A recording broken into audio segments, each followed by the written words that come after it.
A NASCAR Labor Day weekend tradition, the Southern 500 at Darlington Raceway. Annually since 1950, 500 miles at NASCAR's oldest racetrack is still the biggest challenge of the year.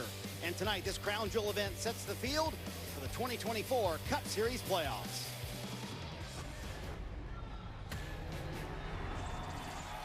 Welcome everyone to Countdown to Green, presented by Sonic. All of the greats like Richard Petty, Dale Earnhardt, Jeff Gordon, and Cale Yarborough have won the Southern 500. Dale Jarrett, what makes this race so special?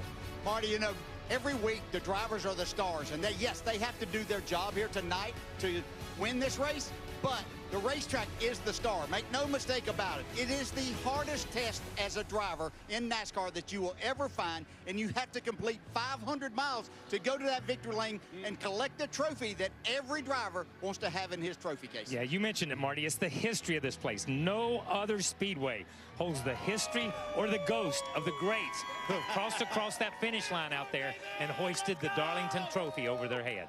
One of NASCAR's crown jewel events, a win in the Southern 500 means so much. The Peacock Pit Box located right in the middle of pit road, along with Kyle Petty and three-time Cup Series winner here at Darlington, Dale Jarrett. I am Marty Snyder. So, KP, where would you rank, Ben, a Southern 500 win as a career-defining moment for a driver? I grew up in the wrong household for this question, Marty. My grandfather thought it was all Darlington all the time because he grew up racing in the 50s, won Daytona in 59. Daytona became the crown jewel, the place. But Darlington still ranks in our family right there equal with it. Yeah, I kind of have to agree with that. The Daytona 500 is the epitome of what we do in stock car racing. But I'm telling you, with the test that you have to go through, everything that a driver must do to win this race ranks it right there at the top, because you won't find anywhere that's harder to win. So, DJ, you mentioned that test. This race is over 4 hours long, and literally the drivers are inches from the wall the entire time. So how do you hold your concentration and keep it that dialed in for that long? How do you? Yeah.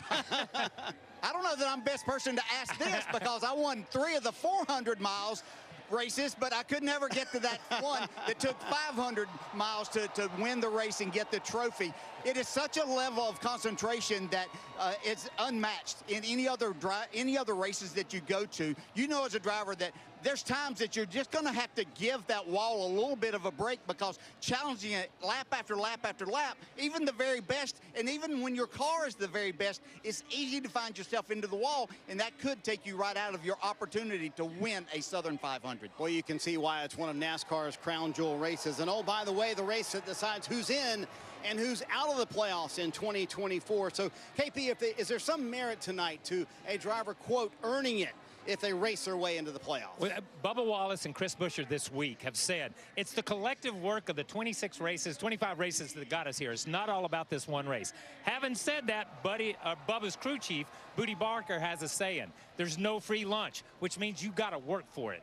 And Bubba said at Richmond they knew it was going to be a dogfight that came down to the end. Guess what? Darlington, dogfight, they go together. It's the end. Something big's going to happen tonight. Well, a new driver raced his way into the playoffs last week at Daytona. It was Harrison Burton, earning the 100th win for the Wood brothers. I cried the whole victory lap. This is a great opportunity right here. You're going to have to be very aggressive. Copy. We'll make it happen.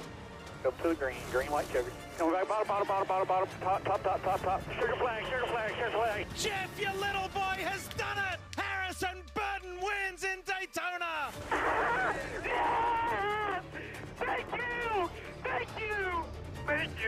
My scream turned into a cry pretty quick. Thank you guys, man. It's been hard 3 years, but we got 100, baby! Been kicked in the teeth over and over again, and then to rise up from that, to get a chance in the playoffs. Yeah, boy! Woo! Then to give the Wood brothers their 100th win in the same breath. Never forget it till the day I die, that's for sure. All right, let's take the time now to bring in the winning dad here from that race, and Harrison Burton, what a great job he did. Jeff, I'm going to tell you a little story that I was reminiscing about this at Daytona last week, the 1993 Daytona 500 that I was fortunate enough to win. My dad being in the booth, calling the race, excited just as you were, and well, you should have been. I'm just going to tell you something you have to look forward to. That smile's going to go on for the rest of your life, because it's the one thing that the fans bring up more than anything else that my dad or myself ever accomplished in this sport. So congratulations, bud. Well, thank you, and you and your father, Ned, have really been my guiding light in how do you go up there and talk about the race and also watch your son. And Ned always did such a great job of treating us competitors that weren't his son like he cared about us and that he was going to treat us fairly and not take favoritism. And that's been, like I said, that's been my guiding light all along. You guys and, you know, both Petty's, Jarrett's up on the pit box, not going to get any better than that. And you guys know what it's like to have family in Victory Lane. It just means a ton. Yeah, Jeff, I'm gonna keep it on the family side. The two biggest wins of my career was my dad's win. As a crew member, I was on that team in 1979 when he won Daytona. And my son, Adam, who won the ARCA race in '98 at Charlotte. Where does this win rank in your career? Well, I mean, look, it's way up there for sure. I hate to rank them because I wouldn't trade one win for another because they all had their own special stories. But seeing Harrison struggle the way he struggled the last 3 years, but never quit. And I think that, to me, as a father, you know, we try hard to instill things in our kids that last a lifetime, more than just how you hold the steering wheel and how you match the gas. And seeing how Harrison has handled himself around his team, around everybody, and mainly with himself, and that's the most important thing. I've been exceptionally proud of that. And then to overcome and to win, it proves, hey, look, if you don't quit, if you keep your attitude right, all that matters, and it all means a lot. So that win, because of all that, KP, is certainly way up on my list. Well, Jeff, we're honored to share in that moment with you. And again, congratulations to the Burton family, which, by the way, has a terrific reputation here at Darlington as well, because Jeff has 6 Darlington wins on his resume. So speaking of former Darlington winners, let's hear from 2 of them, starting with Kyle Larson, who's with Dave Burns. Well, Marty, just a little bit on the line tonight for Kyle Larson. Could he repeat as a Southern 500 winner? And, oh, by the way, could he be the regular season champion? So what's front of mind for you as you get ready to get going? I think a lot of that. You know, I mean, obviously winning the Southern 500 for a second time would be great. Maintaining the lead in the owner points, which I think has been overlooked a lot. So, and then, yeah, I mean, if we could have a good day and get the driver regular season as well, that'd be great. So, yeah, just look forward to it. It's a long, tough race. You know, probably the most challenging of the season. So, yeah, hot temperatures out here, slick surface, should be a lot of fun. Good start to his weekend, Marty. 4th in qualifying. Brad Keselowski has 2 Darlington wins, the 2018 Southern 500, and then you won most recently this spring.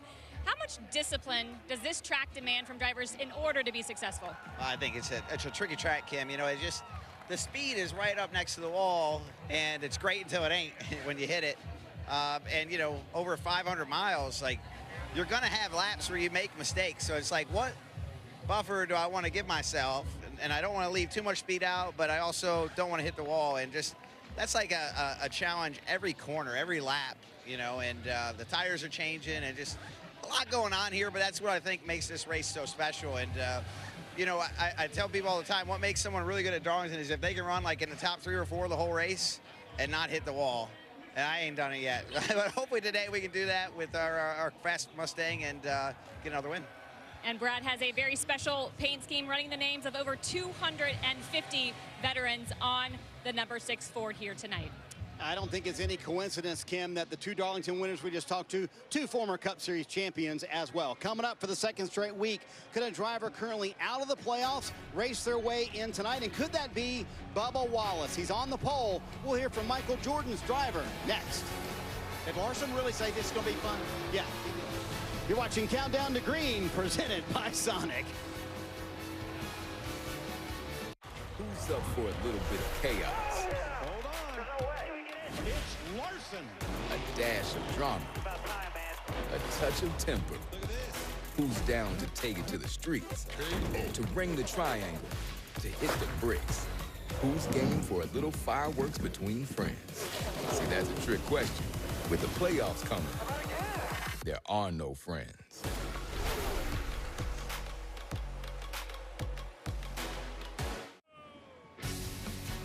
Countdown to Green is brought to you by Sonic. Live free. Eat Sonic. Boy, I love that historic footage of Cale Yarborough driving around Darlington. So, DJ, do you really get to drive this car in a few minutes? I mean, you've done a lot of cool stuff in your career, but what an honor. Yeah, it really is. You know, there are certain things that happen in your life, and you're not exactly sure at that time what it's going to do for you. But Cale Yarborough gave me the opportunity to get into the Cup Series driving for his team and help me along. I just owe him so much. But just knowing him, I watched him race against my dad, with my dad, and then to race for him and against him was just incredible. The toughest driver I've ever known to come through this series. Well, here's what's on the menu presented by Sonic. The 2025 NASCAR Cup Series schedule was announced this week, highlighted by a stop in Mexico City. It marks the first time in 73 years that the Cup Series will have a points-paying race outside of the U.S. Bubba Wallace, as we mentioned, on the pole this evening, and one of the more impressive qualifying efforts in quite some time, almost willing his car to the top spot yesterday. That's important because tonight's the final race of the regular season for the Cup Series. Currently, Chris Buescher has the final spot in the playoffs, while Wallace and Ross Chastain hope to race their way in tonight. There's always those races that haunt you looking back. And we just got missed. Frustrating all the way down to the line. I don't have that sticker on my head. This means more. One, I'm going to live in my head forever. I need someone else to be more mature about it. I'm smart enough to understand there's time and place. For some reason we don't have a chance to win it, then make sure that we're maximizing points on the day. Walking into the Cup garage, all the nerves, I have all the feelings, the butterflies. This season hasn't won how won. I really didn't think we'd be in this position. As we got closer and it all became a little more clear, then you realize it's another one we get to go try to win. Well, we got to win. Got to win. Michigan, car capable of winning, getting wiped out in somebody else's mess. Knowing how good our team is, both the 23 and the 45, gives you a ton of confidence. P1, go. Our best race ever is on the table. Sorry about turn one, but God almighty, 3 and 4. Today's a damn good day, so I live for it. Chris Buescher comes into tonight's race with the last playoff spot, 21 points to the good, so you can make it in on points, but a win would be much easier. So with that in mind, how do you approach tonight's race? Easier might be a relative term, but it'll certainly be cleaner.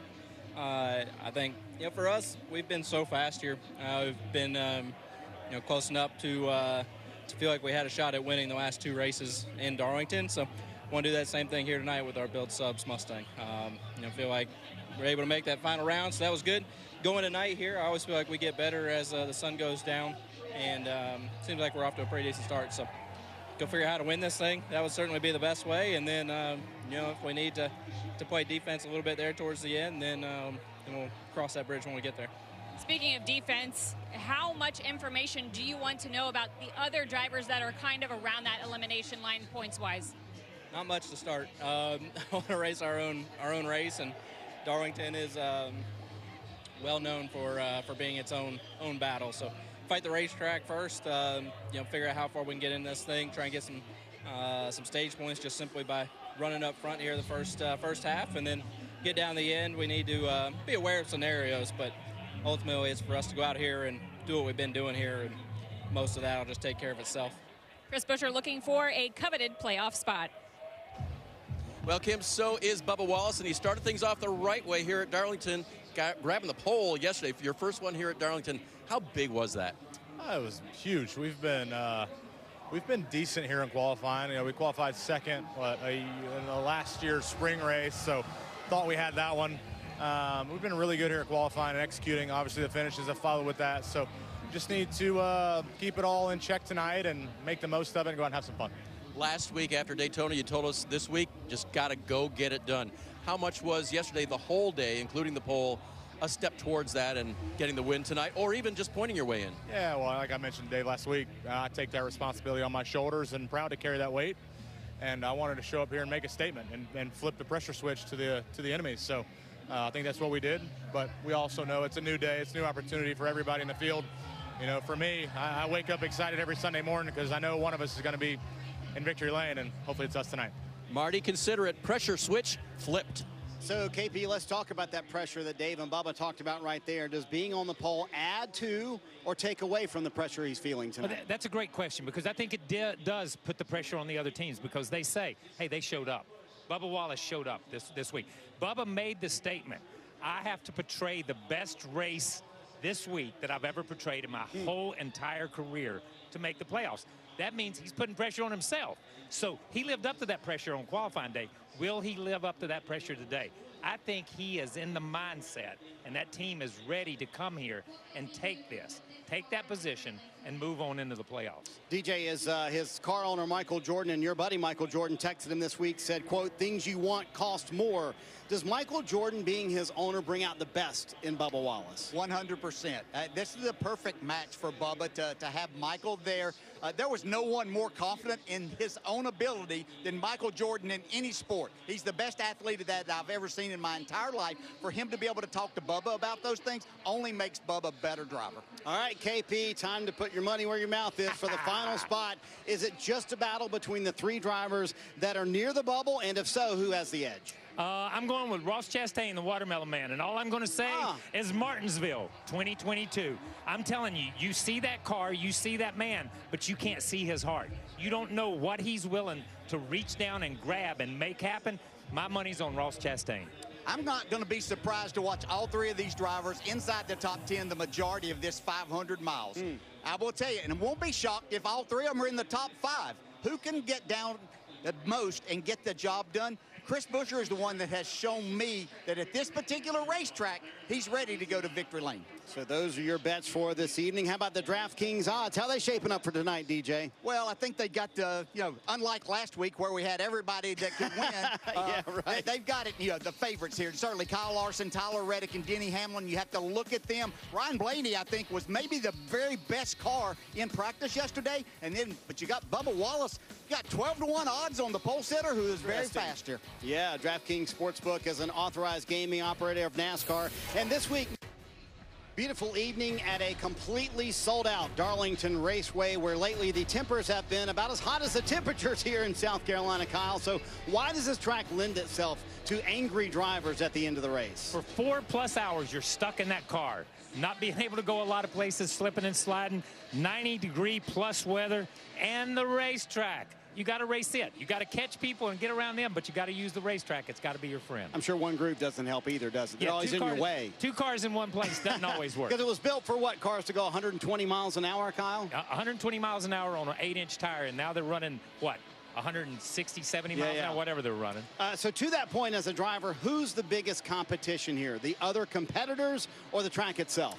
You are your biggest competitor. Interesting. Getting your head straight to use this racetrack to your advantage. And you got to do it for 500 miles. The most grueling race of the year. It's a crown jewel, and it decides who will be in and who will be out of the playoffs. Time for the pre-race ceremonies from the track Too Tough to Tame.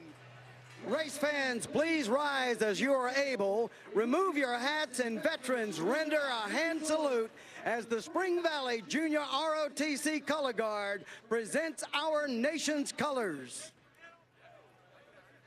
And to hear and to offer our today's invocation, please welcome from God Shepherd Presbyterian Church in Florence, South Carolina, Pastor Stacy Severance. Let's bow together in prayer. Lord God, we give you thanks for the city of Darlington, for this racetrack and everyone involved in today's race. Bless those gathered to enjoy it both here and at home, and keep these drivers and teams safe and healthy. We give you praise for all of our freedoms. Bless those who serve to protect our lives and liberty. And finally, God, we plead for our great nation, that you would not turn us over to our sins, but that you would guide our hearts toward the grace and truth that is found only in the Lord Jesus Christ, who had no sin but became sin for us, so that in him we might become the righteousness of God. In the name of Jesus, amen. And here to perform our national anthem, please welcome from the University of Mount Olive, Carolina Sound.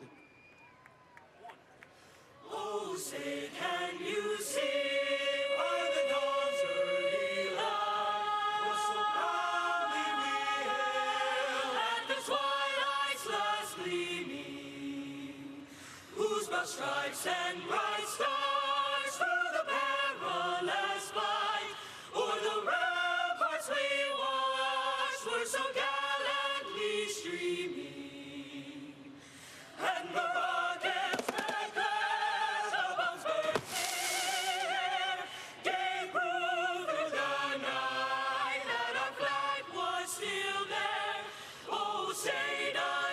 Star-Spangled Banner yet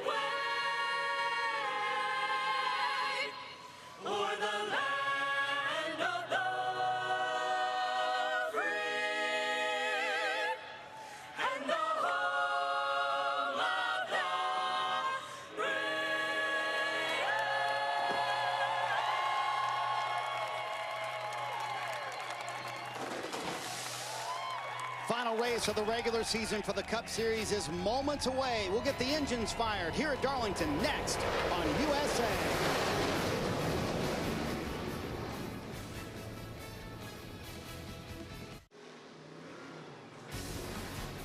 Countdown to Green is brought to you by Sonic. Live free, eat Sonic.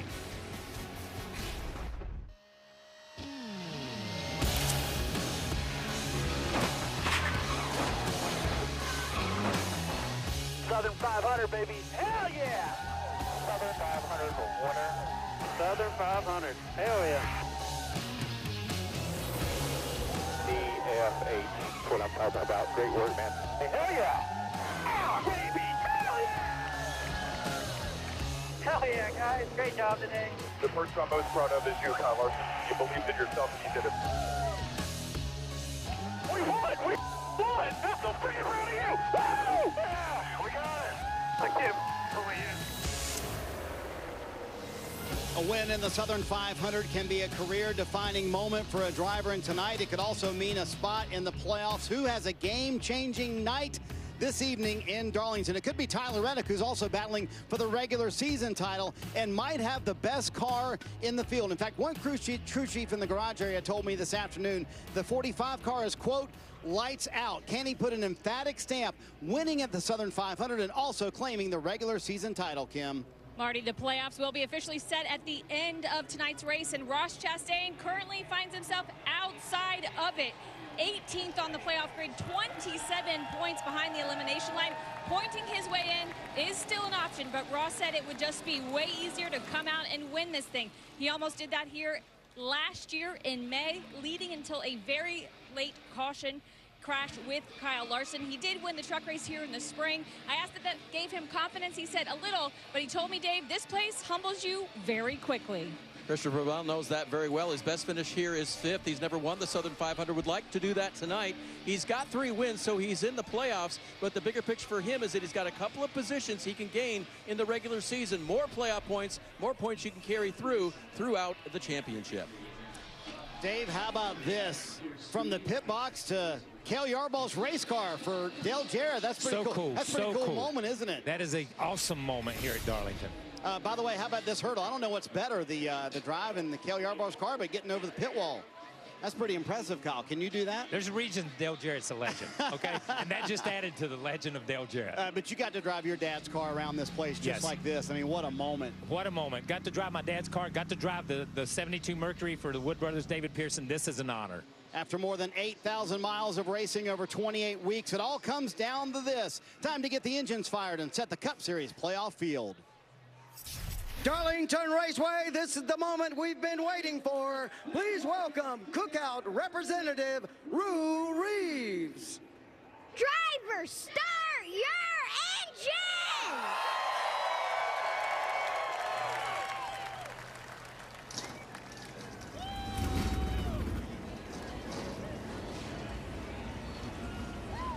Every race car driver wants to be a Southern 500 champion. It's one of the most prestigious trophies in all of motorsports because it's one of the most difficult racetracks in the entire world.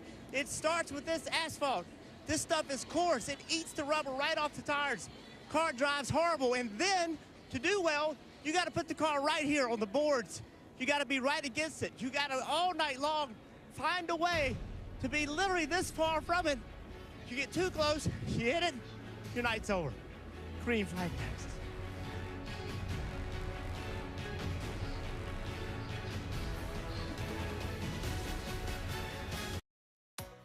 Welcome to Darlington, South Carolina, one of the toughest racetracks on the NASCAR circuit because of its egg shape. Turns 3 and 4 are more narrow than turns 1 and 2. Well, why is that the case? Because Harold Brasington owned the property where the racetrack is built, but his neighbor owned this minnow pond. And Mr. Brasington did not want to disrupt the minnow pond. Did I say thank you, Mr. Brasington? The winners of Darlington are Hall of Famers. Think about who's won here. It's the best of the best. It is also about the tradition of family. The Pettys, the Jarretts, the best there are in the sport. To tame this track tonight, the drivers must put the car on the edge and an inch from this wall. Generations of drivers have been branded with the Darlington stripe. It can ruin your night, but it's also a rite of passage when you dance with this old track.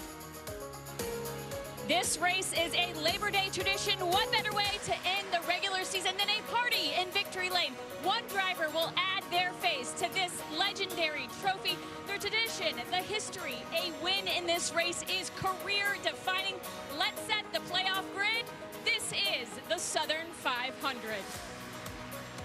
It can be the race that you will remember forever if you drive to Victory Lane. Darlington defines the best who can handle the biggest challenge of a track that is uncompromising. Oh, and by the way, throw it into the mix that it's your last chance to make the playoffs. The wait's over. The Cookout Southern 500, the annual classic, is here again. And yes, we are talking playoffs time. Welcome to NBC Sports on USA's coverage of this time-honored tradition. Let's show you how they're going to line up, because it was a terrific qualifying story following on from last week in Daytona, where it was all front row. More surprises yesterday with Bubba Wallace breaking almost a one-year drought, grabbing the pole, and Carson Hocevar starting alongside him. Well, he is the youngest to ever start on the front row here at Darlington in Cup competition. Let's get going with things. We kick it off with Dave Burns. Dave-O? A little bit more, Lee, on the Bubba Wallace story. Remember, he last week told us he was going to put the weight on his shoulders to do well here, and he knows about last chances to get into the playoffs. He is the first man out just below the cutoff line, 21 points behind the cutoff line. So he's got to do well here. He has won the pole, as you said, and that's the best start he could have given his team so far. Kim? Dave, Ryan Blaney qualified 7th here. So where does the defending championship team stand as the regular season comes to an end? Well, crew chief Jonathan Hassler told me compared to last year, they are better all around. Their speed is better. They know the direction they need to go. They have been better on pit road. Hassler said their strategy should be straightforward tonight, and their goal is to leave here 4th in the regular season point standings, Marty. Kim, one final shot for two-time champ Kyle Busch to make the playoffs for the 12th straight year. Busch is a two-time Darlington winner, but Randall Burnett told me they have a bit of work to do tonight. It is win or bust if the playoffs are in the cards for Kyle Busch this evening. Meanwhile, another two-time champ, Joey Logano, is locked in the playoffs, and he told me he's hoping to continue the momentum the 22 team has been building over the last few weeks. Logano said we're peaking at the right time. Diff, we'll see if Logano can get Darlington win number 2 this evening. It's going to be a great night ahead, Marty, that's for sure. Hi, folks. Lee Diffie, along with a crew chief who won here in the Southern 500, Steve Letarte. Stevie, when you come here, the history just grips you. You're a huge golf fan, right? It's like going to Augusta National in Georgia. But why has it been so special for so long? Well, it starts because the challenge has stood the test of time. It doesn't matter, but for the last 75 years, the speeds at this egg-shaped original NASCAR Speedway, it's always been the challenge of the track. You race the other competitors, but this venue, it's historic. It's Fenway Park, Lambeau Field, Madison Square Garden. Every once in a while, the venue is as famous as the event. The drivers quite often say you've got to respect the track more than the competitors. How do you get it done? That's what Cliff Daniels wants to do. Let's dial him up. Let's check the crew chief of the 5. He's found his way to Victory Lane here. Let's see if I can catch him. Hey, Cliff, it's Letarte and the guys in the booth. You got a copy?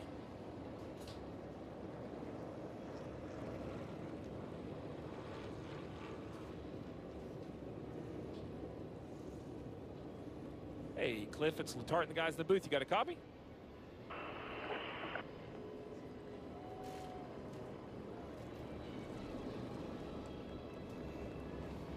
All right, I think we'll give that a little try later. Well, why don't you answer for Cliff? Well, listen, I want to let everybody know that Cliff, the crew chief for Kyle Larson, he's found his way to, there he is sitting right there. He's found his way to Victory Lane in the Southern 500. He's agreed to take his time, and he's going to talk to us. I'm going to jump on and talk to him a couple times over the course of the evening. This is a nearly 4-hour event, sometimes over 4 hours, and we're going to hear the challenges that Cliff and his team are facing from on top of the pit box. Marty, what you got? Hey, Diff, Ty Gibbs does not need a win to make the playoffs, but he does need a simple, solid night. Right now, plus 39 above the cut line. Chris Gale told me the way I'm looking at it, I honestly have to assume there will be a new winner tonight. So I'm approaching it like the 17 is the car I'm racing. I cannot be further than a couple of points away from him in each stage. Fascinating battle within the battle tonight to watch, Kim. Chase Elliott ran yesterday's Xfinity Series race, finishing 4th. And Chase admittedly has struggled at Darlington and wanted the extra seat time to better himself for tonight's race. He said running that race last night, he definitely feels like he learned a couple of things that will help him here today. This team is still in the hunt for the regular season championship, just 18 points behind Tyler Reddick.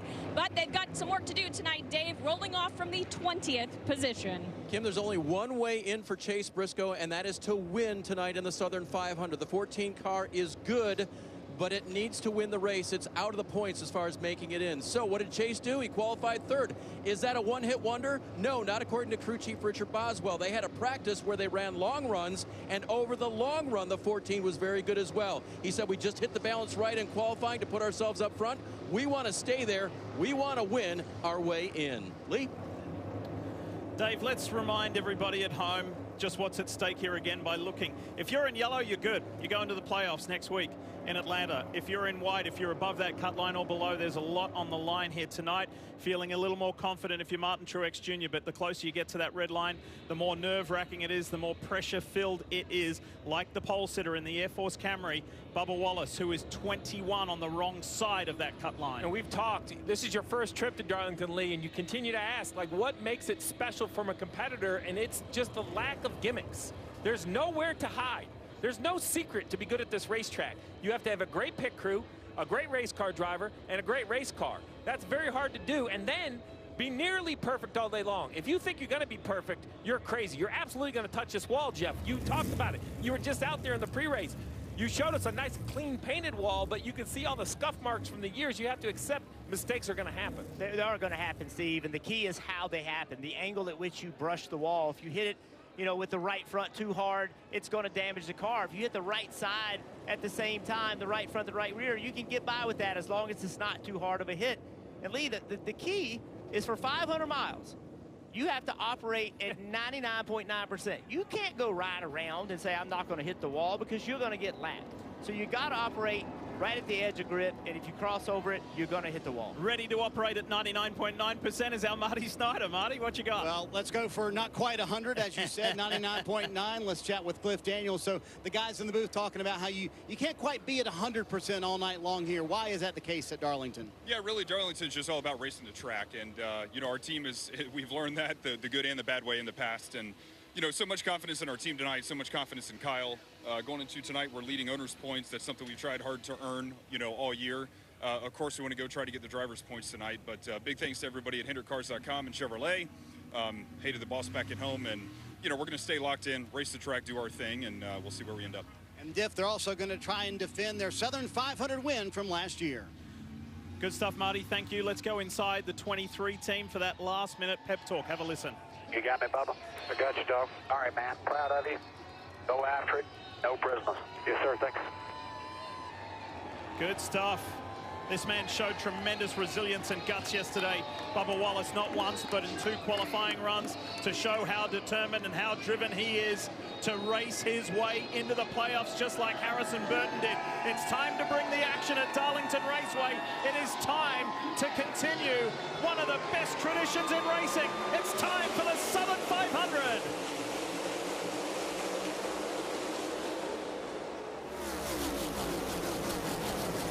Listen to that awesome roar. Wallace, and then here comes Larson.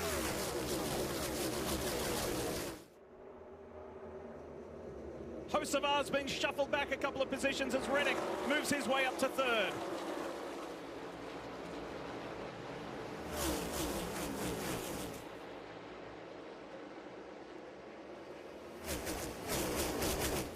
And the question begs, does the guy we saw in qualifying as Reddick was ducking low to try and make an early move, then thinks about it twice, does the man we saw yesterday in qualifying in Bubba Wallace, does he continue that trend here tonight? Well, when I talked to Booty Barker today, he had 2 simple words. He always gives me kind of their mantra, what they're going to be. As you see 3 wide racing back of the pack, he said, Stevie, all out. We're going to be all out all night, and it's either going to make it or it isn't. I love that mantra. I think that's what it's going to take. Well, they're going all at it right now. You race that hard this early on this racetrack, and you'll be lucky to get by with it. 3 wide, Steve. That is aggressive contact. Oh, Martin Truex Jr., he's lost it. Takes Blaney up into the wall with him. 2 of the best cars in practice. I thought Blaney had the best long-run car. And here you heard him, I'm an idiot. Truex says he knows he made a mistake only 2 laps into the race. Truex 58 above the cut line. Mathematically not a guarantee, but I thought everything was going to be easy. This is an uphill battle already. That is a huge moment in this race and perhaps in the year. How much damage does Truex car have? It hurts Ryan Blaney from the standpoint of potential stage points and then the overall points. He's locked into the playoffs, but this was what neither driver wanted. Truex just simply got into the corner too hard for the amount of grip that he had. That's part of this, though. Lap 3, he doesn't really know. It chases the car up the racetrack, makes contact with William Byron, overcorrects the car. Big damage to Blaney. He wrecks himself because he knew the option 2 was to wreck the 24. That's not Truex's style at all. He didn't want his mistake to affect the 24. Unfortunately, taking himself out got Blaney. That's one of those wrecks. Look at, as we ride along, he just got up the racetrack. That's one of those wrecks on lap 3 at Darlington. Do you really want to be 3 wide getting into turn 1? This is something that 15 years ago we never would do. Right. The drivers have gotten more and more aggressive in how they approach turn 1. Chris Buescher sneaking by. Look, Martin Truex Jr. is one of our sport's best, period. Just a little too much aggression early in the race. Everybody talks about racing the racetrack 25 times. Martin Truex Jr. has run Darlington. He knows what this racetrack holds, and yet a mistake like this just proves all the hyperbole about Darlington, the track too tough to tame. It's true. It's on display 2 laps in. It's true, and Martin has an extraordinary record here as you see Ryan Blaney step from his car. You'll see him in the playoffs, but this is far from an ideal situation. Let's have a listen to his radio. Take you back a few moments. It killed me. You okay? I don't know. Oh, I'm hurt. 10-4, get him to you as quick as we can. And you could see him paying extra attention to one of his hands and forearms. Yeah, that's that impact. You could hear in his voice how much it hurt. Anytime you're on the outside and a car hits you that hard and shoves you into the wall with all of the force of the car underneath you, those are massive impacts, Steve. Those are some of the biggest wrecks I ever had. Marty?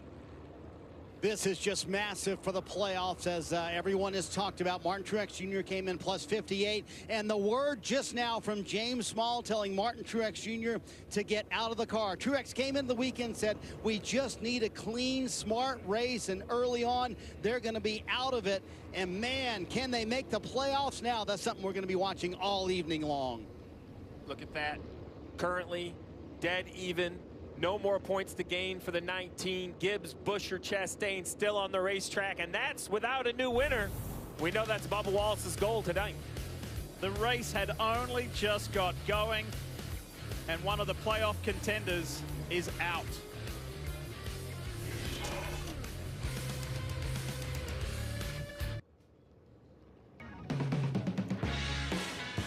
The legend continues here at Darlington Raceway. Do you get out of here without getting the famed Darlington stripe? Does the track treat you well? Do you respect it? And do you get in the tunnel on the Champions Wall? All questions to be answered. Well, the track has already bitten a couple. That's Martin Truex Jr. and Ryan Blaney, both drivers out of the race. Blaney going to the playoffs. Martin Truex Jr. is going to have to sit and watch. He had a 58-point buffer above the cut line. He's now at 0. So it's going to be an interesting night, to say the least, for those guys, and we will update you when we know more about Ryan Blaney's physical condition as he was headed to the infield medical center. So as we check in with Dale Jarrett, Kyle Petty, fellas, points implications already at such an early stage in the race. Pretty crazy.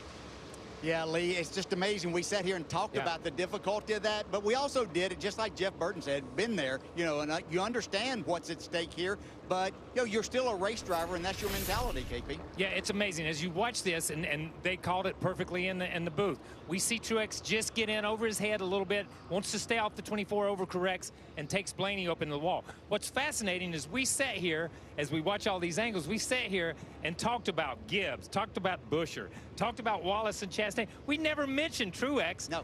A rookie mistake by a guy who has won at this racetrack and knows you have to race the racetrack every lap. I don't believe, I am shocked right now, and hopefully this will send a message to these other guys, step back a little bit. Yeah, the impact for the playoffs possibly, and Ryan Blaney came in here 4th in the regular season, certainly going to drop from there, and those points could be valuable in the playoffs. Great point.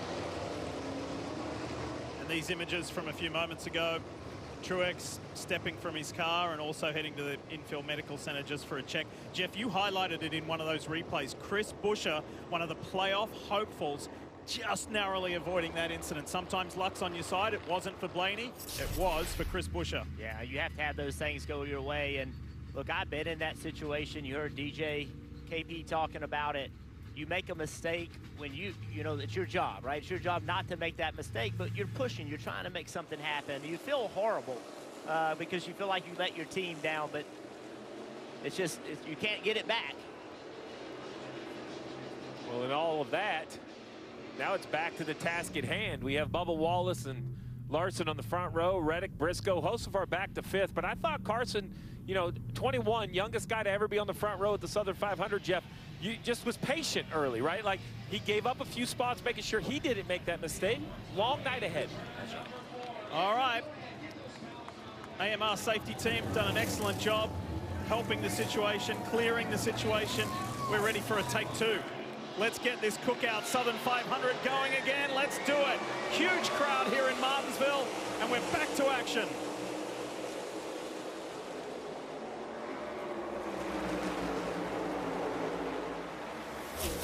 Wallace and Larson. Chase Briscoe in that black and white High Point Ford right behind. Here comes Tyler Reddick. The 2311 cars are on the charge, and that begs the question, what kind of a role will Tyler Reddick play in helping his teammate make the playoffs tonight? He'll help to a point, but he wants the victory himself, and I think you got to see this right here as he gets to the back bumper of Wallace. I think Reddick, he knows what's at store, you know, at stake for the 23. Boss man here, Michael Jordan in attendance. I'm impressed. You know, when MJ got into the sport, we knew he was a NASCAR fan, but this is a guy that's in so many business interests globally, right? He has so many different things, but I'm going to tell you, Lee, he comes to a lot of races, and not just on Sunday. On a Saturday, qualifying, you'll see him standing out on pit road. It shocks me to have one of the most famous, if not the most famous sports figure in the world be so consistent in the NASCAR garage. Ty Gibbs running side by side with his JGR teammate Denny Hamlin, who has just an unmatched record in this field, Jeff, at Darlington Raceway. He is the best of this current crop on every number you can see. Yeah. Can it be Denny's night? It can be Denny's night. Denny has the mentality that's needed at this racetrack. He has the ability to attack the racetrack but not step over it. See Reddick applying pressure. A little bit higher entry into 1. We're going to see the lanes change throughout this night. Reddick does a really nice job of approaching the corners just against the wall. That helps his car. See how close he is compared to Larson? Watch what happens in the middle. That allows Reddick to not have to turn the wheel as much. Carries a lot of speed through the center. I think Larson's car is a little better right now, though. We ride on board the HendrickCars.com Chevy for the man who led 55 laps en route to victory here in the Southern 500 last year.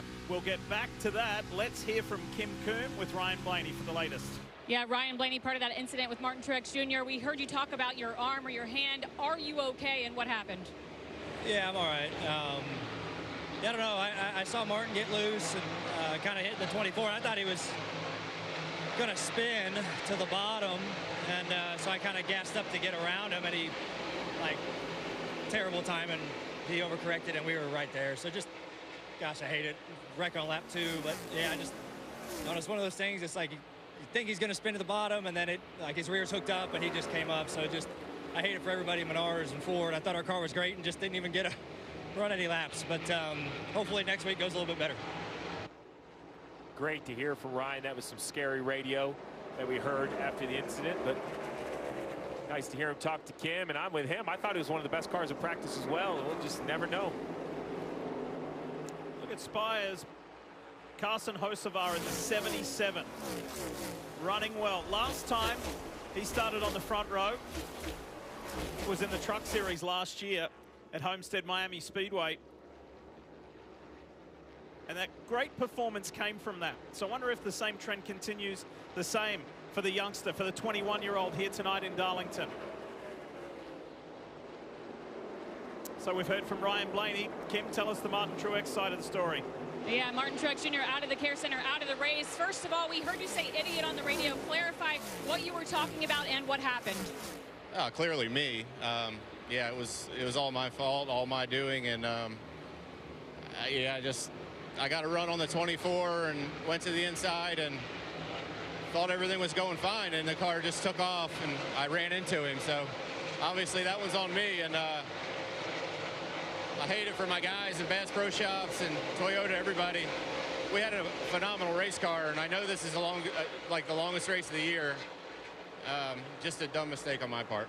This is your last full-time season in the Cup Series. Right now, as it stands, you are not a part of the playoff picture. Describe the emotions attached to that. Yeah, I mean, it sucks. You know, we've had a miserable 2 months. Fast cars, nothing to show for it, and again tonight, you know, tonight was on me. So, just sorry to my team and all the guys that worked so hard. Classic Truex. You know, he is in the best of times and in the worst of times has always been a class act, giving the times to the fan, to us in the media, taking ownership of this issue right here. I think that's why he's so kind of beloved in the fan base and in the garage, as we see Christopher Bell battling Buescher. And we're just going to have to wait and see, much like Truex, to see if he has enough points. Now it's up to guys like Buescher to see if Truex advances. This is the fight for 7th position between the guy who won the Xfinity Series race yesterday. Back to the teammates, the two Toyotas at the front of this field, Bubba Wallace, Tyler Reddick. They just got a narrow margin over Kyle Larson in this early running.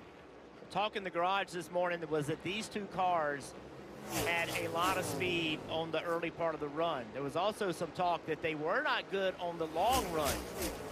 We'll see. You know, it's one thing to do that in practice. It was in the middle of the day. Clearly the sun's still out. The track's going to continue to cool down as this night goes on. But currently, you know, that short run speed is there, and also the long run speed is. Just to remind everybody on the left, that playoff bubble, that's with Wallace leading, right? That's a new winner, taking the 14th spot. That makes the Truex, Buescher, Chastain situation even more precarious.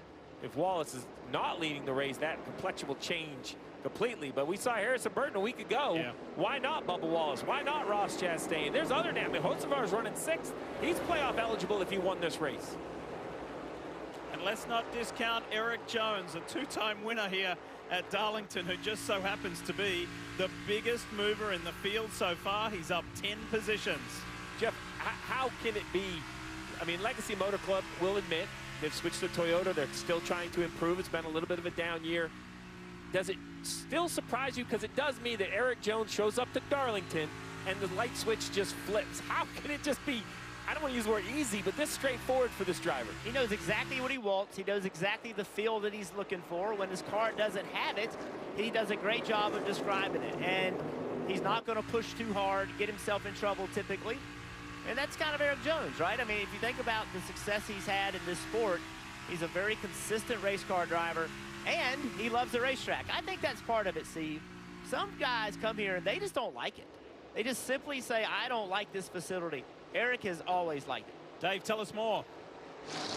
And part of the reason for that is he said, ever since I started coming here, I just like the way that I was able to adapt to the way the track changes. The way that the feel of the car will change over time. It was just always very comfortable to me. And then when he won, remember he's only won 3 times in the series. 2 out of 3 have been here. Yeah, that just adds to that comfort level. When I talked to him before the race, he said we got close in practice, but a bad starting spot because of a mistake I made in practice. So good to see that he's that big mover. Marty? Dave, I'm fascinated by the point that Lee brought up a moment ago with Tyler Reddick. His teammate Bubba Wallace is right in front of him, currently leading the race. But Jeff, how would you approach this race if you were Tyler Reddick? You're also fighting for a regular season championship. By the way, your closest competitor for that right behind you with Kyle Larson. So would you help your teammate as much as you could? And if you do help your teammate, Jeff, if you're Tyler Reddick, how do you do that? How do you help out Bubba Wallace tonight? Well, look, if I'm Tyler Reddick, I got to go out and try to win this race. I'm not going to move Bubba Wallace out of the way to do it, but if I can get track position on him and drive away from him, that's what I'm going to do. And that's what I get paid to do. I get paid to win championships. That's why he was hired, and to do that, winning the regular season championship will go a long way to helping him to make it happen. It's got the full attention of Michael Jordan.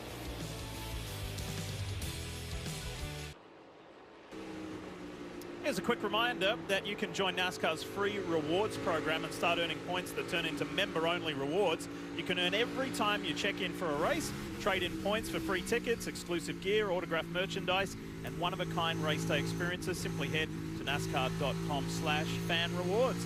How cool is this shot? Aboard the BuiltSubmarines.com Ford, RFK Racing's Chris Buescher. Let's go for a little ride. Have a listen.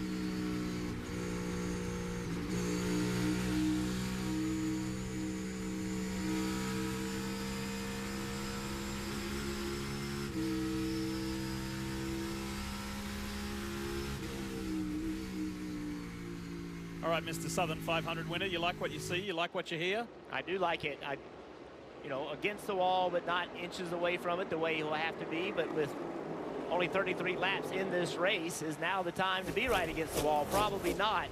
I tell you what I see in the front of this pack, though. Bubba Wallace still leading this race, but look at how they've all stacked up right behind him. That tells me that the pace isn't quite what he needs it to be. Everybody's starting to catch him just a little bit. Still with good pace, but the fastest race car, Hamlin, Bell, they're starting to run this group down. Let's build the positives for Bubba Wallace. This is his 13th visit here, and he has led more laps this evening than he has, Stevie, combined in the 12 other visits.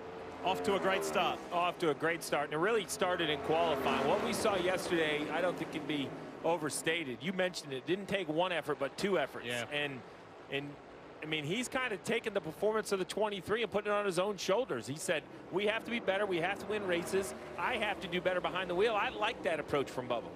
And what we're talking about, if you weren't with us for qualifying yesterday, right here, Bubba grazed the wall. I mean, as an understatement. He hit the wall twice on his first qualifying lap to make it into the fast 10, into the top 10. And then it was a pretty electrifying run for him to grab the pole. So he backed it up twice, and here we go. Pit stops are happening. Race leader is in. Kyle Larson follows Bubba to pit lane. Marty Snider standing by. Take it away. Kyle Larson comes to his pit stall, which is down turn towards turn 4. Also, Joey Logano here on pit road. Everybody should pit in a very small window here. Cliff Daniels said, hey, how's your car to Kyle Larson? He simply said, really good. Dave? Bubba Wallace seemed very happy with the 23 car when he was asked to give a balance check by his crew. He said it's just a little greasy when I'm running really hard. That's not something they really adjust for. That's just what they want to hear from the driver in terms of what he's feeling. He'll get 4 Goodyear tires and a fuel filled here, and he's got that first pit stall. Marty.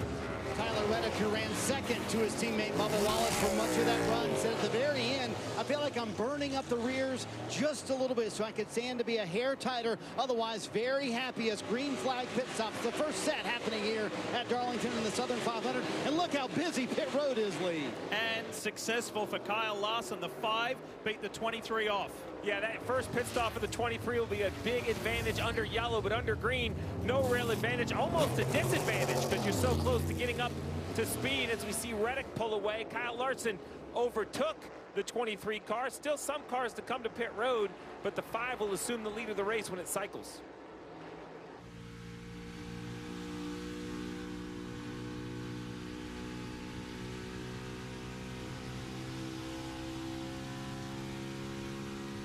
One of the crazy things about Darlington, staring into that sun, driving down the back straightaway, makes it really difficult to judge where the wall is.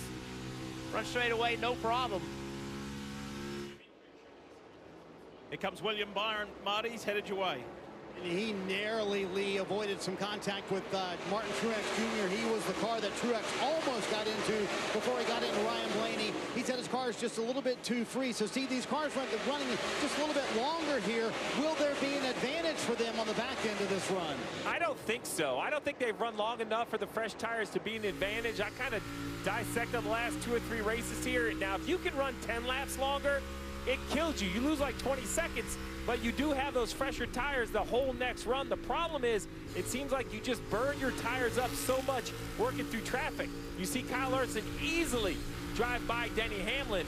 The question for Denny Hamlin is, you know, with 76 to go, are they trying to stretch this out to the point where they maybe eliminate an entire pit stop and save a set of tires? That would be a really aggressive call, but maybe Chris Gabehart is concerned about yellows later in the race.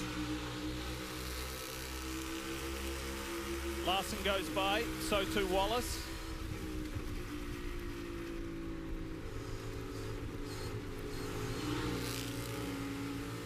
I mean, you see how quickly they go by you.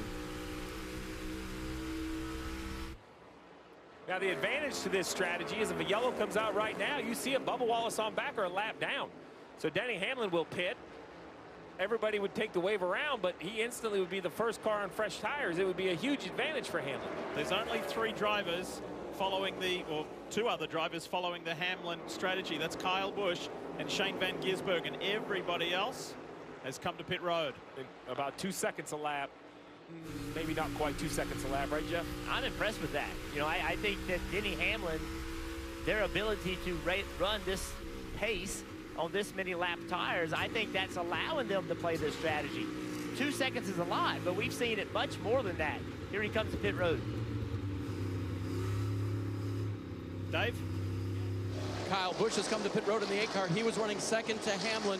Crew chief Randall Burnett told me that they needed something special to happen tonight. Didn't have a lot of pace in practice like they thought they would need. He'll get 4 tires of fuel here, Marty. Considering they started mid-pack. Oh, Hamlin runs a little bit long in his stall. We'll see if that costs him any time at all. Chris Gabehart told me this morning, he said, listen, if I can finish top 7 in stage 1, I'll count that as a win. He's also very close to the wall, so we'll see if that stop, maybe a slow stop here for the 11, cost him a little bit in this green flag cycle. So as Hamlin leaves, we want to take you back and show you this. That involves Kyle Busch. Boom. It's a pretty good little contact right there. Flat, luckily, but let's take a listen.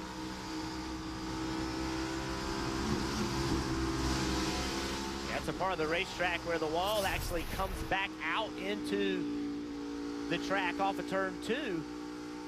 It's very easy to hit the wall there. When this race is over, he won't be the only one to do it. The 11 came in, and Marty said that he slid a little long. I don't know if that's what's got the timing, but watch this right front tire changer. Tire off, goes to put the other tire on. The lug nut had fallen out. That single lug nut magnetizes to the socket. He had to reach down, grab it, and then on the left side, tight quarters, enough room to do the work, but it definitely messes up the timing with that little bit of space. The 11 was about 4.5 seconds behind the leader before anyone came to pit road. He's currently all the way back at 21st, 20 seconds behind. So fresher tires for sure, but we'll just have to see over the next 20 or 30 laps, can the 11 make up that time? We got off to a pretty eventful start with Martin Truex Jr. having to watch anxiously the remainder of the Southern 500.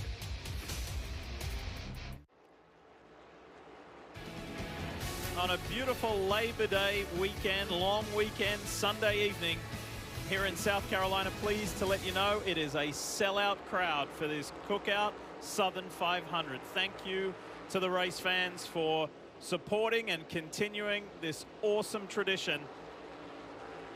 And the 5 of Kyle Larson would like to continue the tradition. That is winning here in the Southern 500. He'd like to defend his win of a year ago. Leading Bubba Wallace by just under 2 seconds. Chase Briscoe's having a nice start to the night. No surprise whatsoever. Chase Briscoe ran 5th here in the spring. And all of the Stewart-Haas racing cars had performance in that race, and they had it in practice, Dave. And Jeff, what telling words from the 29-year-old as he tries to make his way by winning to get into the playoffs. On that first caution, he had lost a spot on the track, so Richard Boswell, his crew chief, was concerned about what was going on with the driver of the 14. He said, it's fine, just being careful. You know, there's times, Jeff, when you just have to be careful here and watch what you're doing and not let happen what happened to Truex. It can happen in an instant. Well, if you can be careful and make this pace, Steve, that's a great thing, right? If you're out there, you're having to give 100% right now to run this pace, and maybe back up a little bit and give up a 1/10 of a second. But if you can comfortably sit here and run third place, that is a great sign that there's even more for this car to go get. I love the confidence between crew chief and driver that, hey, do you need something? No, it's okay. That's it, right? We don't have to keep discussing it. I'm going to believe you, and we'll sit back and kind of watch the show. Still 62 laps to go in this stage, though, Lee, and I expect another round of green flag pit stops. They're not going to try to take this set of Goodyear tires all the way to the finish of this stage. Briscoe's got that positive memory of when he had that unbelievable victory in NASCAR Xfinity Series competition here a few years ago. As we climb back aboard, Kim, the Roush Fenway Keselowski Ford of Chris Buescher. Tell us more about the 17. Yeah, with 62 laps to go in this stage, Chris Buescher currently one spot out of the top 10 in the stage, and you have to be top 10 to earn stage points, and that was a goal for this team. Crew chief Scott Graves told me they will be paying very close attention to points. Their goal was to try and put pressure on the 23 of Bubba Wallace and the 54 of Ty Gibbs. Both those cars, though, right now, solidly in the top 10, looking to earn points. Buescher right now moving up to the 10th spot, Marty. This team, they just cannot get a car that is turning well. Kim, speaking of Ty Gibbs, it was actually Kyle Larson in the pre-race show who said, quote, the Southern 500 is going to be fun tonight. Ty Gibbs must have listened to that. Here's what he said on the radio a moment ago. Dang, everybody's great to be so nice. This is so awesome. Thank you, guys. Thanks, everybody. Look, I love my competitors. They're so nice today. 450 more miles to go, so. Keeping it light, only 50 miles into the Southern 500. Sometimes you got to have that attitude when you're running the Southern 500, Jeff, right? Well, I love how relaxed he is. And, you know, we keep thinking about Ty Gibbs, the win right around the corner. They have the pace, many races. They seem to lose a little bit as the race goes on. But they have, I mean, every race we look up, and there he is running solidly in the top 10. If you do that long enough, you're going to get your wins. Solidly in the top 10, Jeff, and solidly in the top 5 7 times this year. He has kind of been like the quiet achiever of the Cup Series this year. And look at the points on the bottom left of your screen. Green to the good of 24 positions at the moment. Night off to the right start for Ty Gibbs.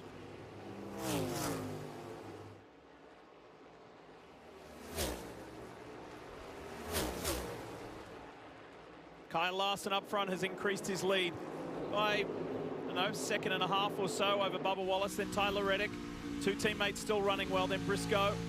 Christopher Bell, fresh from his win last night.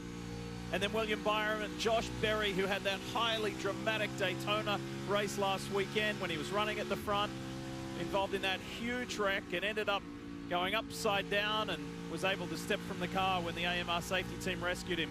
Incredible scenes. He's rebounded beautifully to be running 7th, just ahead of Gibbs. The front row starter, Carson Hocevar, runs 9th, ahead of Chris Buescher. This is, I believe, you're starting to settle in. What makes this race such a challenge is the lack of yellows lately. You know, we saw one early, and we normally get them late in this race, but this first and second stage, we see a lot of green flag racing, and you know, it's not a lot of time, not a lot of break. I mean, there are straightaways here where you can adjust your visor, take sometimes your right hand or left hand off the wheel and kind of rest your wrist or your grip, but every time you go into the corner, there's just really no room for error.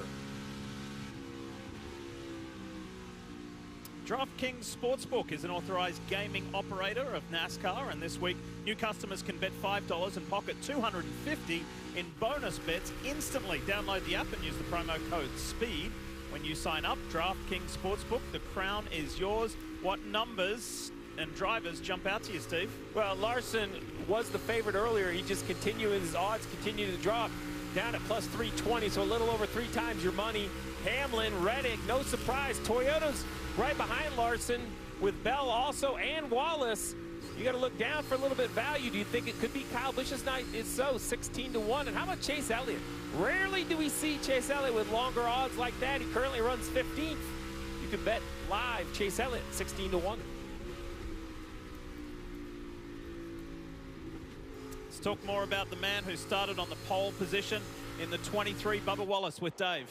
Right, and I thought Steve made an interesting point about that green flag pit stop, the #1 pit stall not being such an advantage. Steve, I want you to get back to that. But Bubba has stayed focused since that pass for the lead that happened as a result of that pit cycle. Steve, they told him there's going to be one more green flag stop if it stays green before the end of this stage. So be ready again. What is the disadvantage one more time, Steve? Well, so basically the advantage of the #1 stall is it's very close to the camera, which is where they score you under yellow when you're racing off pit road. But under green, you leave your pit box in first gear and you start to accelerate, and you actually cross over the yellow line where the speed limit ends, and you're not even up to the speed yet by 5 or 10 miles an hour. Everybody else, when they hit the yellow line, they're already at pit road speed, so they're leaving at 50 miles an hour. But for the 23 car, he's so close to that yellow line, he crosses over at, say, 40 miles an hour.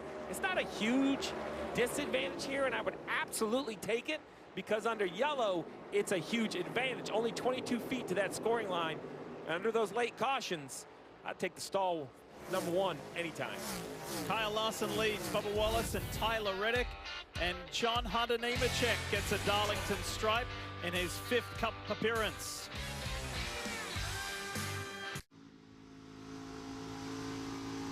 Did you know you can download the official app of NASCAR and follow the action with free live scoring in-car and radio broadcasts? And you can upgrade to premium for full access to driver audio channels and completely ad-free experience. Search NASCAR in your app store to download and start a free trial.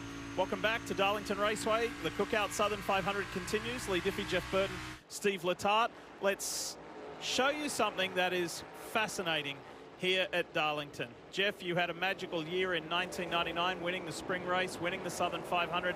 How did you manage this? We were talking about it yesterday, the imperfection of the shape of the wall. It's just crazy. I mean, if this racetrack was to be built today, it wouldn't be built this way, but that's what is the beautiful part of the character of this. That's what I love about it. You look at turn 3, the wall actually goes to the right. That creates opportunity. Watch the drivers, they actually turn into the right to get up by the wall where there's more grip, Marty. Jeff, the second round of stops here in stage 1, starting with the leaders. You see Tyler Reddick coming down pit road. So the last adjustment made the car a little bit better. He comes in running third, Dave. His teammate Bubba Wallace on pit road in front of you. He gets up second place, Marty, after that first round of pit stops. Remember, lost 1 position in that cycle. In hitting his pit stall here, remember the important role of the driver. They've got to be perfect as well. He does it good there, so the crew can change. He needs the car to be a little bit tighter into 3, Marty. Since that first round of stops, Dave, Kyle Larson led all 25 laps between the 2 stops. The pit crew got him the lead last time. We'll see if they can keep him the lead this time. No changes to the 5 car. 5 stopped 1 lap after Reddick and those, but he had massed a 3-second lead, which has allowed him probably to run that extra lap. We will see if that's what pays off. Here at a penalty for the 2 of Austin Cindric for an uncontrolled tire. We talk about mistakes for the driver. We've really focused on that because of the difficulty of the racetrack, but mistakes by the pit crew can be just as costly. So as we see the 5 leaving pit road on this slippery apron in 1 and 2, we'll kind of take a peek up. We're looking for the 23 of Bubba Wallace. He's going to be the first car off pit road, and kind of there he is right at the top of your screen, that bright blue hood. So the extra lap did not hurt the 5, Marty. Ty Gibbs said his car started a little bit tight, but came to him the longer they ran. Chris Gale making the call to come down pit road for 4 fresh Goodyear tires. So Steve, his teammate Denny Hamlin still is not pitted. Chris Gabehart made the call to run long before the first stop. How long would he leave Denny Hamlin out here in the second stop? Well, I thought it was a net loss the first time, so I believe the 11 of Denny Hamlin might flip to the shorter strategy. We'll see if he does that. Jeff, we talked about the walls of 1 and 2 and the difference, but how about pit entry here at Darlington? Very difficult. It's one of the most difficult race places to get on pit road. Suarez, that is legal. He just simply beats Larson to pit road, turns underneath him. Larson being a little bit safe, which is a smart thing to do here. It's so easy to overshoot pit road. And here's that replay of what happened with Austin Cindric's team and that errant wheel, and that's what was the catalyst for the penalty for the driver of the 2. We still have Hamlin, Elliott, and Busch kind of waiting to make their pit stop. You know, Denny Hamlin's never had a DNF here. That is shocking. He has got the most incredible numerical record, but then throw in on top of that, no DNFs. That is unbelievable. And now the one advantage of Hamlin running long, you know, I'm looking at it by like the 1/10 of a second or the half a second. I do think he's losing a little bit of time to Larson. But you know what he isn't doing? He's getting himself out of the chaos. Right, on and off pit road. We just saw that 99 in the 5. That could easily turn bad for one of them. 5 runs a little long. Denny understands the plan. I mean, look at it. He's got clear track out front. Sometimes it's not all about time, Marty. Sometimes it's about just avoiding the eye of the storm, trying to stay out of the mess. Steve, it's interesting where Darlington falls on the calendar this year. It has normally been the first race of the playoffs. It will again be in 2025. But this year, it's the last race of the regular season. You can see how much Denny Hamlin's struggling with the handling of the race car. So I'm wondering how much that changes the game and opens up the playbook for Chris Gabehart to make a call like this. It's interesting. You know, I'd have to. I have it on my list to call Chris this week and see exactly what he's seeing, because I don't see a time advantage. I've seen Hamlin net out about the same on positions, but net time to the leader lost. But the 9 of Chase Elliott, Kim, is kind of on the same strategy as the 11, sort of. Sort of, yes. Just finished up their stop about a lap ago, and Chase Elliott reporting he was tight in traffic. He told the team, though, he hurt the rears too much that run. They reminded him this run to the end is going to be slightly longer, so take care of those tires. Kyle Busch on this strategy as well. And Steve, Randall Burnett told me there really wasn't a great opportunity to flip the strategy at this track because of the tire wear, but they would try to do what they could. So running a little extra long here as well. He'll fall back in the queue after he gets 4 Goodyear tires and fuel, Marty. So Denny Hamlin pitched from the lead here at lap 77, working lap 78 right now, 38 to go here in the stage. No complaints for the handling of the race car, but Steve, you're starting to see this group now maybe running a little bit longer. You saw Chase Elliott and his race team, Kyle Busch, and now Denny Hamlin kind of taking this longer strategy here in stage 1. Now, to the defense of the 11 strategy, remember, first time down pit road, a little bit of a botched pit stop. Trouble with the right front with the lug nut, too close to the wall for the driver. That pit stop right there looked extremely clean for the 11. 37 laps to go. We see where he'll blend out. It'll probably be just outside the top 20, but with those brand new Goodyear tires, will easily start to overtake cars that pitted just a few laps ago. Denny proudly displaying the Flying 11, which is a tribute to Roy Hendrick, who passed away. He was a regular competitor at Denny's home track, Southside Speedway, so a lovely tribute. Yeah, I raced with Roy at South Boston Speedway. He was the very first late model stock car champion at South Boston Speedway. Really legendary family. We see sport clips on the side of that. A longtime partner for Denny and Joe Gibbs Racing down here at Darlington. We see that scheme, and if you're going to have a track where you decide to kind of anchor your coverage, Denny Hamlin at Darlington has been a pretty good choice. Well, and this could be the night, and this could be the race that turned things around, right? The engine issue and that huge penalty, the loss of points, and then getting caught up in one of the big ones last week in Daytona. You're going to need to change that trend. I actually think this race is more important to Hamlin than perhaps, other than winning the first one of the year and getting in the playoffs, this one for that momentum. I think it's, the points are one thing, but it felt like a lot of air out of the balloon on that engine penalty, right? Even when he talked about it, shoulders down, it's not what he said, it's how he said it.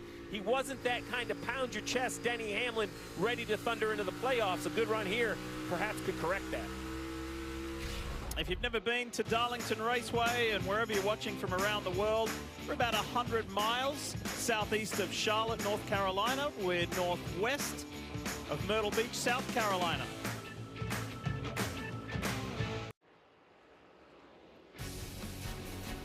NBC Sports coverage of NASCAR on USA is brought to you by Straight Talk Wireless, Sam's Club, join the club, and by Progressive Insurance. Save when you bundle auto, home, or motorcycle insurance. Visit progressive.com. Sun's slowly starting to go down here in South Carolina at Darlington Raceway. One thing that hasn't changed out in front, for now 35 laps is the HendrickCars.com Chevy of Kyle Larson. Hot in pursuit of Tyler Reddick in the regular season points. Now, while the overarching theme and the headline is the race for the playoffs, right? Who's going to make it, who isn't?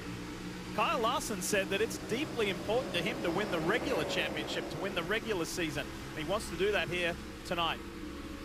I think some of that goes back to, remember, him missing the Coca-Cola 600 when Indianapolis ran the Indy 500. Had a great plan, but you can't control the weather. The weather got him delayed. Yeah. He missed the start, so he got 0 points there. And I think Larson, you know, he might not say it, but in the back of his mind, you know, he's only 15 points behind. He probably easily could have scored 15 points in that situation if he could have started the car. So I think if you win the regular season, kind of no harm, no foul, Jeff. You don't want to carry a, you know, missed opportunity into the playoffs. Yeah, it's so important because of the points it allows you to start the playoffs with. There goes Kyle Busch, fresher tires. You can see the big difference there. And here is Tyler Reddick, who, by the way, happens to lead the regular season points. Marty, tell us what's happening at the 2311 machine. Yeah, Lee, they're certainly focused on that tonight for the 45 of Tyler Reddick. He has not run worse than third so far in the Southern 500, but is he not feeling well physically behind the wheel? Listen in. 4, can you have some comms ready for me at the end of stage 1 under yellow? Yes, that was a request for Tums. I did confirm with Billy Scott this afternoon. Tyler's been feeling a little bit sick on the stomach so far today. So, Jeff, I can't imagine, you know, number one, the Southern 500 is the toughest race all year long. But when you're not feeling 100%, how big of a challenge is that going to be for Reddick tonight? Well, what you hope is that as the race goes on and the temperature comes down, he starts to feel a little bit better. He knows he has a long night ahead of him, and temperature makes everything worse. You see Briscoe trying to get underneath him right now. But sometimes it also allows you to just focus, right? I'm not feeling well, so I have to focus a little bit more. We see a lot of athletes have their best days when they are sick. Oh, the old flu game? You over the Michael Jordan flu game? Hey, remember that may or may not was pizza delivery? Isn't that what we learned in the documentary? Remember that move that we saw Daniel Suarez in the 99 car? He got by Kyle Larson getting on to pit road. When he did that, that got him back in the lead lap. Yeah. And since he made that move, he has sat there. You see Kyle Busch getting by him. Kyle's got newer tires than Suarez, but Suarez is he's the last car on the lead lap, but he has stayed in front of Kyle Larson in this entire run. So that move, there's Kyle Larson lurking, but that move has allowed them to stay with 23 laps to go. That could be the difference in their race if he's able to stay on the lead lap. And you may have noticed the news this week that the 2025 NASCAR Cup Series schedule has been released, and with the addition, exciting news of Mexico City on that calendar, which was music to the ears of Daniel Suarez. So excited. There's been a lot of hype about that. That'll happen next June as Larson goes to the low line to try and take Daniel Suarez off the lead lap. And Suarez is going to fight as hard as he can to stay on the lead lap.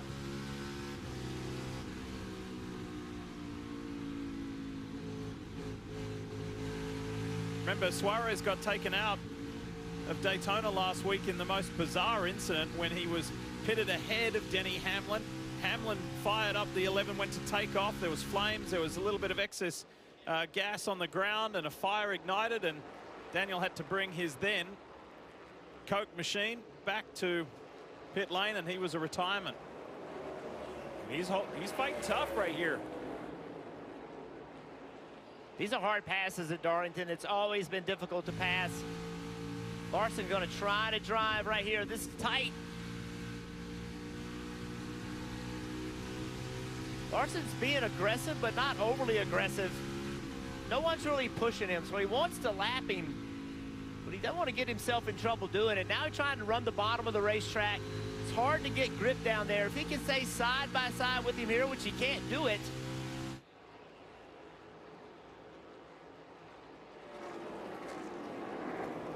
It's so intense inside that race car.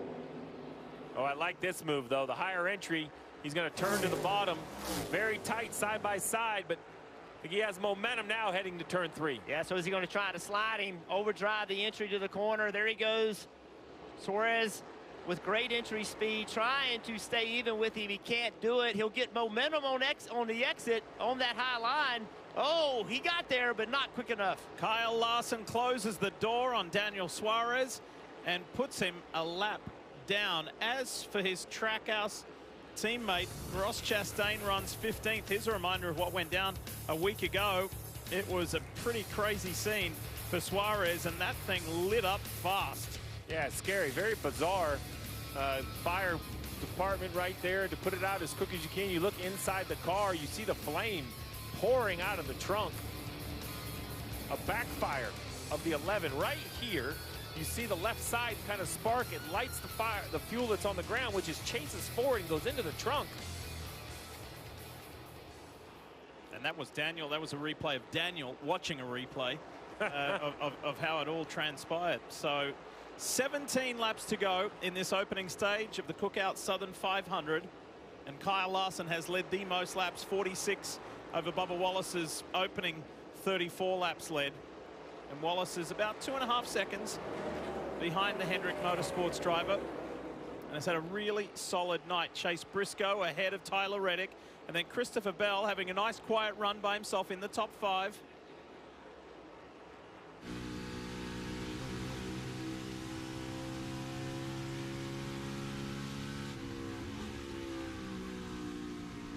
Determined to win the regular season is what Kyle Larson did when he won the overall championship a couple of years ago.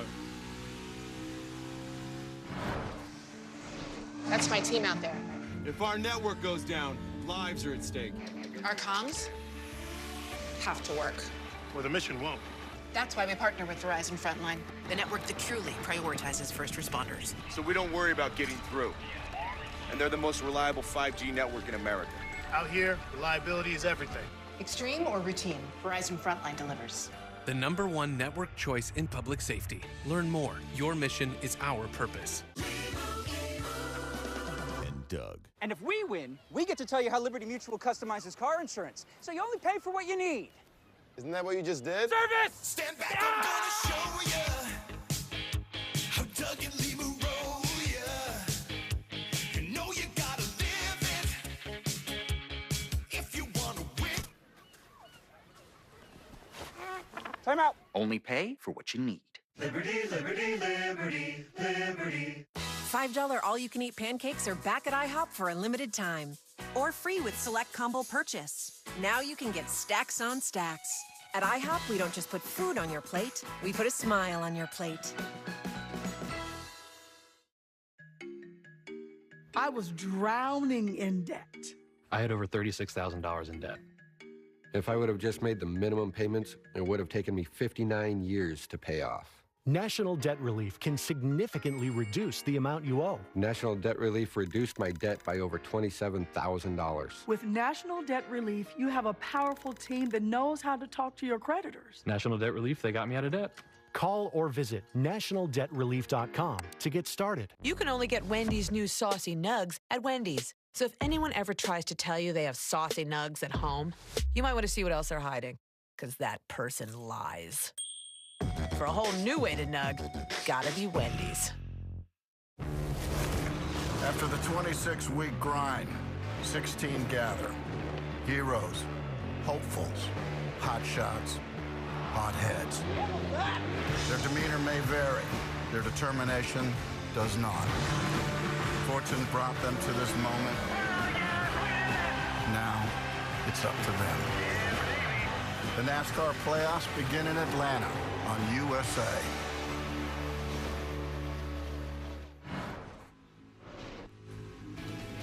The night is moving fast here in the Southern 500. Just 11 laps to go in stage 1. How about the man who started on the front row? Spire Motorsports 77, Carson Hocevar. Let's get an update with Dave Burns. Davo? Hasn't really said too much on the radio, Lee. Not really that crazy over the radio about the race car. He's been making better speed through the corners, his spotter tells the team, so that's good for them. Back to 11th for a second place starting spot. Luke Lambert said we weren't too surprised about the second place starting spot. By the way, we think we're that good, and he's one of the guys, Kim, who could still win his way into the playoffs tonight. As is Josh Berry, currently running in the 8th position, which should surprise nobody. He finished 3rd here in the spring, and that was the starting point for their setup this weekend. Brought something very similar. They felt like they had really good long-run speed in practice. They worked on making it better on the front end of the road. And this team extremely complimentary about Josh because of his history on the late model short track circuit. They feel like that gives him the ability, Marty, to manage tires really well here at Darlington. Kim, a moment ago, Tyler Reddick lost 3rd to Chase Briscoe and then almost immediately gave another health update. Listen in. Copy. I think the car is okay. I'm just really fighting it right now in here. Get some crackers or something too. Just plain crackers. I don't know. Bread, something. Yep, ma'am. We'll get you. So that is what the team has done. They have fashioned a bag that they're going to hand to Tyler Reddick once he makes the stop here at the end of stage 1.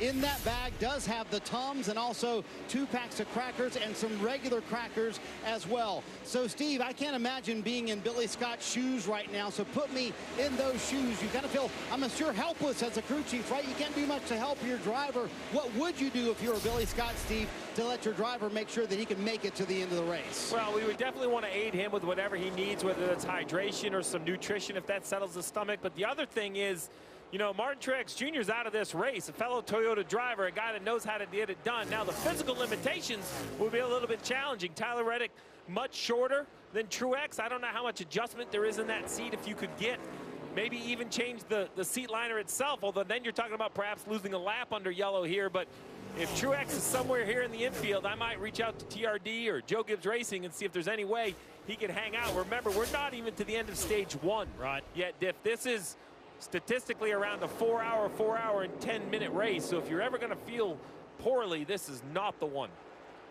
This is going to be a tough slog for Tyler Reddick.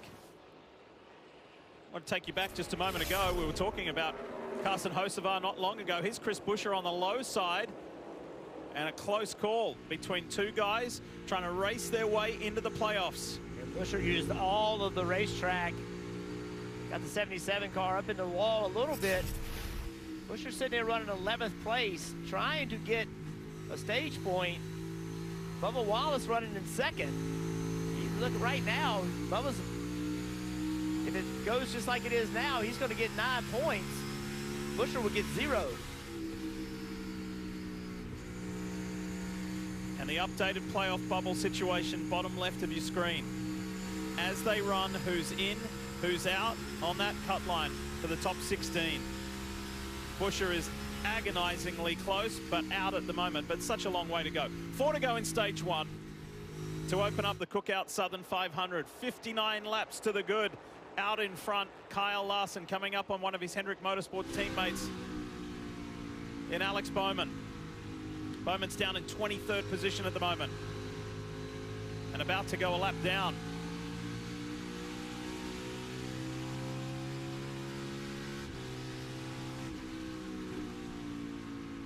Had a pretty badly damaged car last week, Alex Bowman, and rallied the team. The 48 team rallied really well. Alex drove it back to the highest finishing Hendrick car in 16th at Daytona.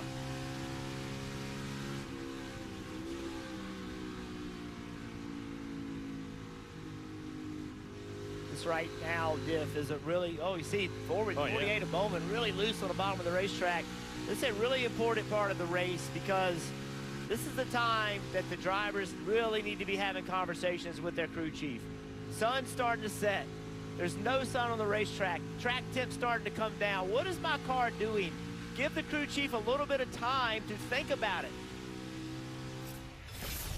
Let's see what happened not long ago. Ross Chastain, Kyle Busch. Whoa. Watch the rear of Busch's car. And Kyle just way up the racetrack. Ran Chastain up at the wall.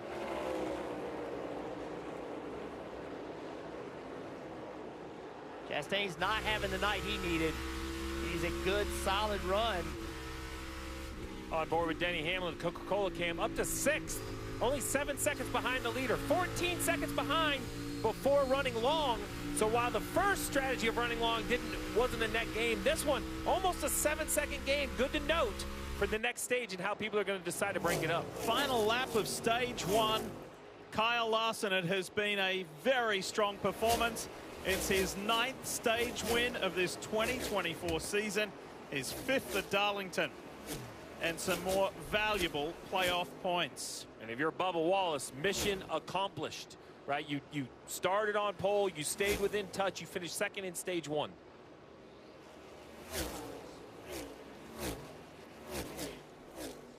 Things are cooling off a little here in Darlington, some 8 degrees from when we started this Cookout Southern 500. One of the 3 stages complete.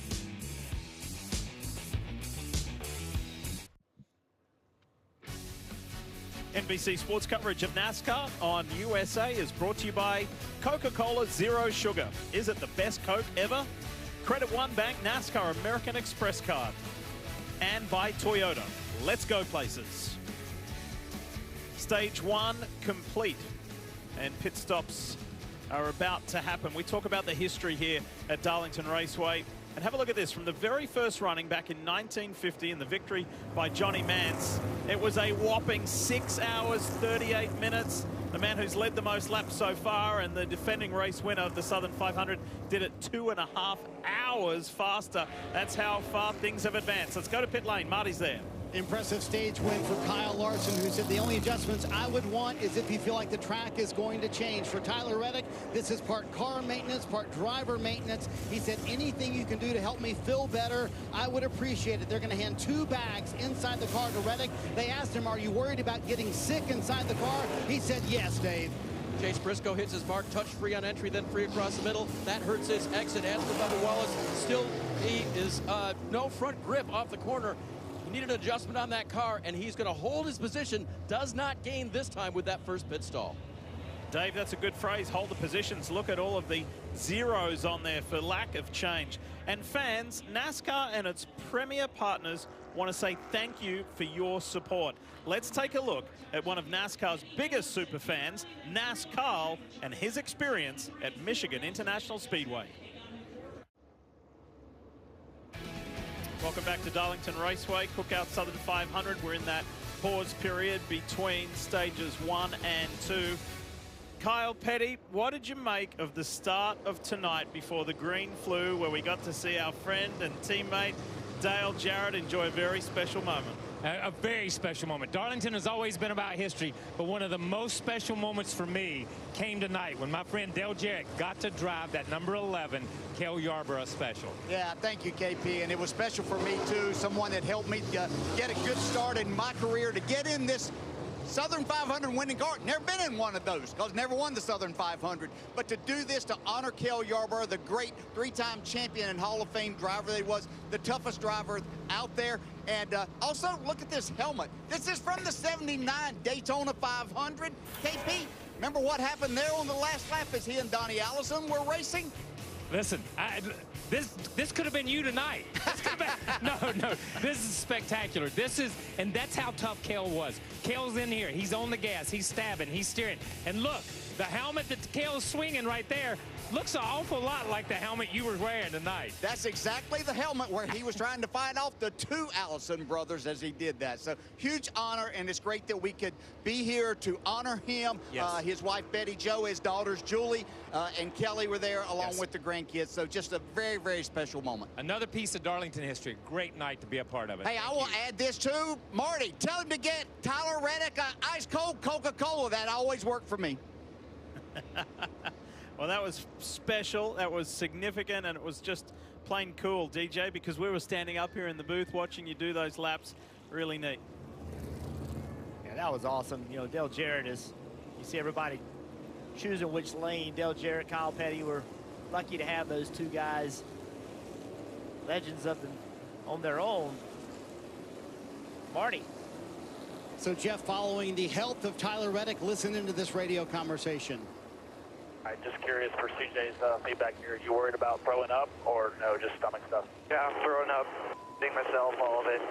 All right, so it's both. We got you covered. Pills, you'll chew. Those are tops. The rest of them you swallow with water. Yeah. 2 to chew, 3 to swallow. Grab the pills are too small. Dropped all of them. I got the Tums, but yeah, I got the small one, the 2 medium-sized pills. They just, I couldn't get them out of the damn bag.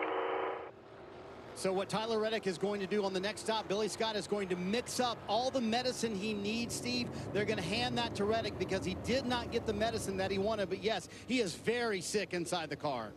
It's so difficult to get any type of medicine pills into your mouth because your helmet, the eye port is very small. It's hard to go underneath the chin to get it, especially with gloves on. So they're going to have to do that in some sort of form, like you just talked about, putting it in liquid.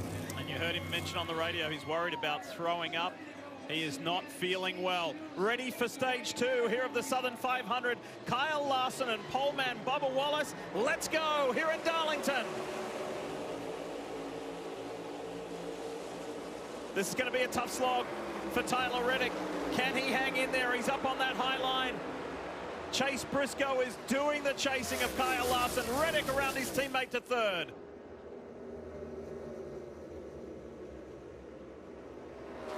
And ever present is that 11 of Denny Hamlin. He's just been creeping and sneaking his way forward, and Ty Gibbs, his teammate, is going with him. Briscoe blocks Reddick. Reddick with a stoic performance. Feeling sick, worried about throwing up, but that foot is to the floor. Best thing you can do when you feel badly is just go attack. Focus on what the task is.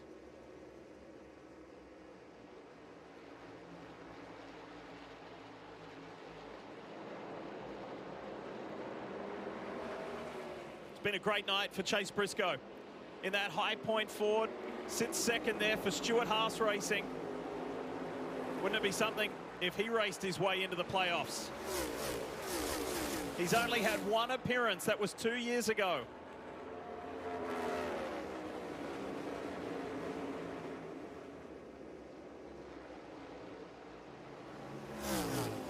The man who crashed out tonight, Martin Truex Jr. in the 19, that is exactly the ride that Chase Briscoe's taking over next year. Bell on the inside of his teammate Denny Hamlin. Bell won the Xfinity race yesterday, driving the car that normally we see Denny Hamlin run on Saturday here at Darlington. Now he goes past Hamlin inside to the top 5. Coca-Cola on board showed us exactly that view. Here comes Tyler Reddick in the yellow, black, and blue Toyota Camry. That upper deck machine right behind Chase Briscoe. Larson's now racked up 73 laps at the head of this field. Stage 2 the same length as stage 1, so a little bit of rinse and repeat. We expect 2 green flag pit stops. The big difference, and you talked about it, temperature cooling off, 8 or 10 degrees cooler, lights starting to come on. How are the cars driving differently? And is tire degradation just as severe, or does it improve as the night comes? Look, saw the 45 of Reddick, a little bit of contact with the wall. Watch the 3 different approaches as they enter turn 1. Watch Reddick. Look how high he enters the corner compared to the other 2. Immediately against the wall. The 14 of Briscoe, he enters lower. Dave. So Chase Briscoe running in second now. I think we saw that high line on the restart maybe work to the advantage here. It is a big advantage, but Chase, just after he got going, got this word from Richard Boswell, his crew chief. Deep breath here, man. I want you to find out what the 5 car's strengths are and what his weaknesses are. That's who we're going to race all night long. Almost 240 laps left in this race, so he wants Chase to know down the line. Jeff, that's so important for him to know where Kyle Larson might be weak here. You're exactly right. You've got to find where your car is a little bit better than his and then continue to make it better. You see the 45 of Reddick right against the wall. Briscoe slides in front of him. That takes a little air off of that car. Then Briscoe just taps the wall. I'm sorry. Reddick taps the wall. And another incident. Have a look at this. Watch Todd Gilliland. Top right of your screen. Oh, heavy contact, and sometimes you can kind of get stuck into that wall, and that's what it looked like for the 38. Yeah, that's the way to describe it too, Steve. You get in the wall and he just won't leave it. And here comes the flying number 11. Hamlin on the inside of Bubba Wallace. Do you know, several days ago, long before he wasn't feeling so well, Tyler Reddick on Sirius XM NASCAR radio, he said, I think if I look at the landscape, Darlington Southern 500. I'm saying it's me, it's the 5, and it's the 11. The 5's leading. Reddick's running third. The 11 is in fifth. Well, the unfortunate thing for the competition is I can list a lot of tracks where those are the 3 you're going to have. As we head into the playoffs, right, we start thinking about, now the playoffs have a different look this year with Watkins Glen in the playoffs now. Atlanta kicking off the playoffs is something new. So we have a road course and a speedway in each of the first and second round. But then if you are fortunate enough to move on, Las Vegas, Kansas, those high-speed mile-and-a-half still await. Those are the types of tracks that Larson, Reddick, Hamlin trio seems to always find their way to the front. Let's Chase Briscoe run. We're not surprised to see Chase Briscoe running well at this racetrack because he always seems to have speed here. But think about this company, Stewart-Haas Racing. They've announced that they're going out of business. They've sold their charters. They're changing their structure completely. A lot of employees have been laid off. You see the battle going on right here. They're searching for jobs, but they're still bringing speed to the racetrack, and that is exceptionally impressive. I give a lot of props to the leadership there. Greg Zipadelli, a lot of guys there still bringing the fight. Noah Gragson, Ross Chastain, and Corey LaJoie in the 7. A little bit of push and shove going on there. Here comes Alex Bowman in the background. Last weekend's winner in the 21, Harrison Burton. Yeah, the 34 and the 21, they are battling hard to be the first car one lap down. Zane Smith behind them. He's also in that battle, as well as Daniel Hemrick.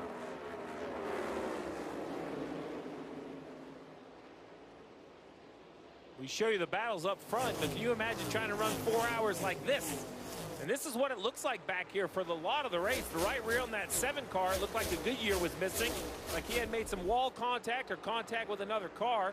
You see the 9 of Chase Elliott in the mix, running 23rd. He's on the lead lap. So this battle with Hemrick and Burton in these cars are actually in front of lead lap cars. They're trying to get their lap back. A little debris on the nose of the 21. If you think the battle for the lead is intense, you ought to be back here. It is wild racing, trying to be the first car one lap down. Michael McDowell, great competitor. Harrison trying to build some momentum after that win last week. Cleared McDowell. And cleared Daniel Hemrick, who had a good top 10 last week. Here's Tyler Reddick in his upper deck Toyota Camry. Let's take a look at the Toyota driver update. He is the highest placed, then Christopher Bell, Denny Hamlin. It was a Toyota pole yesterday for the 4th time in succession here in Darlington, with thanks to Bubba Wallace. But it's still Kyle Larson at the front. He's been leading for 83 laps.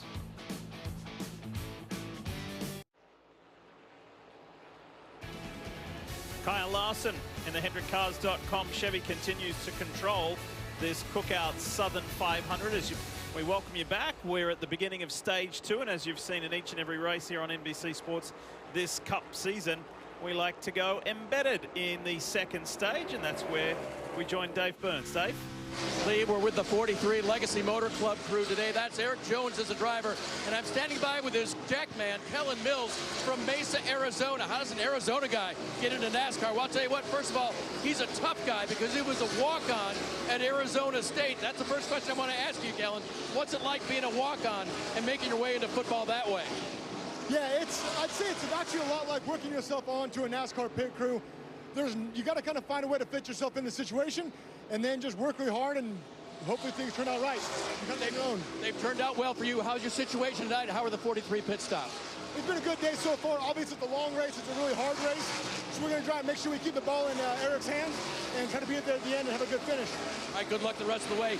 Kellen Mills, one of the stars for the 43 group. Marty. Dave, Brandon Johnson, the jackman for Kyle Larson, has a terrific story. He was actually a running back at Penn State and the backup for Saquon Barkley in his freshman year. He was actually going to make the Pittsburgh Steelers and got a concussion in the preseason. The guys who helped him through that, none other than Le'Veon Bell Bell and D'Angelo Williams, who he is still very good friends with. So he decided to stop playing football and try out NASCAR. He said, nothing gives me the thrill of football, but NASCAR is pretty close to that. It's like running a touchdown when you know it's on you as a jackman to be able to make the pit stop happen. And Steve, he said something funny to me. He said, you know what? I'm so thankful for NASCAR because I could never work a 9-to-5 job. I think that covers about most of the garage area. That's what they love, that's why they love the sport so much. I've been saying that for 30 years. Diff, there's no chance I can handle going to the office every day. I've been fortunate enough to work either in the garage or now in the booth now for 30 years. Brandon Johnson, I'm going to tell you, the pictures, they don't do him justice. When you walk up and down Pit Road, there was a point where it looked like a bunch of mechanics. And over the last 15 years, it is very clear it is athletes, front to back. Just the physical stature of the jackmen and the fuelers, the athleticism of the changers. It's an impressive lineup. It looked like a bunch of mechanics because that's what it was. Yeah, you know, right. And now they're specialized athletes. And, you know, he would really see a great battle right here. You would see Josh Berry underneath Joey Logano. Joey giving that spot up. Yeah, Logano running 11th. It's just a quiet night for Logano, but this is kind of signature Logano-esque, right? That you hang around inside the top 15 for a couple stages and then figure it out at the end. Penske's are always known for their kind of short-run sprint, and I think we've had a lot of green flag racing. They're just kind of hanging in there. But he has methodically crept his way forward because started 23rd for the longest time in stage 1, Joey, and that Sean Pennzoil Ford was kind of running around the high teens, around 20th. So for him to leapfrog his way forward to 11th is a good step forward. Here's Marty. Quickly closing in on pit stops here in stage 2. Another health update from Tyler Reddick. Listen. Just to clarify, you're going to give me a new drink bottle, fluid logic bottle? Yes, confirmed. Or not really sure where to go on balance right now. I don't know. Maybe leave it alone and see what the track does. Copy, all on that. Copy. After that radio communication, he said, I'm just trying to take care of me inside the car. Steve, I did talk to Billy Scott just moments ago. I said, we believe Martin Truex Jr. is still here. Have you reached out to him? He said, we have not reached out to him yet, but he would be the only consideration to put in the car. And he made the same point you made, Steve. I'm just not sure he would fit in the seat. Plan A right now, keep Tyler in the car until he tells us he can't. And I almost like the, hey, we're not going to put anybody else in it. Reddick's our guy. Yeah. And I know that's crazy in the big business of NASCAR, but we're going to ride or die. He's our man. And if he can't run, if he's so physically ill he can't race, we're going to park it and get ready for the playoffs. And that sounds crazy, but I don't know. If I'm the driver, I wonder if that wouldn't feel like a good support to think that, you know, the teams are going to do anything to give me an opportunity to compete. Pit stops are starting. Kim's there. And Ryan Briganti electing to bring his driver in on the earlier side. Todd Gillen saying still too tight for fresh Goodyear tires. Sunoco fuel as Joey Logano making a stop, Marty. Kim, a moment ago, Lee mentioned that Joey Logano's kind of leapfrogged his way through the field. Paul Wolf making a strategy call to come very early here on this window here in stage 2, Kim. As you see, Brad Keselowski making his stop under green flag conditions. Brad said, I could use a little bit more drive off and more turn as they complete a pit stop here for fresh Goodyear tires. Entry not glad. He said he just, again, needs more turn as Chase Elliott making his stop. The last stop they made under green was a little bit slow, taking 4 fresh Goodyear tires. Chase saying, it's the best I've been all night, but I still could have a little bit more turn in the car. Still plenty of activity on pit road. Marty, they're coming your way. Yeah, here comes William Byron. Rudy Fugle told me this afternoon, we've been good, not great here at Darlington, so we're bringing a completely different setup. So far, Byron says of that, I'm going to need to turn a lot better as it gets into the night, Dave. Bubba Wallace back on pit road. The car wasn't good at the start of the run, but then the radio from the driver was that the car is coming back to us. So not a big change, if any. He will get 4 fresh Goodyear tires and fuel, Marty. So interesting, here comes Denny Hamlin down pit road, and Chris Gabehart playing it much more straight up in this run. Hamlin said the car started a little bit too tight for him, a little bit too free the longer he ran. We expect Tyler Reddick to come in the next lap, and again, more driver maintenance when he does come down pit road.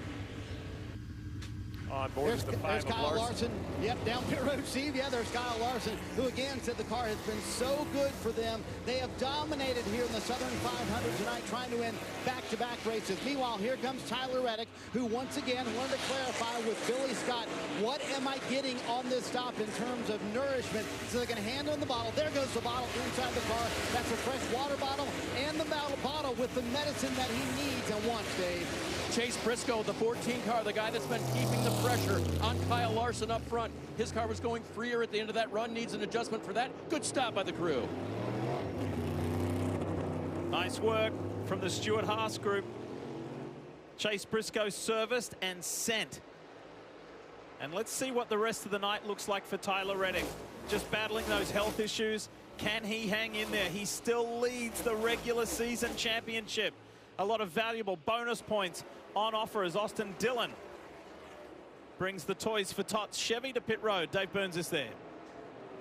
And he will come to the attention of the crew here again. 4 tires. There's not even a chance you'll take 2 here at Darlington because the track wears the tires so hard. 4 and fuel for Dillon. In trouble on the right rear. Once again, we see another lug nut fall out of the socket. The tire changer has to go find one. You're looking at normally 9.5 second pit stops. That one 14.8, losing valuable time, Dave. Kyle Busch to pit road in the 8 car. He's getting beat in a couple of different places in the track. Been working with his spotter on how to take that on. He'll get 4 tires and fuel as well. Now, top of your screen, we'll see Kellen Mills, the Jackman, and the rest of the 43 crew go to work for Eric Jones. On that first stage, Eric gained 10 positions. We know he's good here, a 2-time winner, and the car is just almost to the perfect balance for Jones. Busch's stop is complete, and he's back out and at it. Josh Berry, I think, is trying to get to the bottom to come to pit road. He was trying to protect it. Buescher was coming by, and that's exactly what's happening because now the 4 trying to turn off the banking. Well, he was in there pretty deep. I did a nice job of getting slowed down, make pit road. Kim, Josh Berry's headed your way. Yeah, Josh Berry pitting from the lead. Earlier in the run, he said he was too loose, but then that car, it built tight. He has to be freed up for this next run. Crew on the right side, they'll put 4 fresh Goodyear tires on that machine, as well as Sunoco fuel. Looks like routine service here for Josh Berry as he's finished up. And with the overstock Ford's service, now things cycle back to the norm, so to speak, with Kyle Larson resuming the lead. 3.8 seconds to the good over Chase Briscoe.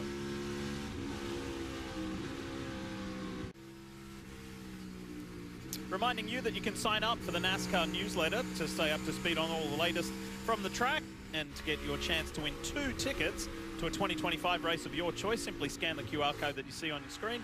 Visit NASCAR.com/race ticket promo to enter. 67 laps to go here in stage 2 of the Cookout Southern 500. Lee Diffie, Jeff Burton, the 1999 winner, by the way, of this famed race, and Steve Letarte. As we're working our way into the night, it's Larson over Briscoe, Bell, and a sick Tyler Reddick, and then Denny Hamlin, William Byron, and Bubba Wallace trying to fend off Ty Gibbs here on screen right now.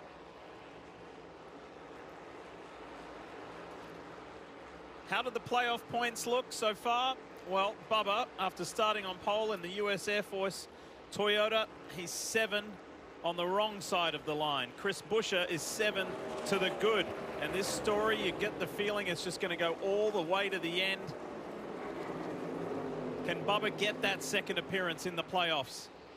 Or is it going to be a heartbreaking story at the end of these 367 laps? Yeah, Bubba did a great job. Ran 2nd in stage 1, has slowly kind of fallen back. Still okay, running 7th currently, which would be some stage points, but you know, very valuable. He cannot afford to get passed here by Ty Gibbs.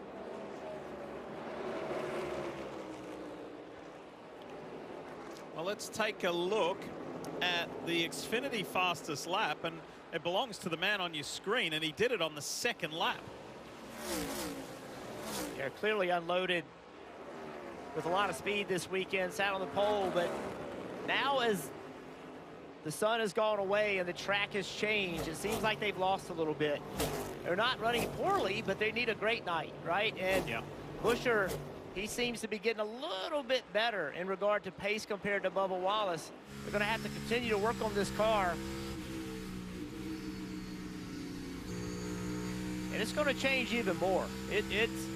This racetrack is one of the most difficult racetracks to stay ahead of as that tip comes down. On board the BuildSubmarines.com Ford for RFK Racing's Chris Buescher. Let's go for a ride. Let's do a full lap of of Darlington.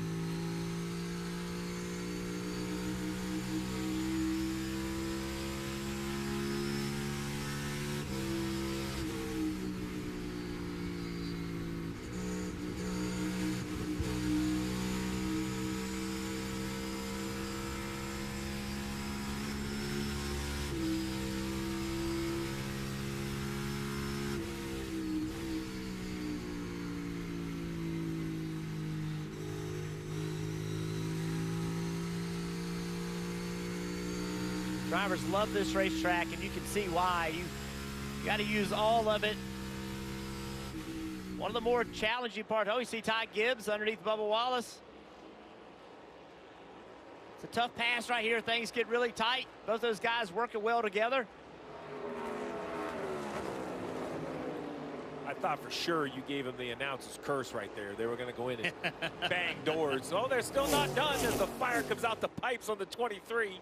Yeah, Ty just kind of slid up in front of him, took that line away.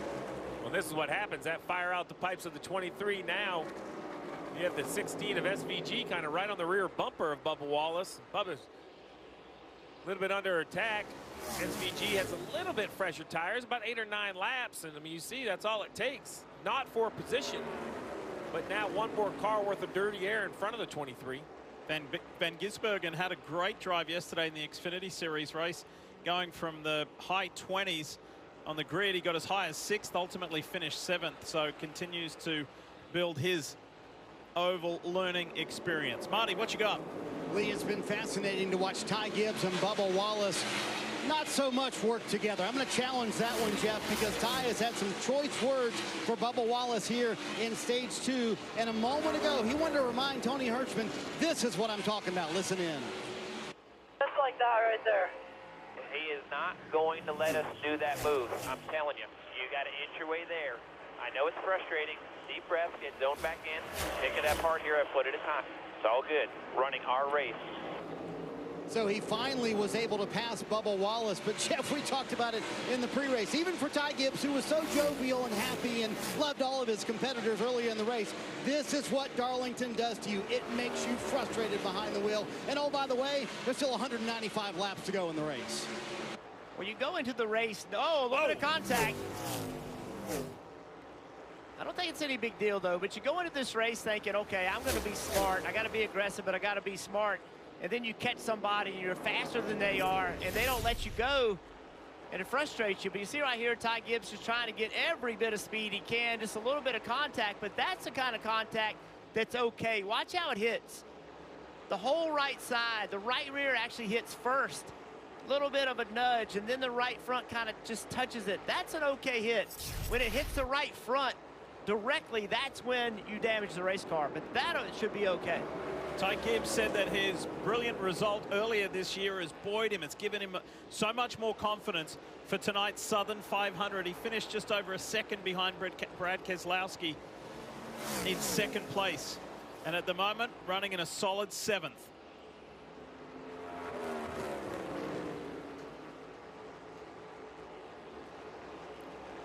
Well, let's see which drivers are on the move. Brought to you by Ashley Furniture.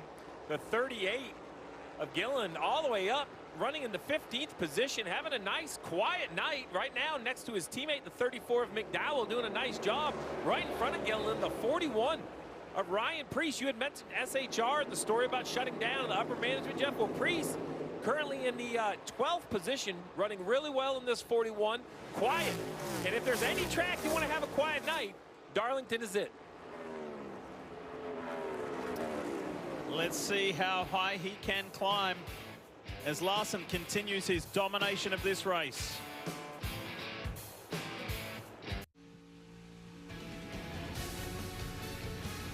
Are we looking and a potential 5th win on the season for car number 5, Kyle Larson. It sure looks so.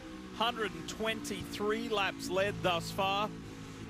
We've got 50 to go in the second stage here of the Southern 500. What a performance. It has been smooth. Meanwhile, things are hotting up here. The battle for 4th. Denny Hamlin in the 11. William Byron on the low line in the 24. Here he comes. Jeff, you had mentioned the track now almost under complete darkness, and it has shifted. The cars that have pace, Larson Briscoe still up front, but William Byron, another Chevrolet, seems to be a little bit better than some of the Toyotas on this run as now he gets his way past the 11 of Hamlin. 49 to go in this stage. I expect pit stops to be in about maybe 7 or 8 laps. It's going to be very important between the leaders who are only 6/10 apart, who gets to pit road first. The other thing that's happened, Steve, since it's gotten cooler, the fall off on tires have become less. There's been less slowing down of the cars, but you can see, you talked about the change, and here comes Briscoe. Larson's having trouble getting by Cindric, and Briscoe's just gaining a little bit at every lap. The way that William Byron's car has come to life, certainly over the last 10 laps, has been impressive. He just blew by Tyler Reddick. We know that Tyler is under the weather. And check out this, as the 6 is in, Keselowski's in. Yeah, starting the green flag cycle early for fresh Goodyear tires, snow coat fuel. Brad saying it's numb in the center. I feel like I'm overdriving the entry. Just need the car to turn better. Slight air pressure adjustment on that Ford Mustang. Check this out. As Larson struggles to get by Austin Cindric, he's now got a full fight on his hands for the lead of this race as Chase Briscoe in the 14, the High Point Ford, is really applying the pressure as Briscoe comes back. Larson likes that. Now he has Cindric between him and Briscoe. That will allow him to run a clean 1 and 2, get himself a little breathing room. 4 or 5 laps, maybe less from a pit stop. Now if I'm Cliff Daniels, I know I do not want Briscoe to pit the lap before me. That will be the lead. 1 lap on newer tires will instantly be a leapfrog on pit lane. And others are starting to pit, so that's the sign it's getting ready to happen. Kim's there.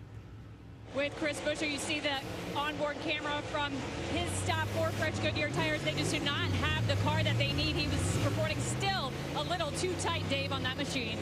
And they tried to call Chase Briscoe to pit road, but it was too late. Bubba Wallace did come to pit road this time. He said, I've got just nothing there on this last run. No grip, all 4 corners. So they'll change all 4 corners, give him more fuel and send it back, Marty. Dave, no health updates on this run from Tyler Reddick, but he did say to Billy Scott a moment ago, I still have no idea where to tell you to go balance-wise. Billy said, okay, that's fine. We're going to leave it like it is for this run right now. So also in Kyle Larson, who for the first time tonight, you guys talked about the swing and the racetrack, said the car has gotten too tight for him, and you saw that on the long run, Dave. Chase Briscoe was going on the outside of Austin Cindric that last time down the back stretch. That's why he couldn't get to pit road with a late call from Richard Boswell. But Boswell trying anything he can to give his driver the advantage. 1 lap later, now Chase Briscoe comes to pit road. He had been fairly good about that balance, fairly happy with it as he'll get tires and fuel. See the 14 finishing up the left side. William Byron on the bottom also leaving pit lane. It's going to be interesting to see. Well, you see it off the rear bumper of the 5, which means the 5 of Larson holds serve battling Briscoe. Some cars still yet to come to pit road, but the 5 of Larson should maintain the lead through the cycle. And let's watch to see if the 24 of William Byron continues to come to life. There's Briscoe at the back. Cycles in just behind John Hunter Nemechek. And look at all the traffic, though, right? Just a little gap on pit road. Diff was a huge gap between the 5 of Larson leading this traffic and all the way back here for the 14, right? 4 lap cars in between them. Some extra work to do for Chase Briscoe. 43 to go in stage 2. Checking them off his list one at a time. He can race his way into the playoffs with a win tonight.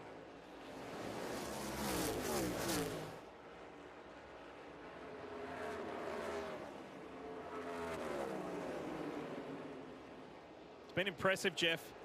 He's been running at the front for the majority of this race. Yeah, he loves this racetrack.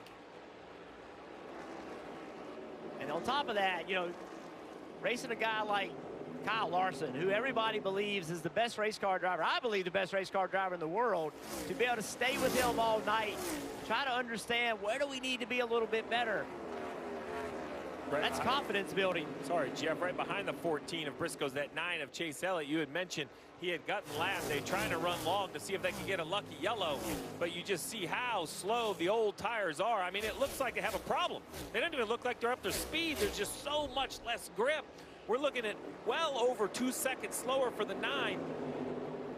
We're waiting on not only Chase Elliott, Steve, but we're waiting on Austin Dillon, Busch, Berry, and Denny Hamlin, continuing this trend that he's done all night long of going off sequence from the others, going off sequence from Larson and Chase Briscoe and Tyler Reddick.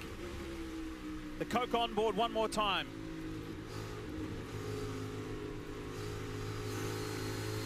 If we review back to the first stage, long first cycle, hurt Hamlin. Long second cycle, advantage Hamlin. So we'll have to just see how traffic works out. The 9 on pit road, Kim. Yeah, finishing up the stop here, putting good sticker Goodyears on there.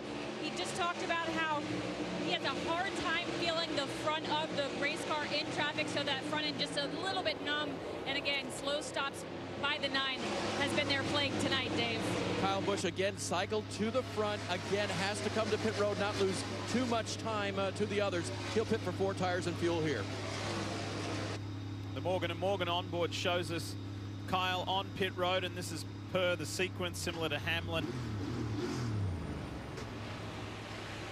I have to applaud drivers and crew. It's been a very clean day on pit road. We had a 1 penalty on Austin Cindric, but other than that, pretty clean as now we see Hamlin. This long strategy, Marty, we'll see if it pays off. Yeah, Steve, it's been the same group, really, with Chase Elliott, Denny Hamlin, and Kyle Busch playing this long strategy. Chris Gabehart making the call once again. And as the track has shifted here, Hamlin said his car has gotten much better here. 38 to go. And Gabehart reminded him, Kim, you'll have a tire advantage once you cycle out. Crew Chief Rodney Childers has elected to keep Josh Berry out on the longer runs during these green flag cycles. Josh Berry just reporting it's just a little bit on the tight side in traffic, but otherwise good in clean air. They're going to put fresh Goodyears on and take a drink of Sunoco fuel on that Ford Mustang. Kim mentioned Rodney Childers, the crew chief. He's won 3 times here at Darlington with Kevin Harvick behind the wheel. What can Josh Berry do tonight in the Overstock number 4? 37 to go in stage 2. Larson 1.6 seconds ahead of Briscoe. Bella further 3 seconds back. Then William Byron now inside the top 5. Tyler Reddick running 5th. And hanging tough. Ill, not well, but still in the top 5. Who may put their image and name in this? The tunnel and the list of champions. Champions walk here at Darlington Raceway.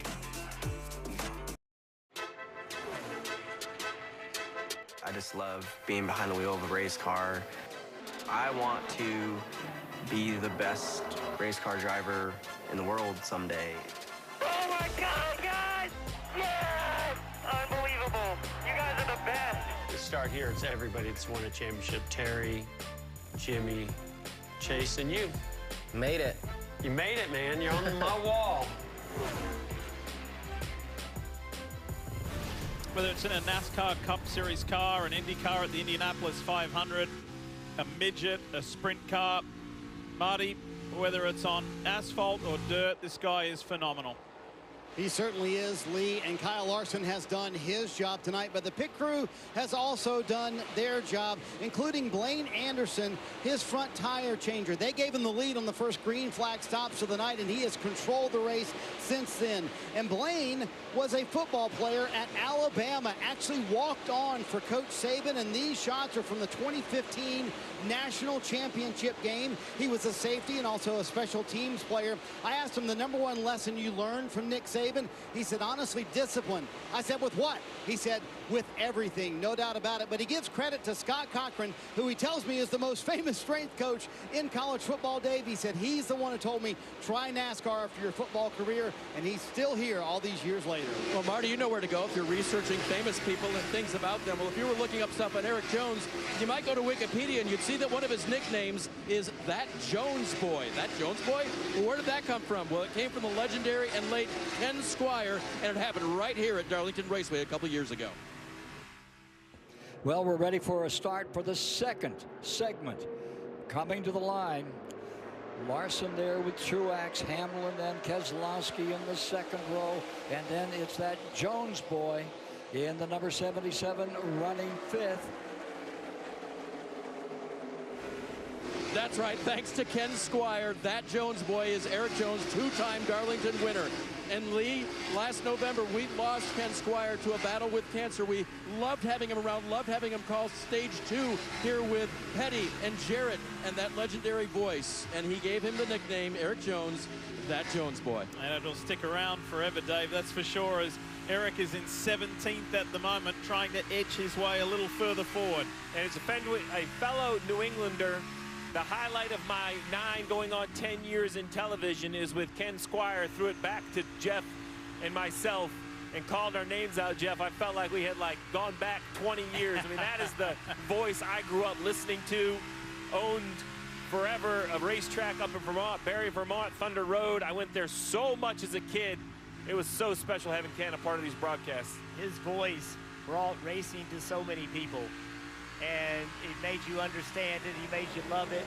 You could feel his passion and when he spoke about it. And he did a lot of great things for this sport. Look at this fight going on just outside the top 10. Josh Berry and Joey Logano, with Ryan Preece not too far away either. Yeah, a whole group of Fords here. Barrie, Logano, Preece, 2 SHR Fords, 1 Team Penske. Preece got to the outside of the 22, did a really nice job clearing the 22. Right behind them, the 38 of Gilliland. I tell you, Todd Gilliland returning to front row, I think that's a great decision for this organization. Every week, I think he continues to ascend the ladder. Now, there's small rungs, Jeff, but going the right direction, continues to get better. As now Kyle Busch is going to put Gilliland under attack. Kyle Busch was one of those cars that pitted a little bit later, and those 8-lap fresher tires now working as he's driven up to 14. With 24 to go, I think he can get all the way inside the top 10.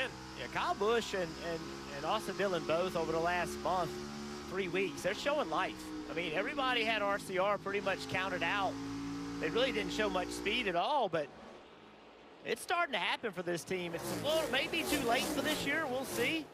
Maybe Kyle Busch can win this race tonight and get himself in the playoffs, but certainly an impressive forward momentum for them lately. So that's 13th in the Morgan & Morgan Chevy as he goes past Joey Logano. He's following in the footsteps of Denny Hamlin, who's up to 7th.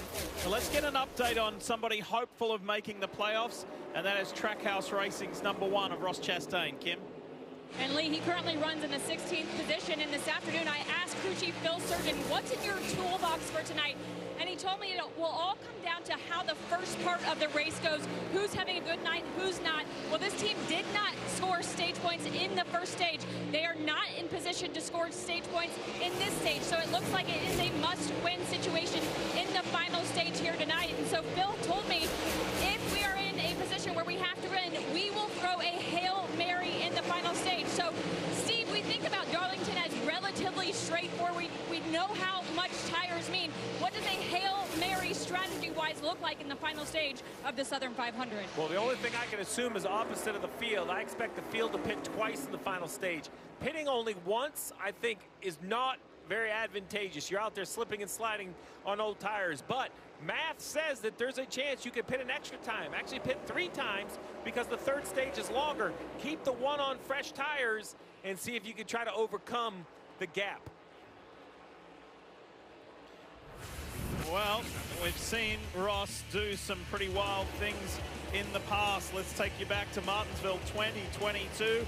This move, by the way, is now no longer allowed, but it was spectacular, to say the least.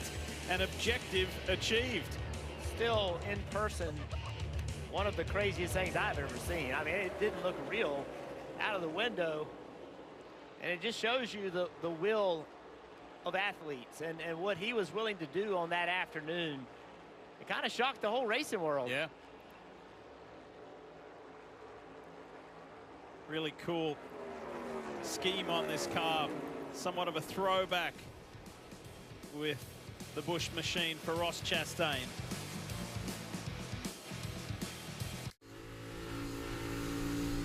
The Cookout Southern 500 continues, and how far can he go? He being Denny Hamlin in this 11 for Joe Gibbs Racing. He has worked his way forward to 4th now with 6-lap fresher tires than the race leader Kyle Larson. Was running basically in the 5th position when the green flag cycle started many laps ago. He has used those brand new or fresher tires to drive all the way up to 4th, as you pointed out. You see all the traffic in front of him. That's the challenge. Math says he should get to 3rd, no problem, which is William Byron. Briscoe and Larson, though, is out there about 6 seconds. It's going to be difficult to work through traffic, but he still has 13 laps in this stage. Check this out from a few moments ago. Tyler Reddick in the 45. Yeah, it just gets a little high. Does a nice job of giving up the positions and making sure he keeps the car safe. That's the key. Those are those moments. You're going to have many of them throughout the night. You just have to kind of understand you're in the bad position. Here's Hamlin using those new tires. This is going to be a lot of fun for a driver, Jeff, to be able to have this big of an advantage. Oh, it's so much fun. Trying to slice through the field. They're telling you where the leader is. Go see if you can get him. Well, there's William Byron just ahead of Corey LaJoie. He's not that far. He's less than a second. There he is right there. Oh, yeah, William Byron is not going to be an issue at all for the 11. Oh, I thought he was going to clear the 7. Oh, he does. Just way more speed than the 24. Still about 7.5 seconds behind the leader, Marty. Long way to go for Denny Hamlin if he wants to win the stage, but Chris Gabehart reminded him a moment ago, listen, your tires 8 laps fresher than everybody you're running around right now. And just like in the spring, Steve, when the leaders caught the tail end of the field or they were in lap traffic like they are right now, they were able to make passes within the field. Denny Hamlin knew that from Chris Gabehart this afternoon. One of the final things he told him before they took the green today. Here he is trying to get another spot. He may not get the stage win, but Steve, would you play this longer run strategy if you're Chris Gabehart in stage 3? Well, he stuck to it for the first 2 stages. I can't imagine he would go away from it now. The question is, how does he get longer than everyone else? You know, people may migrate to his strategy. That's the challenge when you have so much conviction as Chris Gabehart. You kind of show your hand both stages. That longer longer final stage, I think you got to be very careful how you break it up, because if you get a little too greedy early, next thing you know, you have 55 laps in front of you. For it, yeah. Yes, and you know, we haven't got to that cliff, but it's coming. You know, these tires only have 36 laps on them, Jeff. What happens at lap 40, 45, 50? Somewhere out there, there could be another huge speed loss. Well, that's right, and they don't all drop off at the same, right? Some cars will fall off really quickly, and then another car will go 4 or 5 laps longer. Stage 2 winners, last 3 races here at Darlington. By the way, Denny continues to rack up the impressive numbers here. By leading 15 laps here tonight, including tonight's race, means he has led at least a lap in the last 10 consecutive races here at Darlington. That's so impressive. And those are the kind of stats as a race car driver that really means something to you, because you know how difficult this racetrack is. And your peers look up to you. You know, they know that as well. What else is impressive is this pace out of the 24. I thought it was going to be easy work for Hamlin. Yeah. But since they both cleared traffic, William Byron's car has really come to life. Now Hamlin will throw it down to the inside. Oh, a little touch. Loosens up the 24, and Hamlin's by. Oh, I don't think William Byron's going to love that on the radio. I knew he would, you know, he knew he had to fight the 11 off, but aggressive for stage 2. I think this goes back to that engine penalty. I think Denny is driving with just a little bit more ferocity because he feels like he has given up so much. Yeah, Denny just upped the racetrack into the left rear quarter panel. If you're William Byron, you're like, what the heck, man? Like, I'm up against the wall. What do you want me to do? So the margin with just 6 laps to go is 6.5 seconds to race leader Kyle Larson. Larson 1.8 seconds over Briscoe, and then a healthier gap back to Hamlin in the 11 up to 3rd. Remember, 6 laps, fresher tires. Is that going to pay off over these closing 5 laps? We'll see. Keep your eye on the difference between Larson and Hamlin, 6.3 seconds. And Larson still battling with Suarez. It seems like we've seen this now multiple times in this race. The 99 of Suarez, last car on the lead lap once again, continues the battle to 5. And he's going to put it right up against the wall, and that momentum makes it so difficult for the 5 to pass, especially on old tires. You know, newer tires, you can kind of get a little bit of the power down, but at this point,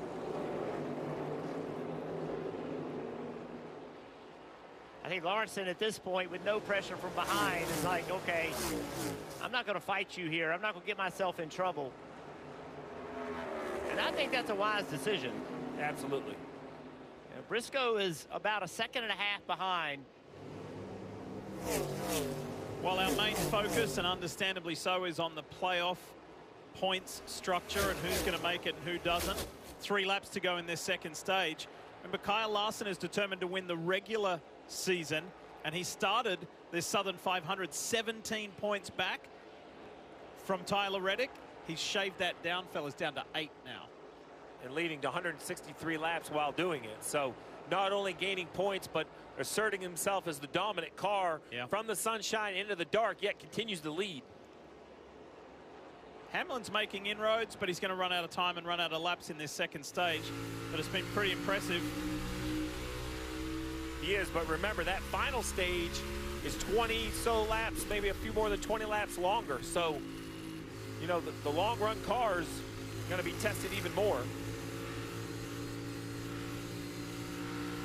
I love this view. I could ride on the roof of Hamlin when he's just so precise around here.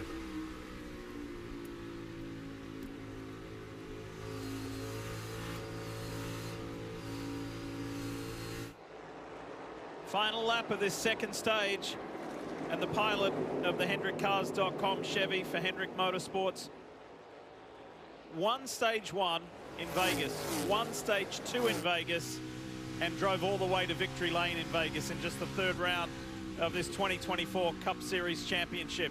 Is that an omen for tonight here in the Southern 500? Nobody has really been close. Chase Briscoe, yes, but Kyle Larson in control. Stage 2 victory. 10th stage win of this year. What an impressive run thus far.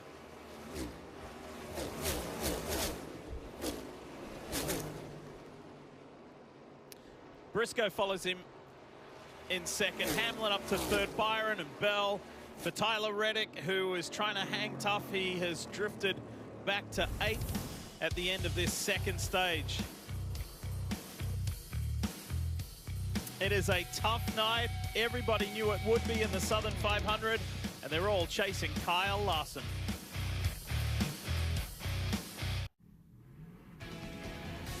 No prizes for guessing who has garnered the most points this evening, Kyle Larson, but there's a quick snapshot for you at who has done the best through the first 2 stages of this Cookout Southern 500. Been a really good night for Chase Briscoe. Denny Hamlin fighting his way forward as well. Chris Buescher with the 1 point. All right, pit road's about to get super busy. As you saw the top 2 head, there they go. Hamlin, William Byron. Marty, they're coming your way. Boy, Lee, yeah, you're right. What a dominant performance for the 5 team tonight. Kyle Larson said at the end of the run he had a little bit of an uneasy feeling, and then Cliff Daniels said something very interesting. We looked at the adjustments that the 24 made on the last stop. We're going to copy that on this stop. Meanwhile, Denny Hamlin made it up to 3rd. He said that was the freest the car had been all evening long. An adjustment coming for the 11, Dave. Christopher Bell finished 5th in that stage. Chase Briscoe 2nd. Briscoe said, for the long run, I need grip. I cannot be any tighter in the front. The driver of the 20 said, going loose with laps, and that started pretty early. He'll get adjustments well. 4 tires. Lee, watch the race off pit road. Watching. Thanks, Dave. Here it is. Hamlin grabbed one. Nice work. Pretty stable there. Bubba Wallace grabbed one as well. Tyler Reddick trying to hang on and hang tough, and that's the way it's been since 1950. This place oozes history, and if your name is on the winners list, that is truly special.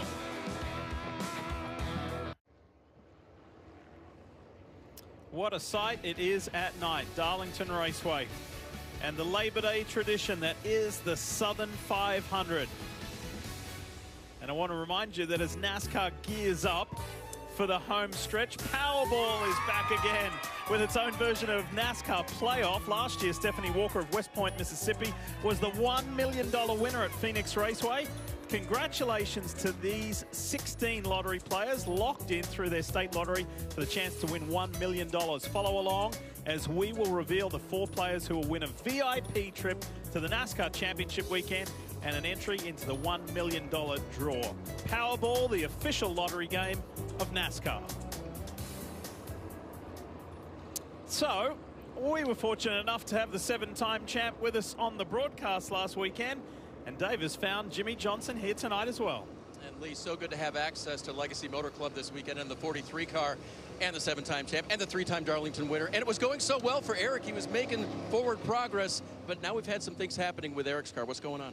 We're not quite sure yet. So unfortunate turn of events just before the stage ended. It seemed like there was something going wrong with the steering, maybe in the left front. We got those wheels and tires off, nothing glaring there. Everything looked fine. New wheels and tires go on and still have an issue with the steering. So this is one of those moments where I'm glad I'm sitting here and I'm not the guy in the car when the steering does whatever it's going to here at some point. Well, you know, on the box, not in the 84 car this weekend for one of your starts this year. What do you like to do? How do you like to be involved? What do you like to provide on a race basis here? I have so little time on a pit box watching that I'm just taking it all in and trying to understand the communication between driver, spotter, crew chief, watching our pit crew do their great work over the wall. So really just observing right now because it is still so new to me. The view is so different, right? Because you want to contribute and you were a driver for so long, but it's so different. There's different stuff you can pick up. It is so different. It's very helpless. When you're in the car, you have such a better understanding of what's going on connected to the performance of the car. It is very confusing and very distant sitting on the pit box watching. All right, taking notes is the co-owner of Legacy Motor Club. Going to get some ideas for next time they get together and talk about it, Marty. Dave, want to give a quick health update on Tyler Reddick and what a gutty performance it has been for the driver of the 45 so far this evening. Under that last stop, he did ask for more medicine to be mixed up in a water bottle. They were able to hand him that medicine. And the interesting point, Jeff, he made is he said it felt like the medicine that he got in stage 2, number 1, helped him, but number 2 was wearing off towards the end of the stage. Stage 3, much longer. So how much can Tyler Reddick stand tonight, and can he make it all the way to the end? Oh, I think he'll make it to the end. I mean, he's much past halfway in this race. And emotionally, Steve, that means, hey, I'm making it. I'm going to be all right. I agree. And the adrenaline of the potential opportunity to win. When we come back to green here to start stage 3, we're going to listen inside the 5 team. Let's get ready to go. Stage 3 of the Southern 500. Let's do it. All rolling here. Still rolling. You have no help here. Still tight. Still tight. Still tight seat here. Still tight all the way bottom lane. Still tight. Still tight inside. Still tight to you. Still very tight. Still there. Just shooting him. Still there. Still there. Still just shooting him. Still just shooting him right here.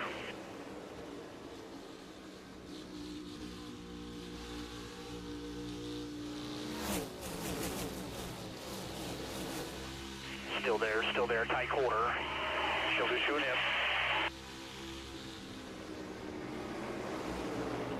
Still there, quarter, tight, clear, clear, clear. That's the voice of Tyler Mon. You saw him there, the spotter for the 5 of Kyle Larson, who is not only spotting for him here in the Southern 500, he had the honor of spotting for his driver at the Indianapolis 500 this year when Kyle did the double, or attempted to do the double. Of course, weather interrupted it at Charlotte Motor Speedway. But Tyler told me this afternoon that was one of the biggest thrills of his life, being the regular spotter here and going to Indy and doing that for Kyle. Oh, I can only imagine. Kyle Larson loved the opportunity. As a spotter, you have to love the opportunity as well. A little bit of challenge here for the 20 of Bell, though. We were watching that battle at the front. Barry gets into the left side of Bell, gets up into the wall, damage to the left and the right side of the 20. Yeah, we've seen a lot of this tonight. Drivers just getting into the door of the guy on the outside in the middle of 1 and 2 and putting him in a bad position. A lot of drivers going to be upset.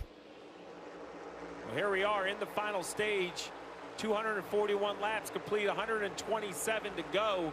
And if you look at the bottom left right here, 6 points between Chris Buescher and Bubba Wallace. 6 points between the opportunity to race for the championship or no opportunity when the playoff field is set. That's assuming Larson wins the race. A Briscoe win moves everything, but right now, Larson's so dominant, I think if you're the 23 and the 17, it has come down to simple math equation. Every position on the racetrack is a point. So the 23 runs 8th, the 17 runs 13th. That means that 23 car needs to move up 6, hope Buescher loses 6. It's going to be a fascinating final stage. It sure will. 126 to go in this. It's Larson, Chase Briscoe, Denny Hamlin, William Byron, Tyler Reddick hanging tough as Marty continues to update us on what has been happening medically there with Tyler Reddick. And then Ty Gibbs narrowly avoided that moment earlier. Yeah, you see Christopher Bell trying to take the fight to Bubba Wallace here, but I wonder if Christopher Bell's car didn't have a little bit of damage on the right side. After that incident. Yeah, he restart, just, the forward Barry just ran him into the wall. See, the lettering is off the left front tire. Oh, the right side has damage. Bell's just never going to get far enough away from the wall for you to see it. Jeff, he's going to keep it hidden. There you go. No Goodyears on the right side turning in there as well. I know what, there's smoke flying out of that helmet. I mean, that just gets you so angry. And you'll remember it when you get around that guy that did that to you. You're not going to cut him any slack. I think the left front, I want to say it was starting to look a little slack, like it potentially was losing some air. Almost could see a wrinkle on it. Maybe I'm dreaming. Just keeping you updated as far as the regular season championship is concerned. Kyle Larson has overtaken Tyler Reddick and leads the regular season by a single solitary point. I tell you what, Chase Briscoe, he took the fight to Kyle Larson on that restart. I thought he almost got it from him. Chase Briscoe's hungry, and he has so much to gain tonight. Winning this race versus Kyle Larson, he's willing to do things that Kyle may not be willing to do. Let's talk more about the 14. Here's Dave Burns. His crew chief, Richard Boswell, just got on the radio to him after that restart and said, okay, keep him within striking distance. You know how we've been on green flag stops. I'm thinking that it's not maybe as good as the 5, but just keep it within striking distance. He's right there. Chase has won here in spectacular fashion in Xfinity Series competition. However, he said, I kind of like this comment. He said, whether this is in the playoffs, the Southern 500, or it isn't, he said, this is one of NASCAR's crown jewels. I just want to win the thing. Everybody, Steve, everybody wants to win the Southern 500. It is, you know, the Daytona 500, the Southern 500, Coca-Cola 600, must wins. And I think this one's a little bit of a driver race. You know, it's like every car is slipping and sliding. Some are faster than the others, but anyone who competes in it just realizes the challenge of trying to run 500 miles around here. And I think there's some mutual respect in the garage area. Not as much specifically about the fan base, but within the garage, crew chiefs, drivers, engineers. If you can, you know, put a Southern 500 trophy in your trophy case, I think it kind of raises your notch. I mentioned a moment ago about his Xfinity Series win here at Darlington. Let's remind you what it looked like because it was spectacular. Great battle. Watch this. I mean, just such an intense race. Remember, you got to remember that, you know, Briscoe wasn't real sure where his future was going. You know, most of these drivers have had a point in their career where they didn't know what was going to happen, and a moment happened, a win happened, and you got a lucky break, and you went on, and you just never know where your career is going to go.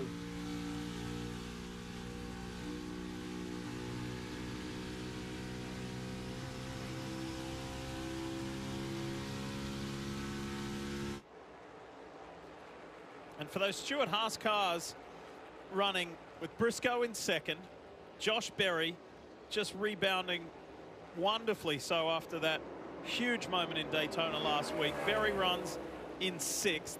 Ryan Preece running in the top 15, just behind Ross Chastain and ahead of Todd Gilliland.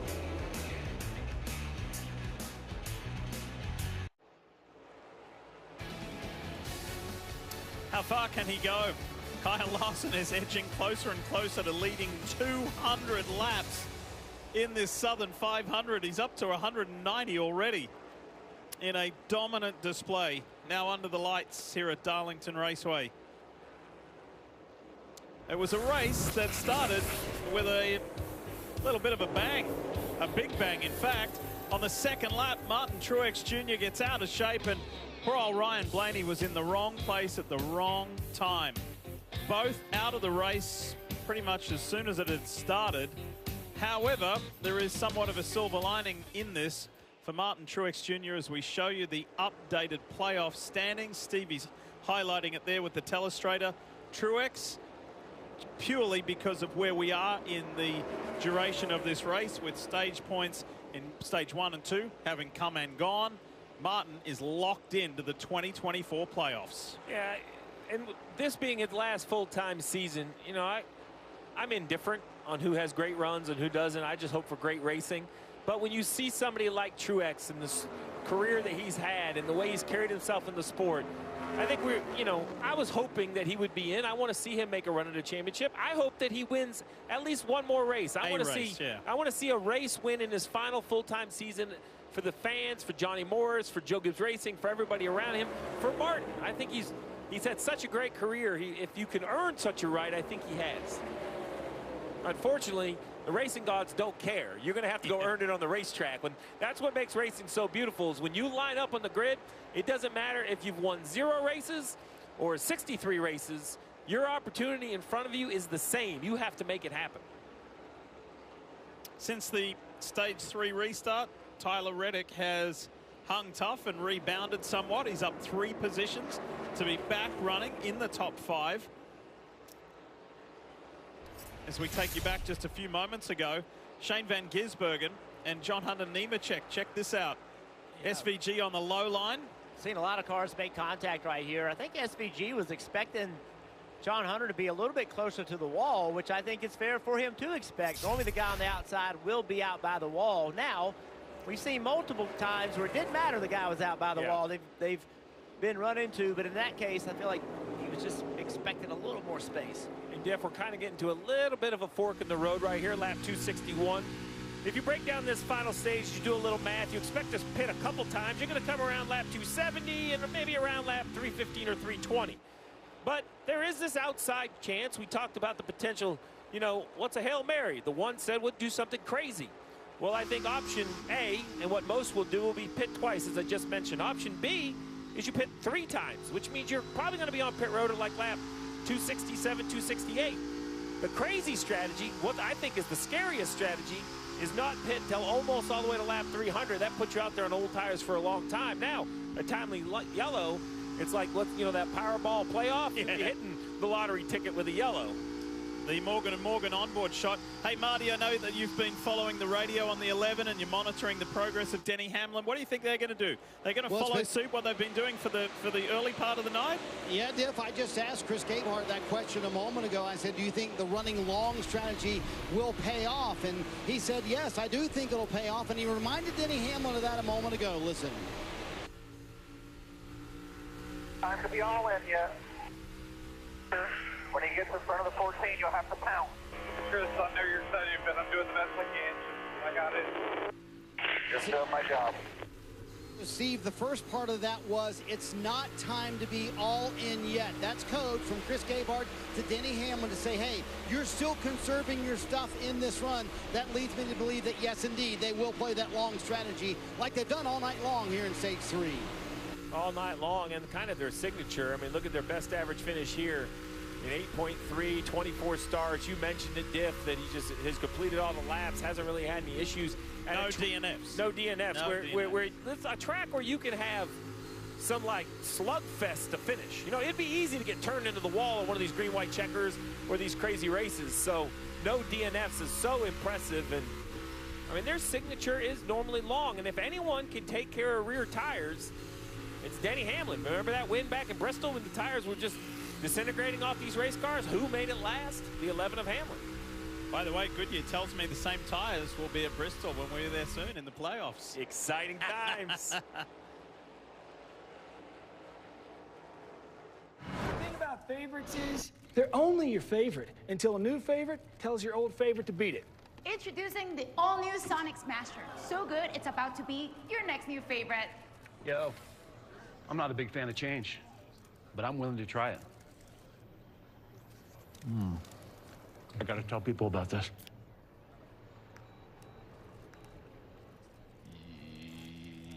Yo. The all-new Sonic Smasher. Live free, eat Sonic. Wanna live free? Valvoline Restore and Protect. A first-of-its-kind innovation that returns pistons to factory clean by removing up to 100% of deposits. Restore your engine to perform like new. Restore and Protect. Another first from Valvoline. It's Pod's biggest sale of the summer. Save up to 25% on moving and storage for a limited time. And see why Pods has been trusted with over 6 million moves. But don't wait. Use promo code BIG25 to save. Visit pods.com today. Dude, you're looking ice cold. You look ice cold, bro. Guys, somebody's coming. Somebody's coming. Let's do it. There comes a day When I'll be the one you dream.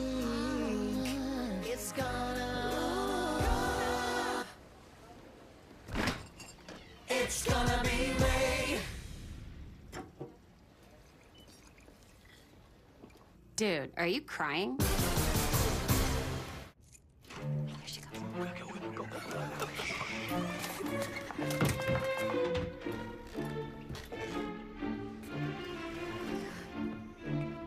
With so much great entertainment out there, wouldn't it be easier if you could find what you want all in one place? My favorites.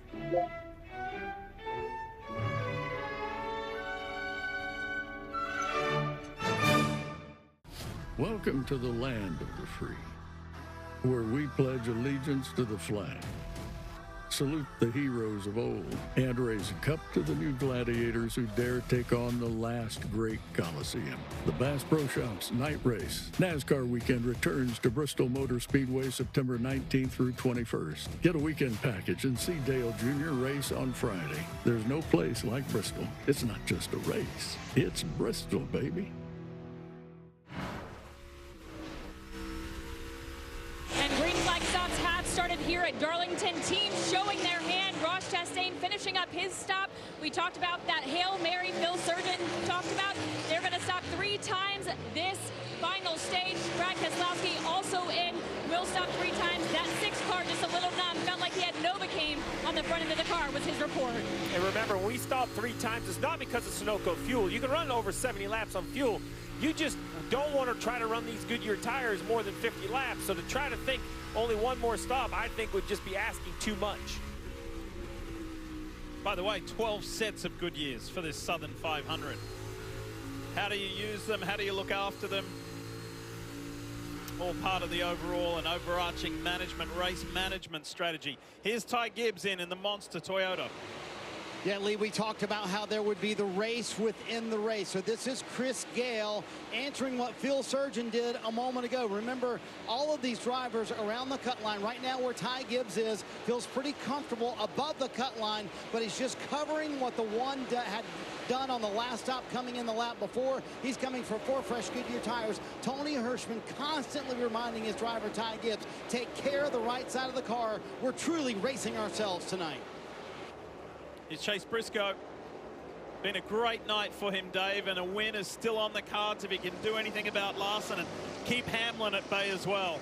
Lee, he might have tapped the wall just a minute ago, but the car has been just so loose. He's been encouraged by his crew chief. Keep fighting for us. We'll fix you up on this stuff. You can see the mark on the right rear quarter panel. Well, that could have come from earlier as well. It is Darlington after all, but crew going to work now, trying to hold their position here. As Marty, we see the 5 of Larson on pit road. Yeah, Kyle Larson coming down pit road. He saw Michael McDowell, who did it way earlier in this stage, coming behind him, and he said, is that for position behind me? And they said, no, don't worry about that. McDowell is a couple of laps down. Now we'll see where Larson cycles out. This pit crew has just been outstanding all night long, Lee. Another slick, efficient stop from the 5 crew. This night could not be going any better for Kyle Larson, who has led 207 laps of the Southern 500. And now this is this game of the tortoise and the hare, the game of leapfrog. 14 pits, lap later, the 5 pits. Then Denny Hamlin, when will he come? So as we see the 5 leave pit road, here comes the 14 down the front stretch into turn 1. He's going to have a ton of pace up the banking of 1 and 2. The question is, will the 5 be able to get off from the corner in front of him? He will, and he will relatively easily, to be quite honest. A great job by Kyle Larson on and off pit road to stay out in front of the 14, even with the 14 coming a lap earlier. So now we wait and watch. This has been kind of one of the ongoing storylines of how long will the 11 of Hamlin go, when will he come in, and what advantage will it pay? 2 other cars we want to keep an eye on, and that's right here. Bubba Wallace and Chris Buescher. Remember, that's the battle for the final spot. Bubba Wallace needs to beat Chris Buescher, assuming no new winner, by 12 spots. That's the math. It's as simple as that. He has to find positions. So while we talk about Hail Marys to win the race, Buescher should just be chasing the 23. Whenever he pits, just come with him. Watch what happened to Chris Buescher just a few moments ago. Boom! Into the wall. That was the entrance of turn 3. Now Buescher on the pit road. Kim's there. And they're reminding him, make no mistakes. Do not speed on this stop. The crew to the right side. Chris fired off just a little bit free on this run, but he said, do not tighten it up. They'll take 4 fresh Goodyear tires and Sunoco fuel under green. And the guy he's fighting to make the playoffs just saw his teammate and one of his team bosses go blowing on by Bubba Wallace in Brad Keselowski. So interesting move by the 23 running long. Remember, a yellow right now, it would be a pit of the stomach feel for Chris Buescher because Wallace hasn't pitted yet. He's on the lead lap. Now he's losing time. This is that run long strategy that we see Hamlin kind of work out, but I don't hate this move by the 23 because I don't see 12 positions available as good as the 17 is. They're going for so now that the 17 pitted, he pitted first.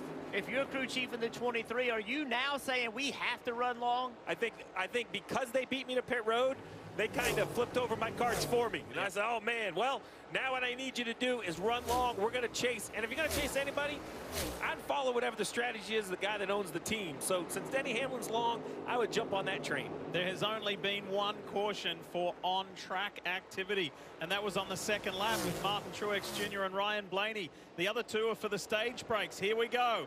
Hamlin's answering our question and our query, and William Byron's following him in.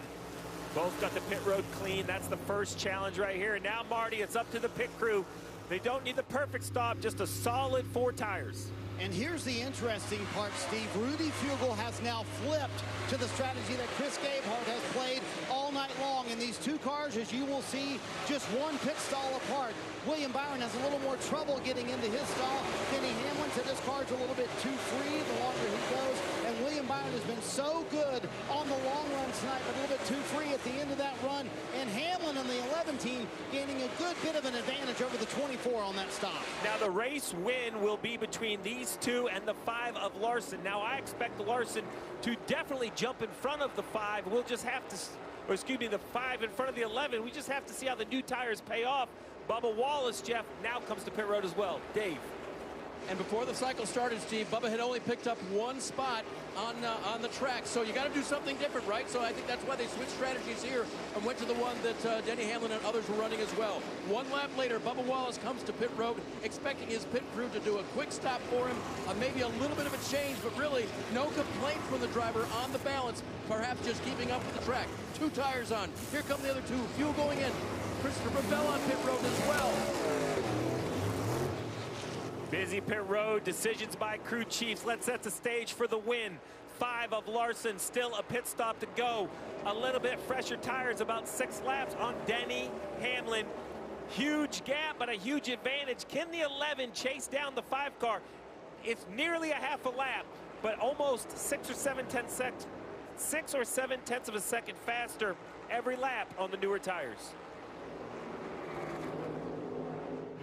This is the Ergo Smart Base from Tempur-Pedic, and it responds to snoring so you don't have to. So no more nudging your partner or sleeping on the other side of the house, because the Tempur Ergo Smart Base actually detects snoring, then automatically adjusts to help reduce it. All night, every night. Don't miss our biggest sale of the year with savings up to $700 on select adjustable mattress sets and experience the deep, undisturbed rest of Tempur-Pedic. Learn more at TempurPedic.com. Simple shopping. That's all I want. I just want things to be fast and easy. Yeah, join the club. I want it here already. The baby? No, our groceries. I wish we could get same-day delivery.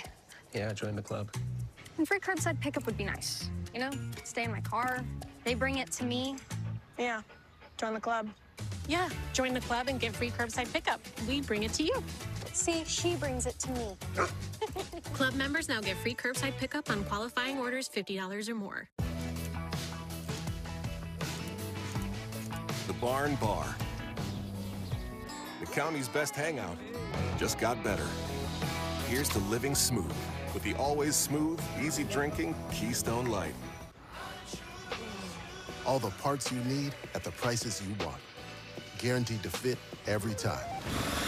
So you can keep your ride or die alive. We now return to our interview with the insurance whistleblower. I just think everyone should know there's an insurance company out there exposing other companies' rates so you can compare them and save. Sounds like trouble. It's great, actually. It's called Auto Quote Explorer from Progressive. Here, look. See, we show you our direct rates and their rates, even if we're not the lowest. So, whistleblower usually means you're exposing something bad. I thought it meant calling attention to something helpful. You know, like, toot toot, check it out. This thing's the best. No? After an unforgettable bash in Berlin, the aftermath is historic on Raw. Welcome to Monday Night Raw! Raw, Monday at 8, only on USA. How far would you go to win it all? I was gonna suck for water. From the producers of The Traitors and The Circle comes a game where real-life perception Came here to win. meets online deception. More fake-ass bitches. USA's The Anonymous. New episodes Mondays at 11. Kyle Larson leads this race as he has been doing for 213 laps in the Southern 500. He leads the regular season championship points, and he's got a bunch maximized the playoff point situation. It's been a positive night too for Ty Gibbs, Marty. As you see on the bubble points there, he's 46 points to the good, and he's worked his way up into the top 3. Yeah, Ty Gibbs and Chris Gale have managed this race terrifically. They pitted a little bit earlier in this cycle than everyone else did. Again, kind of answering the call that Phil Surgeon and Ross Chastain made, and that got them some track position. Gibbs so far in third and so far in the playoffs, Kim. And Chris Buescher also in the playoff picture, that last spot as it runs +9. He currently is in the 14th position, and I asked the team kind of what their thoughts were headed into this race, and they said, we didn't even want to be in this position. This season has been so frustrating with near wins. Their goal, just make it through tonight, make the playoffs, then they'll treat it as a reset. They feel like they can do a lot of damage if they make the playoffs. Bubba Wallace's crew chief, Booty Barker, told me today, if you're not prepared when you get here, you can't catch up at Darlington. Well, Bubba Wallace was prepared, sat on the pole, and led laps early, but this driver has lost a bit of the pace here mid-race. It's going to be hard to get back. He's got to get that distance between himself and Buescher a lot larger, Kim. And currently Ross Chastain outside the playoff picture, but runs the best he has all night in the 5th position due to strategy. We talked about the Hail Mary Phil Surgeon played here, likely stopping 3 times this final stage. And how do they find themselves in this position? Well, they have not earned enough stage points this season compared to what they did last season. Last season at this point, 148 stage points. 72 fewer stage points have been earned this season. That is a huge gap. It continued here tonight. They did not earn stage points, and that's what has put them in the position to have to try to throw this Hail Mary, get a win, and find themselves in the title hunt. Yeah, coming into tonight, it's a great point, Kim. No stage points in 6 of the last 7 races for Ross Chastain, but he's gone from 22nd up to 5th. But Jeff Stevie slightly off strategy to those guys that he's surrounded by. Yeah, he really is. And when we look at the Buescher-Wallace battle, I think the big challenge for Bubba Wallace is, yes, he's outrun Buescher most of the night or all night. But, you know, there's only 19 cars on the lead lap. Buescher's running 14th. As long as Buescher stays in the lead lap and has, you know, he's got to keep reasonable pace, not have a bad night. he can probably get done what he needs to get done. Yeah, if I'm the 17 right now, Chris Buescher and Scott Graves, I am clearly just racing the 23 car. I can't catch Gibbs. I'm just trying to cover the 23 and cheer on Larson or Hamlin or somebody that's already won a race. You can't have a new winner. Oh, 66 slow on the track. Problems for Timmy Hill. And he'll be able to get to a safe spot. Yeah, he's all the way at the bottom. Oh, look at this big stack up here. The 10 of Noah Gragson, 38 of Gilliland, 38 as the freshest tires of the group. Really just off pit road. He's in the 15th position. Let's have a look at what just went down with these guys. Gragson on the low line. Cindric's in there. Gilliland goes high right across the front of Eric Jones. That was a lucky escape.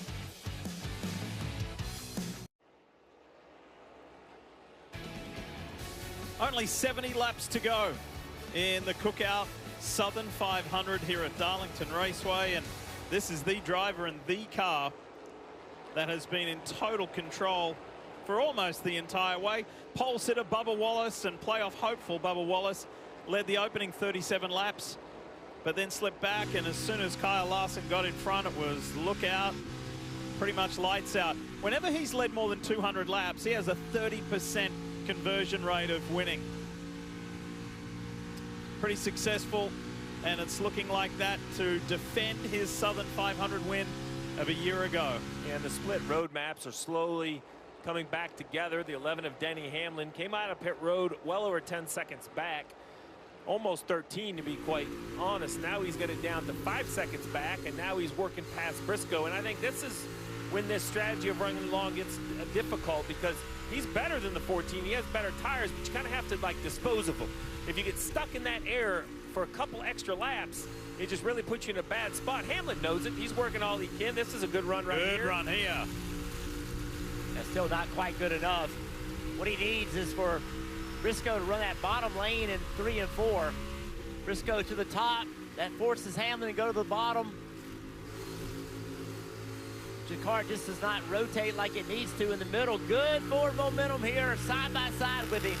Denny Hamlin on the inside of Chase Briscoe, and has continued this alternate strategy. Come from behind, charge back up through the field to second place. So we're around lap 300. This is kind of a point in the road for the 1 and the 54, who I think are pitting in extra time. If that is true, we're going to need to see them in the next 2 or 3 laps for the math to work out. For Hamlin and Larson, we're about 15 to 20 laps from their pit stop. So the question is very simple. 4.6 seconds. Does Hamlin run Larson down before they come to pit road again? That's kind of like the first demarcation point where you can kind of start grading the strategies.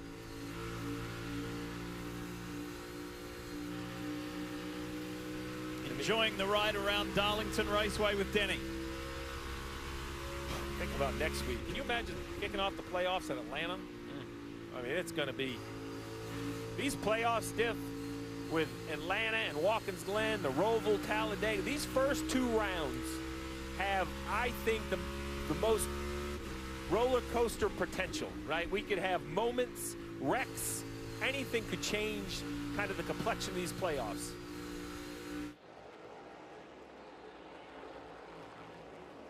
Here's RCR's Kyle Busch. After that thriller last week in Daytona, where Harrison Burton won, narrowly ahead of this man here that we're looking back at from Chris Busch's car. He needed and still needs a win to get in, but that's getting increasingly more difficult as Kyle Busch runs in 16th place. Not only that, but he's for 19 straight seasons, he's won a win. He has won a race. And for a guy like Kyle Busch that's accustomed to winning, this has been a very difficult year. And Dave, he does not want that streak to end.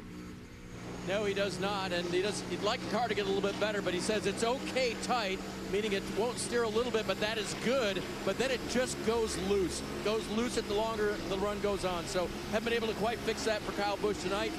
Another win here at Darlington looks far out of reach, Marty.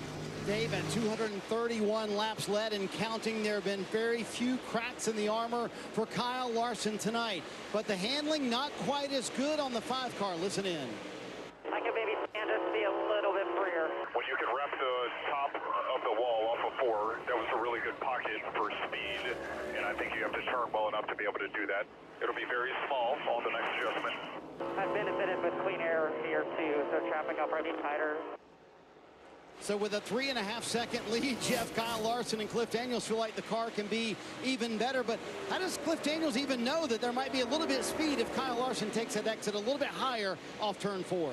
Well, those guys, they work so well together. And I think actually what he was saying is that we need to make the car better so you can run higher on the exit of turn 4. He said there's speed if you can run high on exit. You can't do it now. So we're going to make a small adjustment the next time we stop. Well, we have a big battle going right here. You see on the bottom right, that is Chris Buescher, who has now been overtaken by the 8 of Kyle Busch. And why that matters is because this gap right here is down to 4. I mentioned we needed 12 spots between the two. Well, now on the bottom of the screen is the 23 of Bubba Wallace. And if you look up here, he's got 3 cars up to Chastain right in front of him that I think he can get. Here's Reddick coming back to him in a hurry.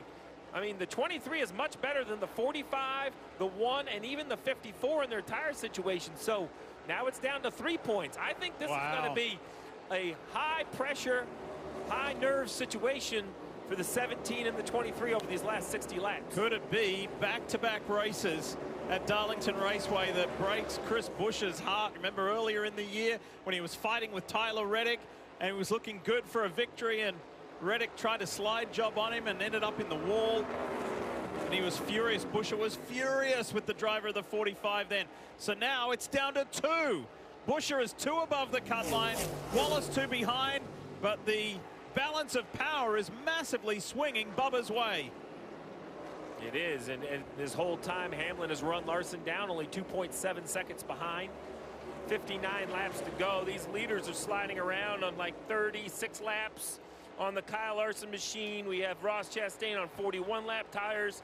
So between 30 and 40 lap tires, Bubba Wallace said he has to do better. He wanted it on his shoulders. Well, he might just get that opportunity in this last 58 laps. He's got 5 seconds to make up to try and catch Ty Gibbs. This is what I was talking about a few moments ago. This was in the spring race, and look at how incensed Chris Buescher was with Tyler Reddick. Reddick's trying to plead his case and say, I'm sorry, man, I didn't mean it. It was just one of those things. And Buescher's like, I needed that win. You're already in the playoffs. I needed that. Are we going to be talking about that moment back in the spring at the end of this cutoff race tonight in just 57 laps? Reputations are earned. They're built with hard work, time, and consistency. They're respected, trusted. I'm just a traveler on this earth. They're real, and they're rare. Introducing Traveler Whiskey, the result of reputation.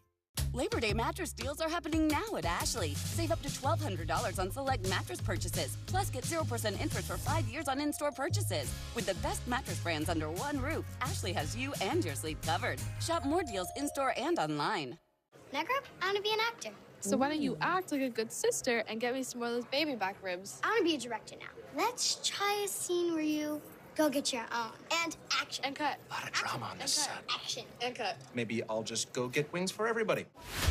Ready to rise to the challenge? Above perceptions. If so, we're looking for you. Join us at Toyota Racing. If this is your idea of ladylike,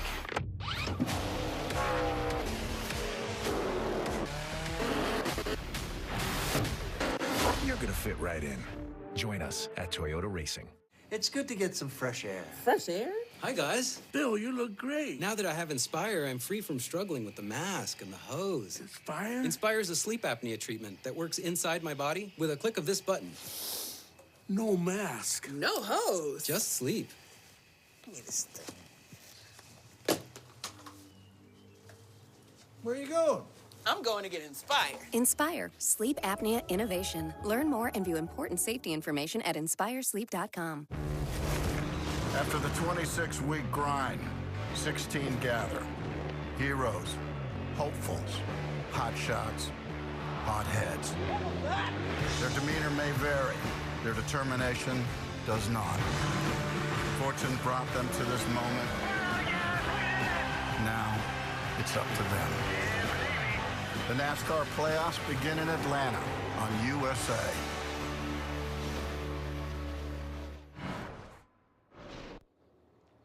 As you saw in non-stop, we are under caution for just the second on-track incident. And it is Spire Motorsports' Carson Hocevar, who started on the front row earlier today, losing control of the 77 all by himself. It was underneath Eric Jones. Not sure if anything happened before they got to turn 3, but just underneath him, and he loses it. So slick, getting to the end of this tire run, and rear grip just goes away. And unfortunate, couldn't be worse timing for the one of Ross Chastain, who had just entered pit road. I thought there was a chance, Jeff, that he could hit it perfect, service his car, and then, you know, leave the pit still in the lead lap, but he ended up going a lap down to Kyle Larson by just a few seconds. By the way, about 3 or 4 laps prior to that, the 5 did have a glance with the wall. You can see it there on the front right and rear right. And Denny Hamlin was just under 3 seconds in arrears of Larson and says, thanks very much. And now all of that kind of split strategy, that's all out the window. Now it's 52 laps to go. They're going to stretch this last set of tires, barring another yellow. So now the question is, you know, what do you need? 52 laps on a set of tires would be the longest that most of these guys have tried to put on a set of tires tonight. You're going to run the hardest on this restart, so it's going to be hard to manage tires and pit crews, right? Green flag pit stops, you know, you can be a couple tenths of a second, even a half a second slower on the pit stop, and it all kind of get figured out in the wash, but not now. Now you're all on pit road together. Yeah, that caution came out. We saw Chris Buescher kind of backing up through the field a little bit, having trouble. That may have been a break for him. And we'll see how it works out, but Chris was having issues with his car. Now they get in here, get a chance to make some changes. Here we go. Pit road's getting busy. Marty, they're coming your way. Kyle Larson said, overall, I think the track is just losing grip. He said, I need to be freer. This is going to be a long run. Cliff Daniels reminded him the pit crew has been flawless all night. Let's see if they can deliver again. His teammate William Byron said, undo the last adjustment you did. I need that completely gone. Meanwhile, Denny Hamlin said, way too tight on that run. We'll see if they make the right adjustments here, Dave. Chase Briscoe gives up third. He said, I was tighter taking off, then made myself lose rear grip trying to make it turn. They're going to go halfway back on the last adjustment they made, 4 tires and fuel. Here's the race off. Good work again from the 5, no worries. The 11, Chase Briscoe as well. Good work from Stuart Haas to get Josh Berry. 5, no worries. The 11, Chase Briscoe as well. Good work from Stuart Haas to get Josh Berry up 1. And Ty Gibbs racing here at Darlington in the legendary Southern 500. Who's going to leave their mark on this race tonight? Can Kyle Larson join some of the sport's most famous in defending his win and go back-to-back?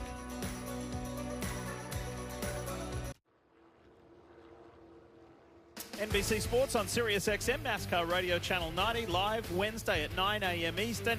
Guess who's on it this week, this Wednesday? Our very own KP, Kyle Petty. Kyle, what are you going to chat about?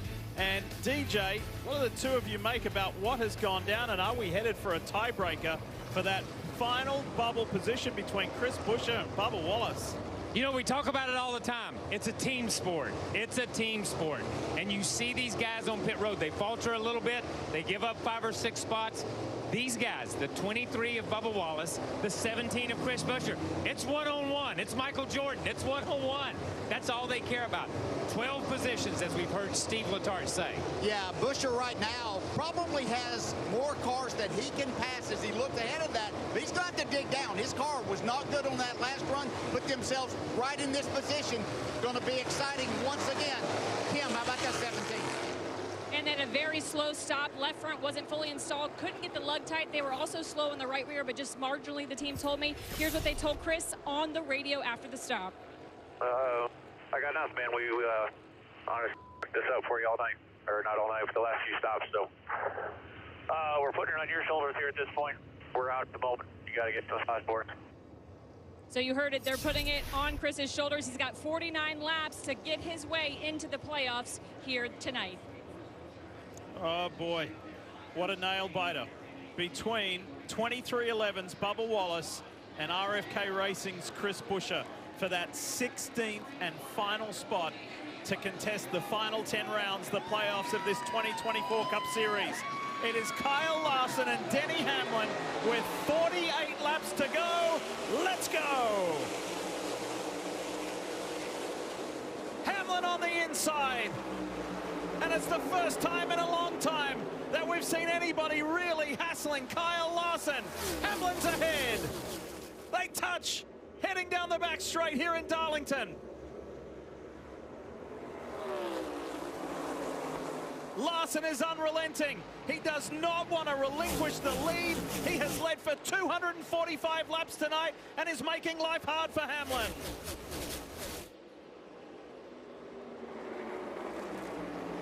Six times in these guys' racing career at the Cup level, they have finished 1-2. Denny Hamlin has won all 6 of them. Kyle Larson's trying to change that tonight. And there was 4 or 5 other times that they were going to run 1-2, and there was contact, and one of them didn't make it back around. That's in the back of their minds as well. These two race each other as hard as anyone in the field.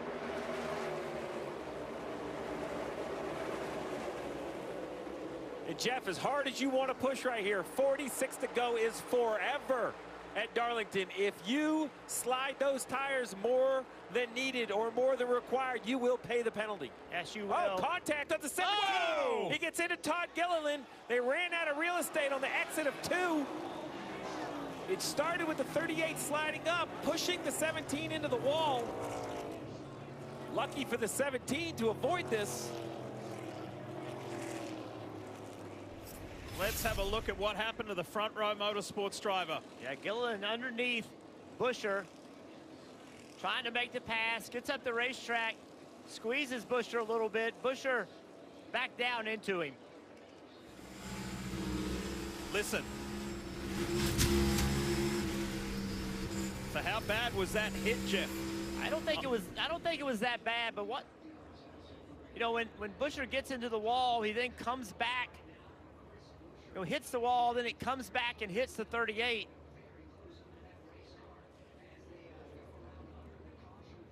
It's going to be interesting to see what damage there is. Now, the good news for Buescher is he's 15th, only 5 cars behind him. You see right here the frustration. This is sports. This is what we love, right? We could talk about technology and strategy and fuel mileage, but in the end, it comes down to the humans driving the race cars. And Chris Buescher, you could see the emotion. And is there damage, right? That's the concern right now. I think you could pit, though, Jeff. I'm pitting. I'm 15th already. There's 20 on the lead lap, only 5 behind me. There's 3 hard laps on the tires. That matters here. I would absolutely come if I'm the 17. I like the tire advantage. We haven't seen very many yellows. We have a ton of tires. Well, I say a ton. 2 or 3 extra sets of tires. I'm coming, making sure, because I can't be wrong. I can't stay on the racetrack and then have a flat and allow the 23 to outpoint me. I agree. A couple cars got back on the lead lap right there because they played a strategy. Chase Elliott, I believe he was the first car lap down. So we're going to end up with 21 cars in the lead lap. Bubba Wallace running 7th. If he pits, if Buescher pits, he's going to have to find a way to get by several race cars to try to get himself back up where he needs to be to get into these playoffs. I don't think it'll be a problem. Matter of fact, I believe a bunch are going to pit. You know, I think the back 8 or 10 cars are coming to pit road. I think for Buescher, there's no question in my mind I would come here. The damage is just a more reason to come. Pit road open. We'll see it's green right here. Kim, make sure you tell us when you hear something, won't you, from inside the 17. This is tense stuff. And they do intend to come. They do intend to come, Kim? So the question is, what does Bubba Wallace do? Right, Dave? So you're down there in the 23 camp. Can they afford to get 3 laps older tires than the 17? Mom is the word so far, Steve. They're staying out.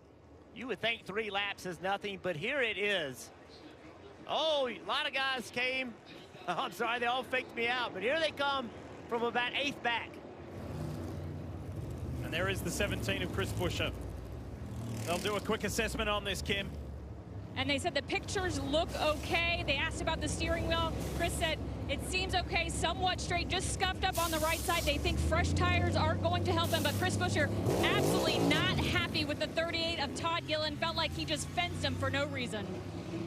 That could have been the end of his playoff hopes. At the moment, they're still alive. Well, now the pressure is flipped. You know, Bubba Wallace stayed on the racetrack, and unfortunately, there's always these splits, and only a car or 2 behind him stayed with him. So I know it's only 3 laps, but we are not at Charlotte or Las Vegas. We are at, I mean, this is the tire grading machine. This wears tires faster than anywhere we go. He has Reddick behind him, but behind Reddick is going to be brand new Goodyear tires. This is going to be a very stressful moment for Bubba Wallace. The worst thing that you want as a race car driver is to be the last car without tires. Because you know the guy behind you, he's lining up and he has a row of them with new tires. It is, when you look in your mirror, and right now he's seeing in his mirror, he sees Reddick, but then everybody else that he sees behind him is a lap down. He knows he's in trouble. And what do you do? How do you defend that? It's almost impossible to defend it because they just have more grip than you do. What does MJ think? Does he get both his cars in this playoff for the 2024 Cup Championship? Does the nervous energy out of MJ, it only sets the stage better for me, right? Yeah. I mean, he's so invested. You could tell right there that he's a little pacey, you know, got a little bit of nerves. But that guy wanted the ball. That's right. He wanted to take the shot. Like, he was the one that wanted the basketball at the end of the game to take it. They just took it out of Bubba's hands. Now everybody else has the ball because he has old tires. He can't go, the only thing he can do is go on super offense and try to get people between him and those new tires. But they are going to be coming behind him hard. The only thing is we have to remember with 42 to go, you know, when I say they had a bunch of tires left, they have 2 or 3 sets. We'll get the exact count up and down pit road. You know, we've had a very clean race, right? So, oh, Dave, you got the man himself. He is. I looked over at him and I asked him and he smiled because I know this is why you hired Booty Barker to be the crew chief. You didn't want this job. What do you think now? I trust him. I think they had a good game plan. I think Bubba has done an unbelievable job thus far. I mean, we still got a lot to go. I mean, Busch is tough. You know, he likes his track. He did well last time here. So I mean, we in shouting range. So he's got to do his job. You know, he's got to go out and race. You know, barring from any other cautions, I think, you know, this is the last time we're going to pit. So, do you get nervous for him? I'm absolutely terrified right now because I want him to do well, obviously. And Tyler too. I know Tyler's a little sick, but he's struggling, trying to get through it, and you know that's what NASCAR is all about. I enjoy it. You know, I don't have basketball anymore, but this can replace it very easily. I'm excited for today. I know you text him to challenge him and encourage him. If you could text him right now, what would you tell him? Well, I mean, everybody wants something, right? But something don't come for free. If you want more, it's going to cost more. That means you got to put the effort out there. You got to go out and race. So he understood that. So hopefully he does. Hopefully he can pull this off. Wise words from team owner, NASCAR fan, and a very nervous Michael Jordan. Well, that was exactly what he texted Bubba.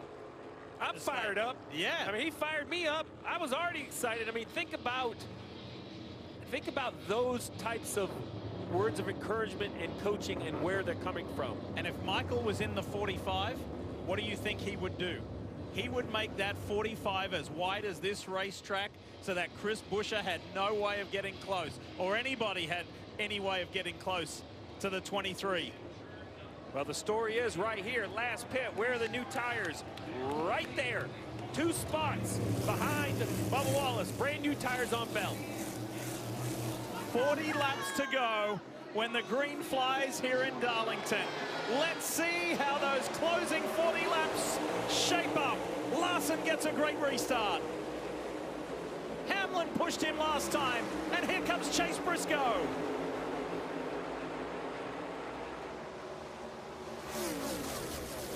Briscoe's not done with yet. Look at that move, sweeping around Denny Hamlin as Larson clears them.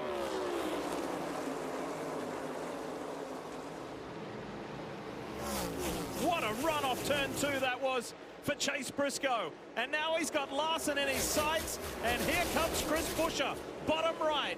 Look at this traffic jam. You see the 20 car underneath Bubba Wallace. He has new tires. This shows you the difference between new tires and old tires. And if Briscoe wins, none of that matters. He's in, eliminating Buescher and Wallace.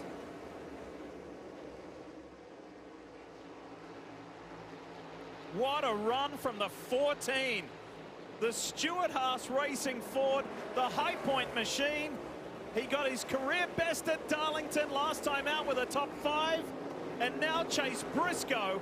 He won his Xfinity race in spectacular style here. And now he's all over Larson, who just had a bobble. Larson's loose. You got to take advantage of it. Chase Briscoe saw him get loose. He's got to push him into the corner, make him run that car harder than he wants to. Bottom right, Buescher's getting close to Tyler Reddick, which means he's getting close to Bubba Wallace.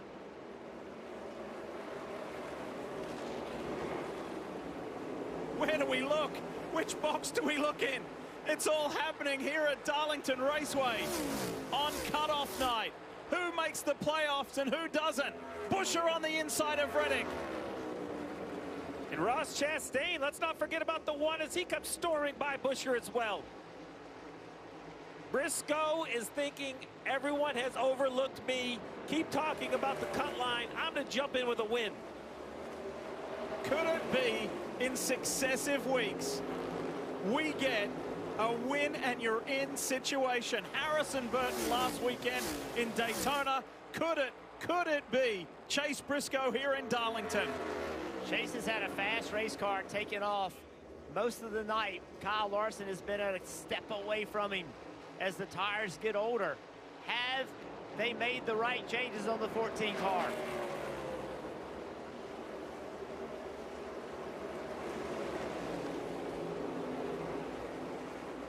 .35 to go. Don't look now, but in 4th place is Christopher Bell with those fresher tires. He has driven all the way up to 4th, 1.7 seconds back. Can he? He has enough time. 35 laps is enough time. Briscoe can feel the urgency. He has to figure a way by Larson. Chris Buescher's having a difficult time getting by Tyler Reddick in that bottom box. Bubba Wallace sits in 11th and still sits 7 points adrift of that cut line. Let's have a listen to some Briscoe radio. Keep the pressure on him, buddy. He's tagged the fence twice. Keep the pressure on him. Keep the pressure on him. He's tagged the wall twice, and that's exactly what Chase Briscoe's doing.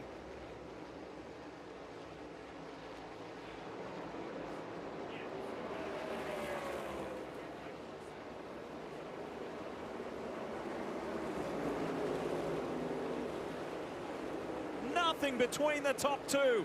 A car length at best between Kyle Larson and Chase Briscoe. I mentioned Bell. What about Kyle Busch? Up to 5th on new tires. 19 years in a row. 33 laps. Will the newer tires bring him into the battle? And this Morgan & Morgan machine is remaining resilient. Kyle has had top 5s in the last 2 races, and look at Briscoe, top box. That was the closest Briscoe has gotten to Larson getting into turn 1. Briscoe figured something out in 3 and 4 that time. Let's see if he can do it again. Caution's out. Oh, and it's for Carson Hocevar again. Significant damage on the front right. And for the likes of Kyle Busch and Christopher Bell, this brings everybody closer together. And for what we just saw with 3-lap fresher tires, I think there is no conversation for anyone on pit road. Yeah. But to make the pressure higher, Jeff, you keep talking about it. Now we're at 21 cars in the lead lap. With another free pass, we'll be at 22. What that means is, if you're Chris Buescher, 3 and 4 on the last corner, could be 5 positions. That could be eliminating you from the playoffs. You know, you get to a point where there's not enough cars in the lead lap, you start to feel safe. We're going the other way at this point.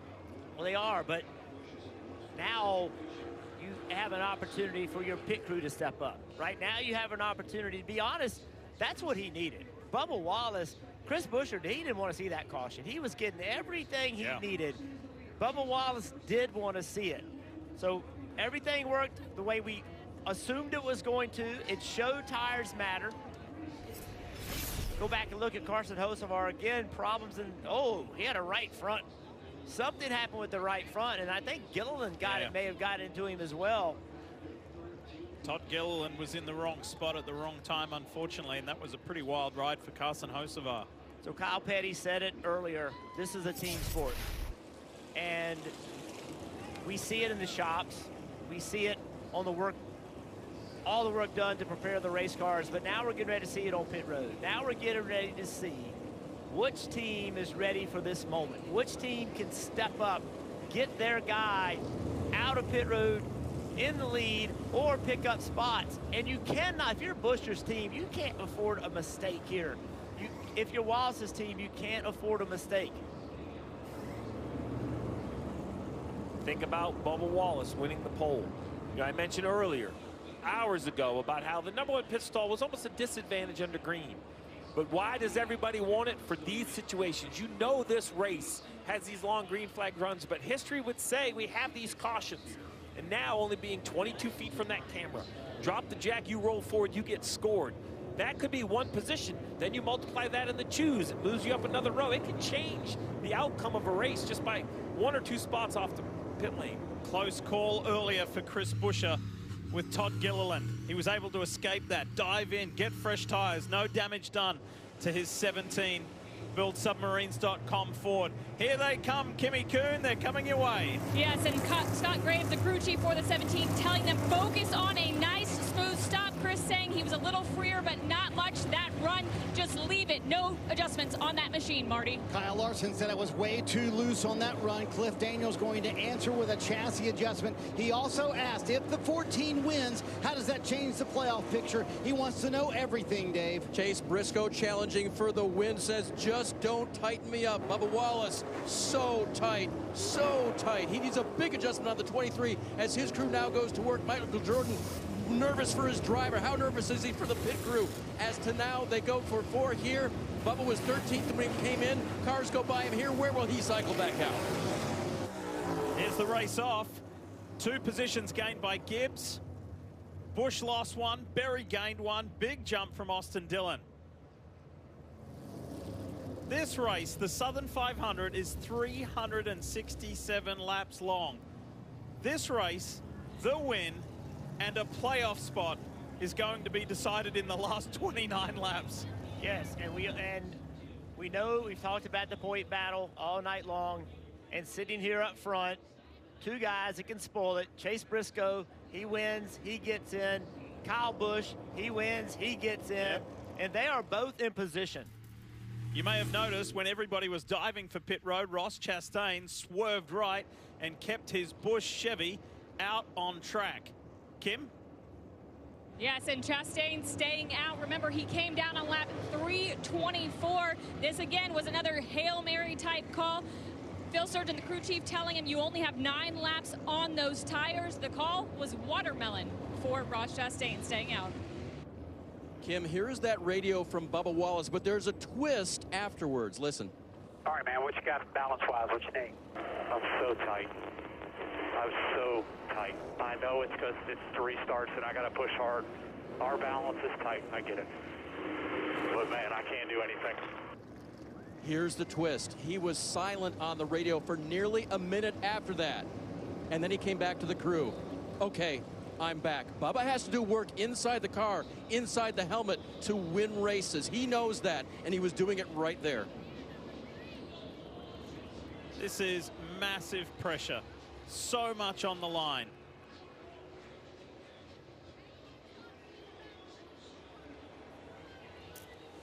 How about this, DJ? Kyle, unbelievable. It's going to be decided in the last 20-plus laps for the Southern 500, not only for this race win, but the complexion of the playoffs.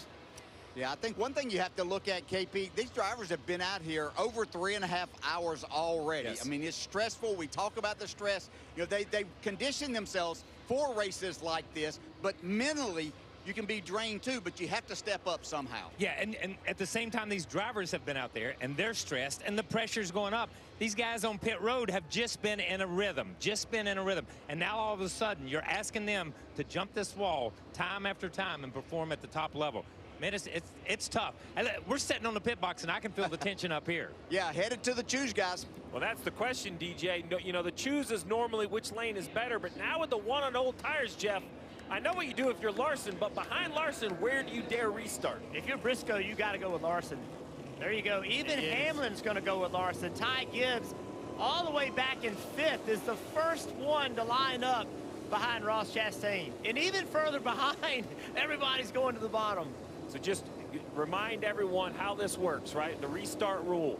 The one is the leader of the race. So he enters the restart zone. He has the option to decide when to fire, when to accelerate. He can go from the first line to the second. I'm a big fan. I've said it forever. Go early. I want you to go way back here. As soon as you get into the zone, I want you to go. Now, the problem is if he goes and spins the tires, he may not look like he's accelerating, but Kyle Larson can hear that. And once he steps on the throttle, Larson can go. Marty? And Cliff Daniels wanted to remind Kyle Larson of the desperation that's sitting right beside him on the front row. Listen. A lot of coaching going on to the guys around you on obviously the situation that they're in. You know the situation that they're in. At the end of the day, for us, execute the job that you need to do. A fascinating restart coming up, Diff. Steve, you said if Ross Chastain spin the tires, Ross Chastain will spin the tires. That's almost impossible not to own old tires. Kyle Larson has to take advantage of that, and Ty Gibbs has to be aware and not run into the back of him. All right, get ready. Be 26 laps to go.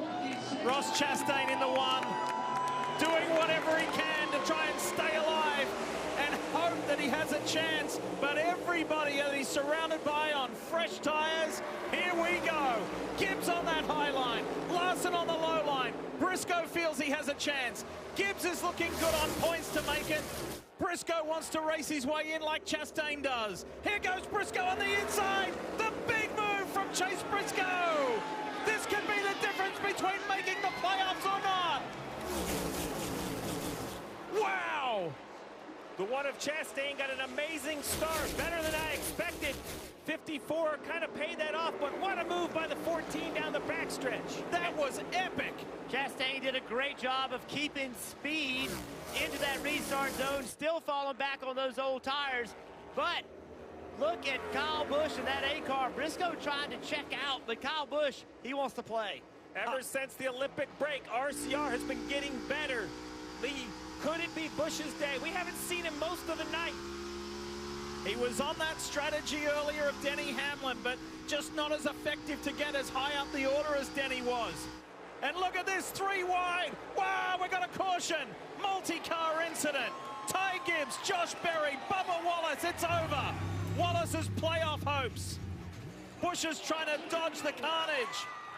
William Byron's car is torn apart. And Noah Gragson in it as well.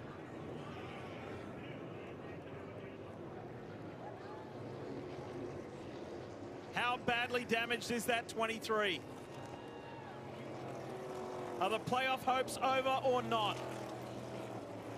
This is far from ideal for Bubba Wallace.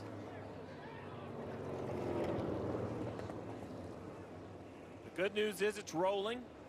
He didn't have to get assistance back. All 4 tires aired up. Took a really big shot square to the bumper. You all right? Square to the bumper is actually better. The weakness on this car is really the right and left rear toe link as far as mechanically. Now, without a doubt, Aero has got major issues. But the first thing is, can you complete laps? Because Buescher still has to finish this race as well. Watch this. How did it unfold? Josh Berry pushing his way through the middle of Denny Hamlin and Ty Gibbs. Keep watching it. Yeah, 3 wide into turn 1 at Darlington never works. It's just not enough room. Somebody had to lift there.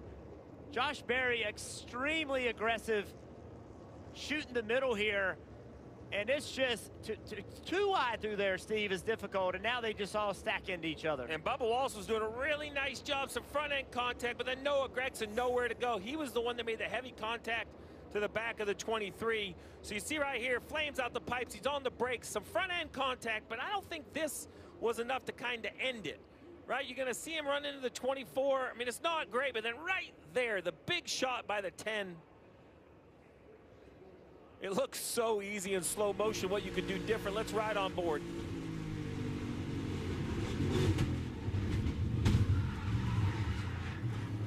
Even the front end contact, you saw the hood buckles. So, you know, the damage probably a little more severe than I initially thought.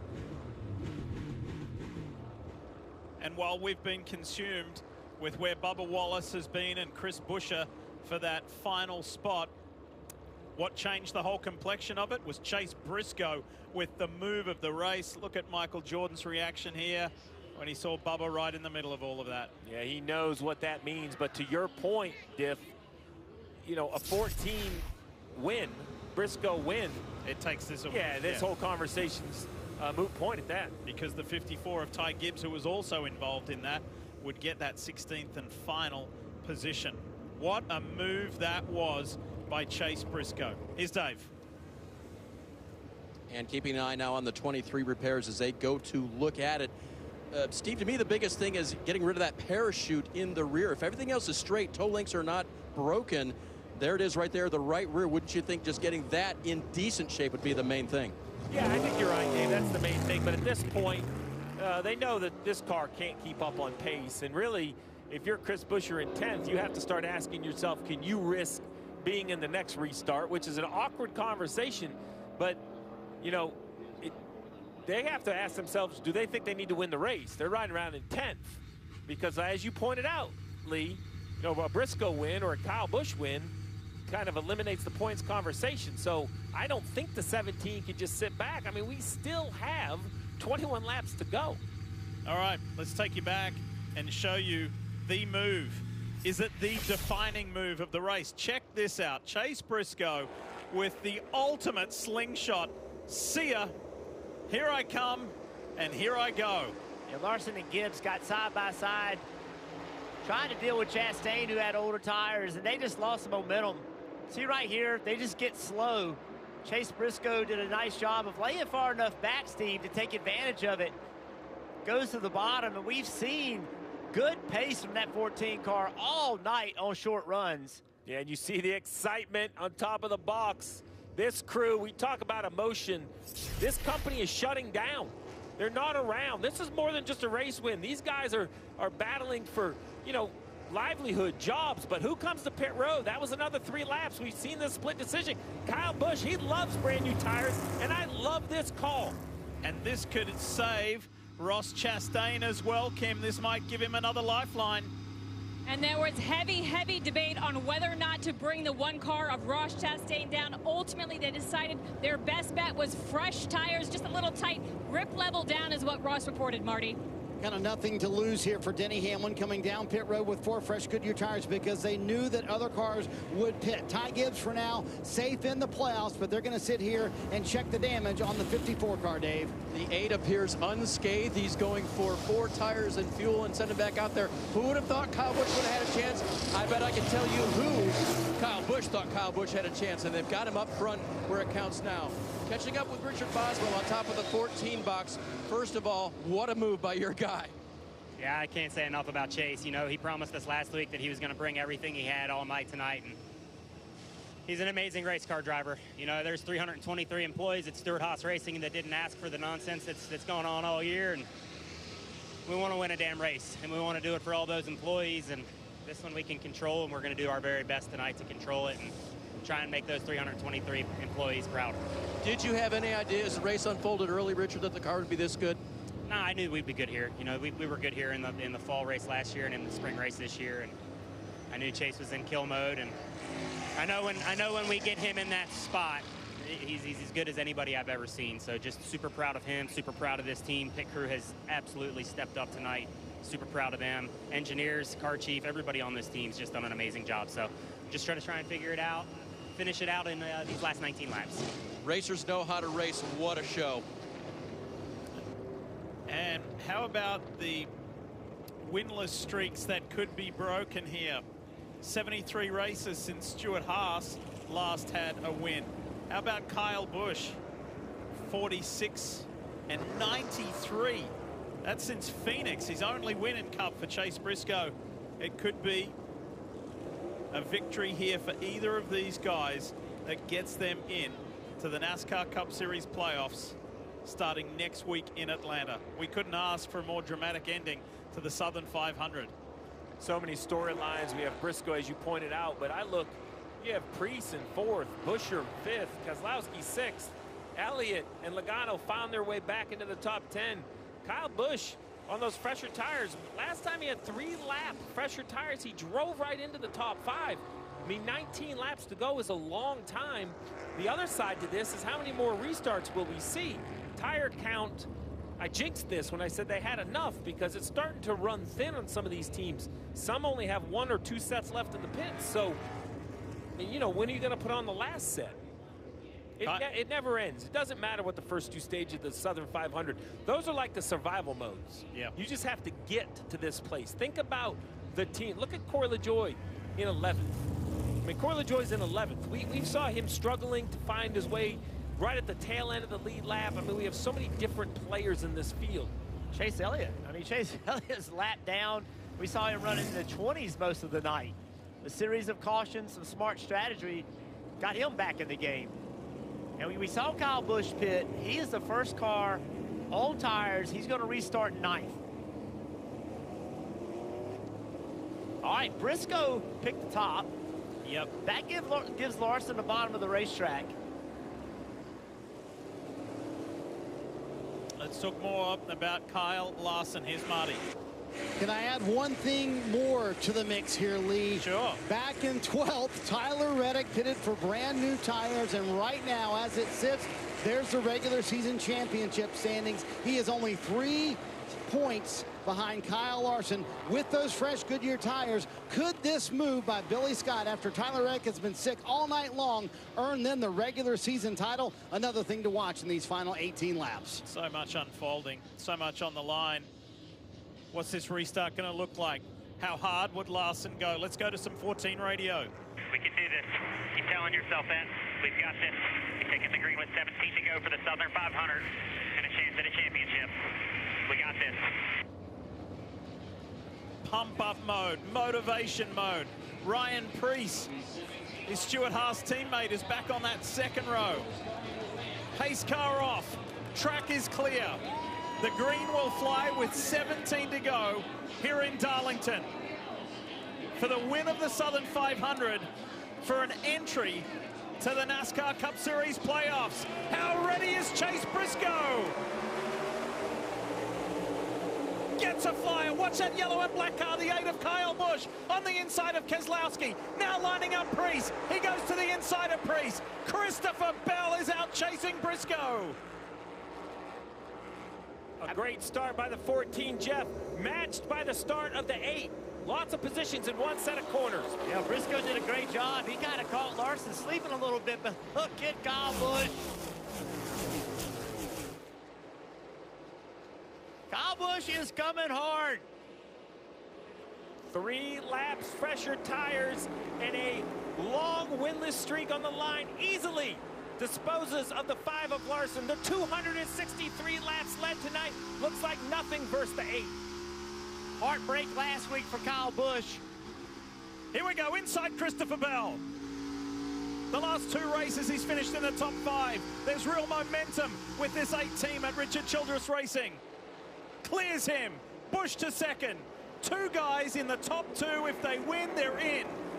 And this isn't just fresh tires on anyone. This is on Kyle Busch, a 63 race winner, multi-time champ, future Hall of Famer. And has made the playoffs the last 11 years straight. He's got to make this work, though. He's got to take advantage of these new tires right now. I agree, Jeff. The longer they run, the newness goes away. They definitely equalize, and Chase Briscoe is not going to make this easy. And the closer Busch gets to Briscoe, the worse his car is going to drive. Briscoe shot out of a cannon on the restart. So impressive. That was a really good corner. 1 and 2 for Kyle Busch. He needs to run a little lower. He should be able to run lower than Briscoe with these newer tires. That'll give him clean air also. This lap will be the telltale. How much faster for the 8? We need a tenth and a half if he wants a chance. That time by about a half a tenth. The math says that's not fast enough. 13 to go here in Darlington. Chase Briscoe, Kyle Busch. It's a two-driver, two-car race to make it into the playoffs. Oh, there you go. I like that middle lane. Still lower like you asked, Jeff, but I thought he could roll the corner. Yeah, Briscoe got loose right there. Ran that high line. A little bit loose off the corner. Half a second between them, that's all.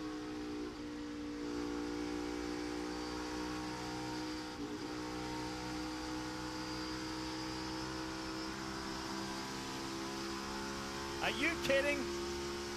11 laps to go next time by. 500 miles, and the margin between the top two is 0.4 of a second.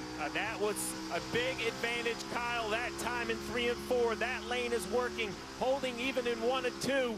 Over 1/10 of a second gain. It seems like the newer tires are still holding on.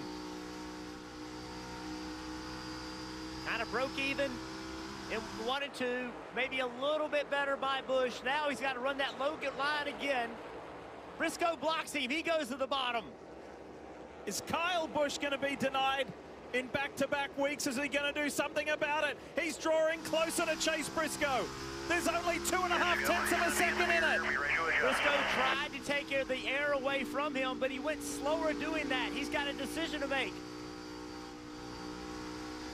I think if you're Briscoe, you've got to go back to the top over here in 3 and 4. Coming to 9 to go, still so much time. Oh, I love the high entry for the 8. He'll turn down the hill, get the run, and he'll have the momentum on the 14. The fans are on their feet, Lee. 9 laps to go here in Darlington. Not only to win the Southern 500, but to win your way into the playoffs.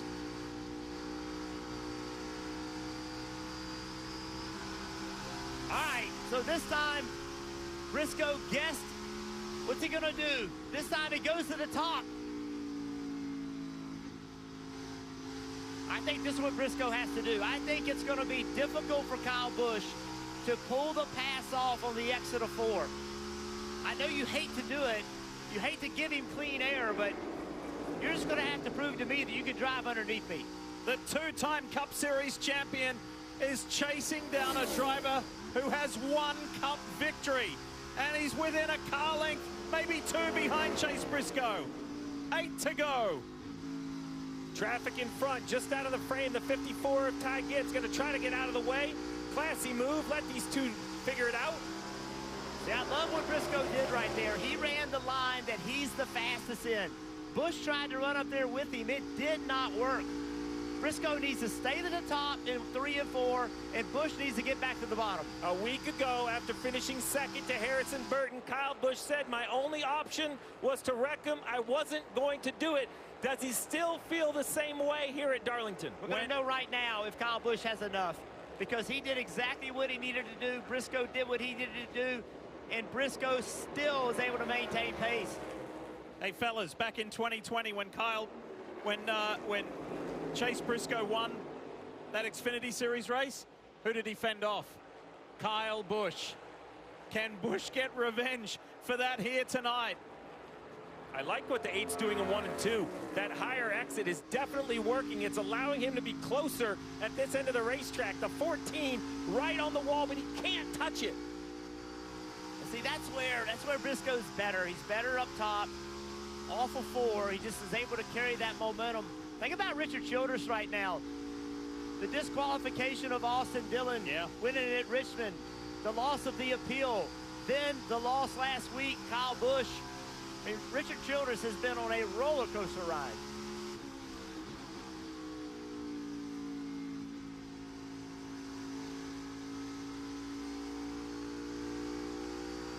goes to the top that time, coming to 4 to go. It was an advantage.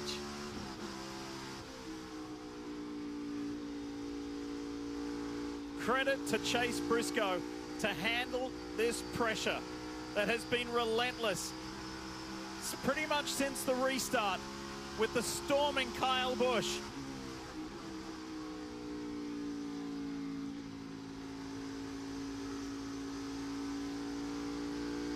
Oh, good run by Busch right here. Makes some forward momentum on him. 3 laps to go, and just under 0.3 of a second between these two.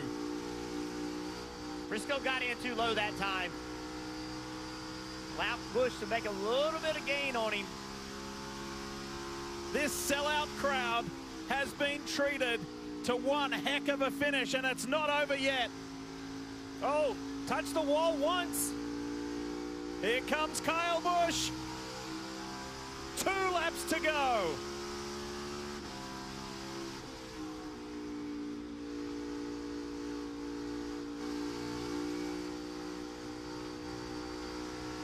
These two were beating and banging on each other 4 years ago in the Xfinity Series race.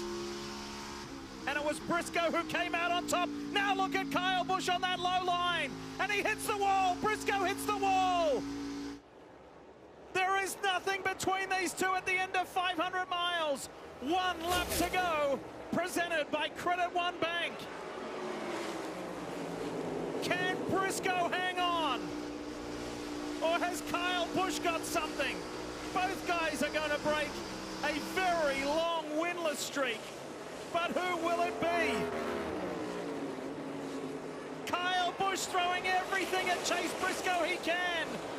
It's a win and you're in. And the 29-year-old from Mitchell, Indiana, Chase Briscoe wins the Southern 500 and is going to the playoffs. 2 weeks in a row, we have been treated to a win and you're in. This time, it's Chase Briscoe. God, it's so good, dude. Holy smokes.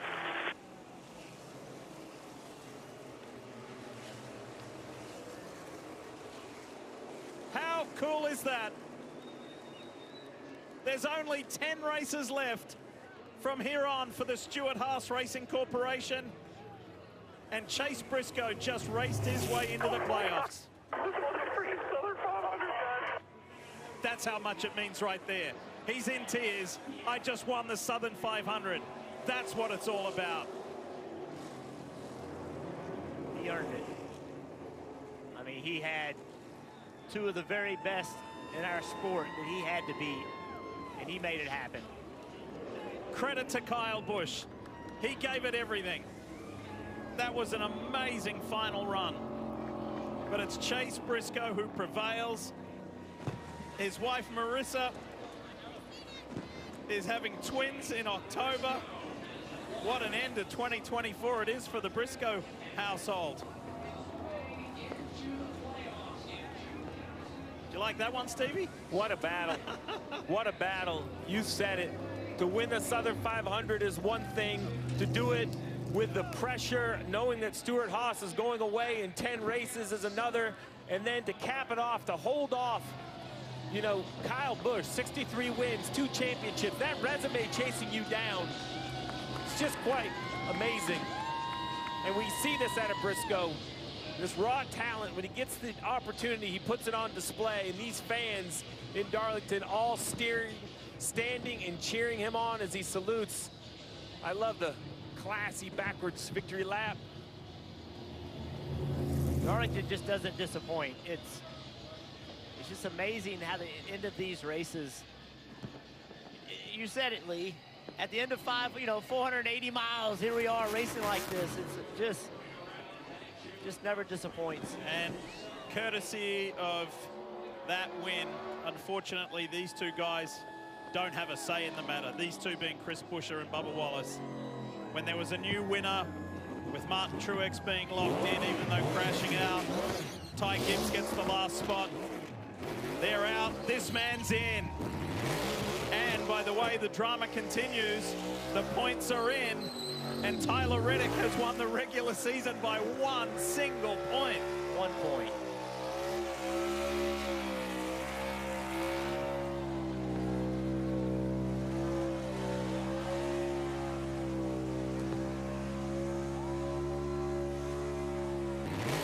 And by the way, the drama continues.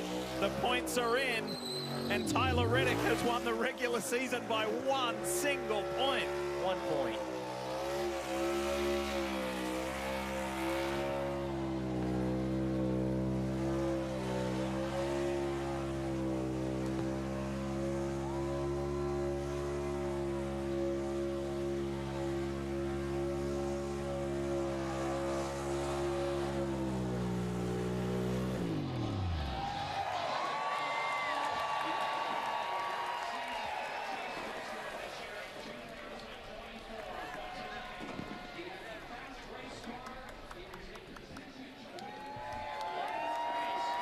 A win for the ages at Darlington. Chase Briscoe and Stewart-Haas Racing are in the 2024 playoffs. Great job.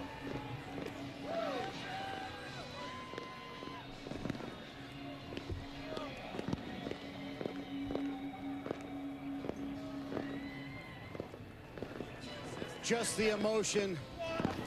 Unquestioned the biggest win of his career.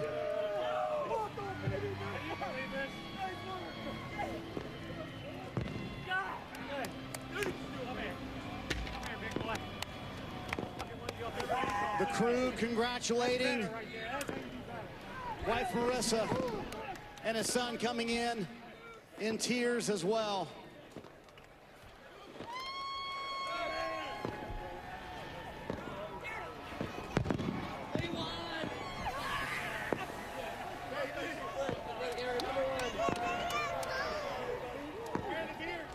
Chase, how much of this was for you and how much of this was for the 300+ employees at Stewart-Haas who don't have a job at the end of the year?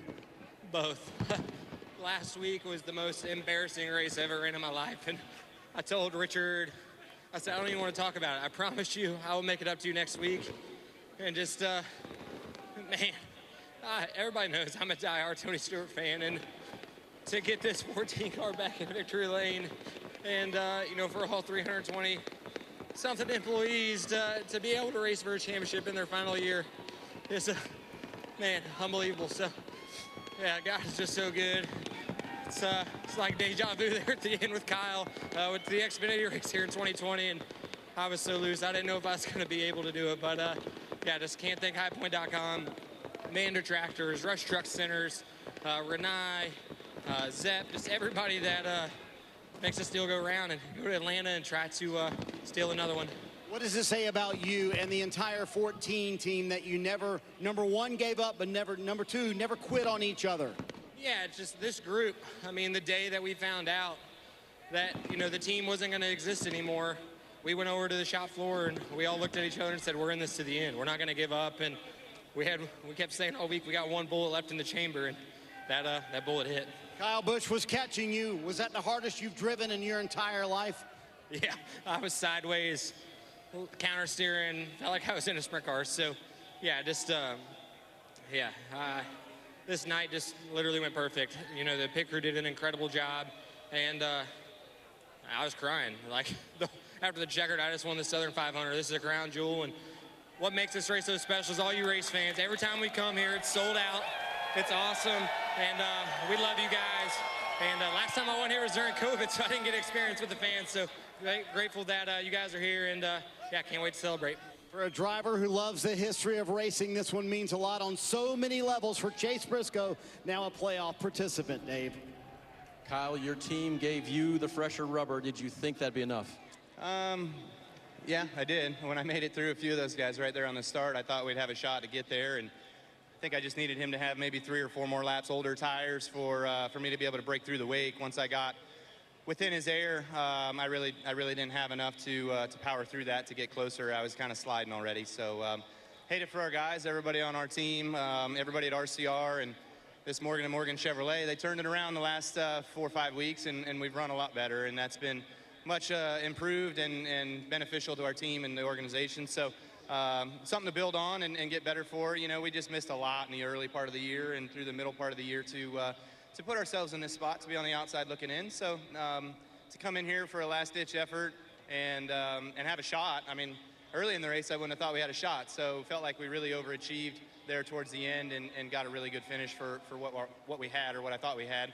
And we'll take it and keep building on it. It's kind of a tale of two seasons, right? Because you had legitimate shots the last month or so. And Atlanta, yeah.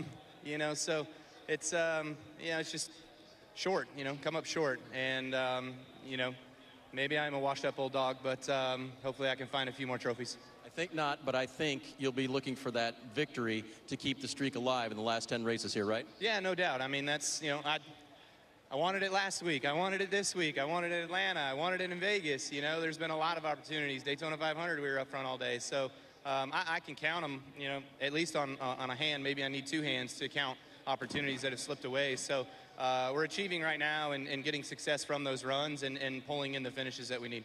It's a good look from the 8 right now. Too bad they couldn't capitalize tonight, guys. What a phenomenal run it was from Kyle Busch. This guy fought as hard as he could as well. Bubba Wallace, excellent qualifying yesterday. Started on the pole, gave it his all, but it's not to be. He will not be in the playoffs next weekend. On the flip side, his teammate, who battled sickness all race long, is the regular season champion by 1 point over Kyle Larson. Could we have any more drama in the Southern 500? That was incredible. The margin of victory, 3.5 tenths of a second after 500 miles.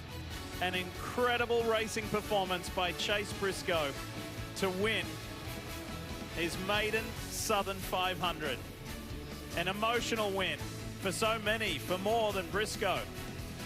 What a night here at Darlington, and we've got plenty more to come.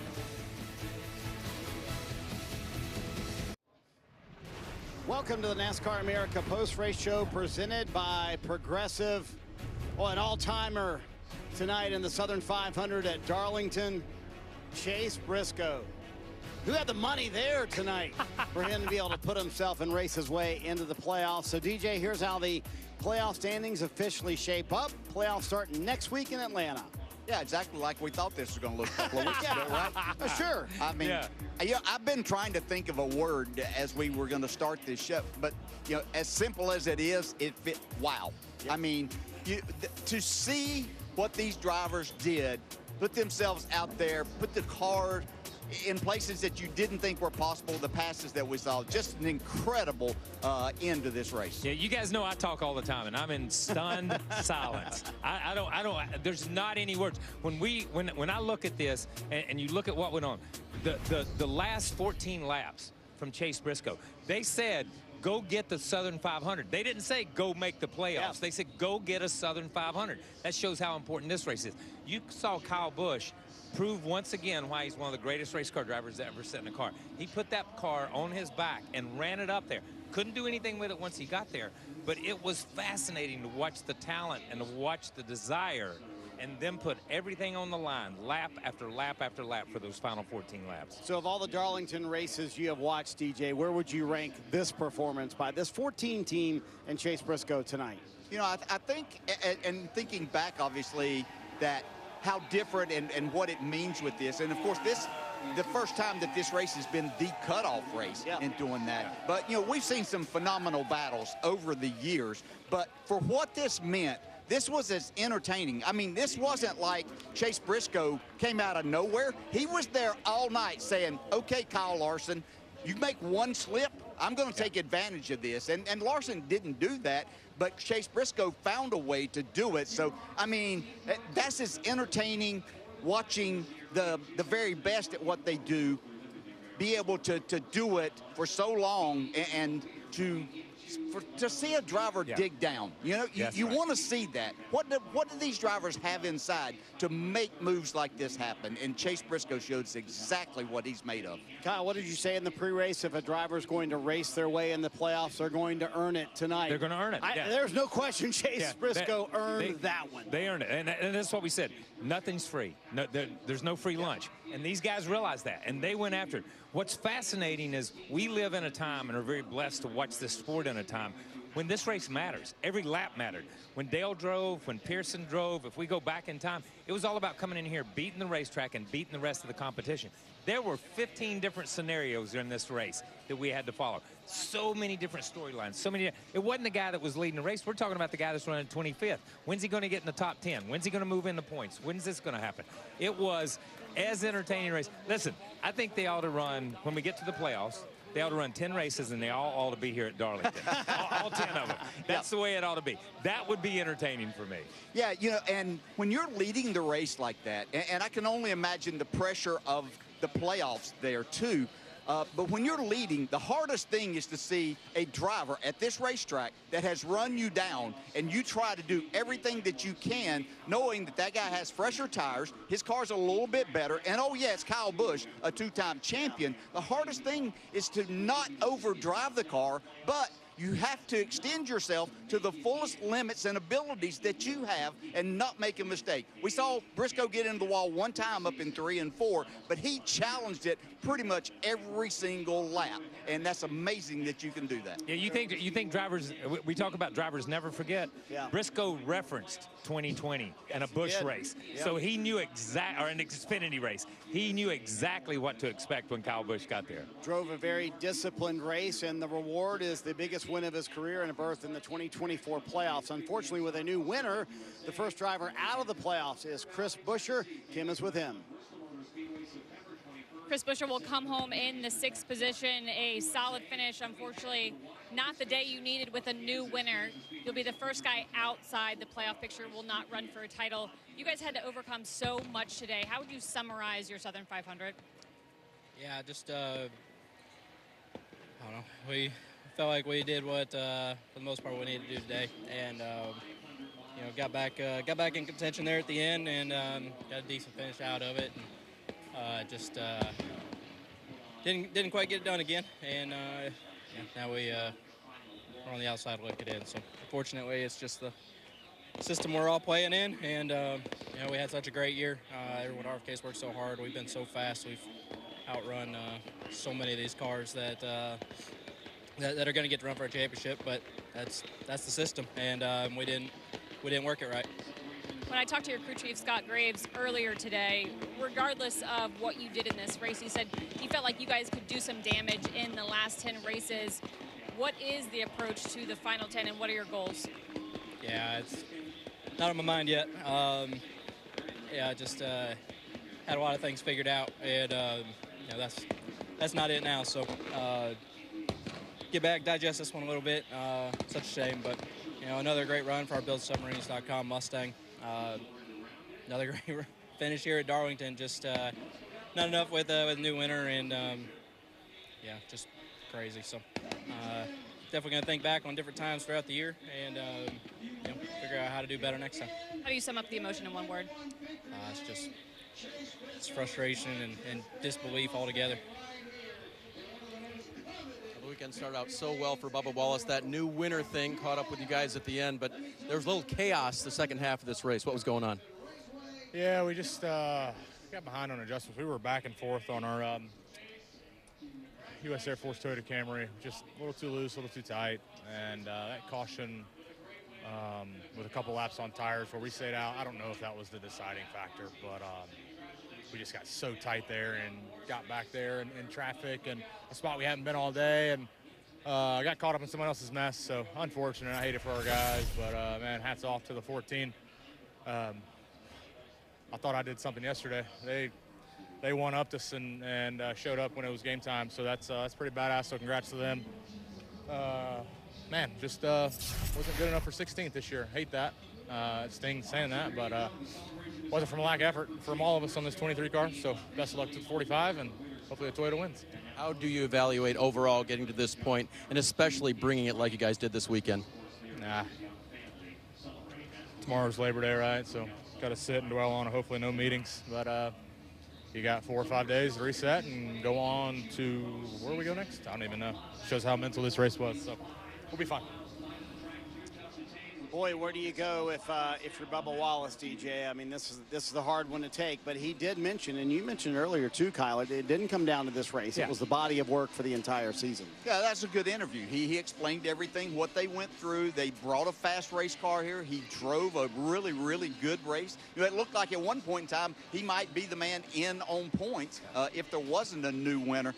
You just think back to these 26 races. You know, we saw Chris Buescher a couple of times, losing by inches at Kansas to I think it was Kyle Larson, I believe. Yep. And then you think about Bubba, a couple of opportunities he's had. Kyle Busch was talking about the opportunities that slipped away from him. We could have easily had 17 winners when you really look at this thing. So it's so competitive. You can't say that Bubba didn't give himself and his team a chance there. Same way with Chris Buescher. They put themselves there, but you got to find a way to finish it off, and that just shows how much the first part of the season means. Yeah, I think the one thing he said, they got a little bit behind on their adjustments. So they went from a leading car to a 3rd or 4th place car to a 6th or 7th. The thing that hurt Bubba as much as anything else was Kyle Larson dominating the race because he just lapped everybody. Yeah. So when you only have 10 or 15 cars in the lead lap, Bubba couldn't pass enough cars in front of him, and Buescher was right there keeping him in sight. So Bubba had put himself in a box. There was nothing they could do. I thought he drove one of the best races I've ever seen him drive. I will say that because he was on top of it all day long, the team kept putting themselves in position to do what they needed to do. They just couldn't get over that hump to get into the top 3 or 4. And in the end, Chase Briscoe, he just wiped the slate clean because it didn't make any difference where those guys finished. So DJ brought up the couple of very close finishes for Chris Buescher, one being Darlington in the spring, one being Kansas as well. He's going to think about those moments. But Kyle, he brought up the point system. We didn't play the system correctly. Is there any merit to bringing that up now? I know he's frustrated because there's back-to-back new winners. Yeah, stop. That's why I'm asking. It's sour grapes, okay? They started in February. They knew the system. Okay, they didn't change the system last week. No. You know what I mean? It didn't change 2 weeks ago. You knew what you had to do week in and week out. You know what stage points are. You know what you have to do to run up front and to win races. And they've done that. They've put themselves in position they've not been able to capitalize on. So don't complain about the system. Don't complain that there's not a 3-point shot anymore, or you can't stand in the lane for more than the 3 seconds. Whatever the rule may be, don't complain about it. That's sour grapes, and that's where, as I watched those 2 interviews, I will say this. I thought Bubba handled himself just beyond good in that situation. And we've seen Bubba turn and walk off. Bubba has matured a lot. I thought Chris Buescher, at the same time, was stunned, was frustrated. He really didn't know what to say. But bringing the point system into it and the system we race under has no place in this interview. So in the middle of all the chaos at the end watching Chase Briscoe, Tyler Reddick put on brand new tires and wins the regular season championship by 1 point over Kyle Larson. Kim is with him. Tyler Reddick comes home in the 10th position, but more importantly, gets the regular season championship by a single point. Before we dive into what that means for the team, it was a heck of a day for you. You were battling some illness in the race car. How in the world did you maintain the focus needed to get that regular season championship? I don't really know if I did, honestly. Just things fell our way there at the end. I don't know. I started the day off feeling really, really good, and just, kind of trying to take my time to get around Bubba, and, him and the 5 kind of jumped us on that first cycle, and thought we were, long race. We had plenty of time, plenty capable, and just, man, I mean, by the end of stage 1, I couldn't even really focus on what to tell the guys to do on our Protect Toyota Camry. So it was frustrating, man. We had that buffer over the 5, and I just watched it disappear all day long, and I trying everything I can to drive this car as fast as I can. It was just a real struggle, honestly. I don't have anything left. Nothing left, but as we look forward to the playoffs, you guys have been so consistent recently, and now you've got 15 additional points in the playoff bank. What does that mean for this team and what they can do during the playoffs? Yeah, it's huge for us. It's a bummer, man. This has been one of my best tracks, and we had an all-around off night. I hate that. Like I said, I hate we had to use that buffer up that we had coming in here. But I mean, this is what this team's kind of all about. I feel like this is the worst night we've had in months and months, speed-wise. And we still finished 10th, and it was kind of an all-out struggle for us. So just really proud of everybody on this team staying behind me. I couldn't give great feedback, and it was just really, really hard to focus and keep it out of the wall there all night. So shame we gave some points up. You know, I feel like this race we could win, but it's really nice to, in year 2 for me here at this team, and in year 4 of this team, for us to get the regular season championship like we did. Congrats. Thank you. Despite everything, Tyler Reddick battled here tonight, gets the regular season championship by a single point over Kyle Larson. Just unbelievable, Kyle. I mean, how did he get it done? How did he gut it out all evening long? Because it was stage 1 where he was saying, I'm not sure I can make it. Yeah, stage 1, the radio that chatter that we heard and he kept reporting was like, man, he's going to melt and run out of this thing. There's no, we're going to see him in the front, on the front stretch, laying on the racetrack. And it was that kind. They kept working. He said we were off. And this is the fascinating part about this team. Okay, 4th year, they win the championship. 2nd year with him win the team, he wins the regular season championship. He comes into a race like this. He's sick. He's under the weather. He runs up front. He puts the car in position. He continues to drive. They can't make the adjustments because he can't tell them what he wants. All he wants is Tums and some crackers. He can't tell them what he wants in the car. And he still finishes 10th. That tells me this is a dangerous team. This is a dangerous team. When he's on it and they're where they need to be, it's dangerous. I'm going to say one other thing. Kyle Larson only missed the championship by 1 point and spotted him a race by not showing up at Charlotte. So you got to take that into account, too. This is a big year for the 5 team of Kyle Larson. Well said. Only thing I'm going to add, I'm not sure if I'm more impressed by the 500 miles that he drove to get that 10th place finish or the 2.5, 3 minute interview after his all, because I know he's wanting to go somewhere else quickly. But we appreciate it. It was well said. He did not feel well all evening long, but what an incredible performance by Tyler Reddick. And it paid off at the end of the day. Winds up winning the regular season title and the 15 bonus points that go with it. NASCAR America Post Race is brought to you by Progressive Insurance. Save when you bundle auto, home, or motorcycle insurance. Visit progressive.com.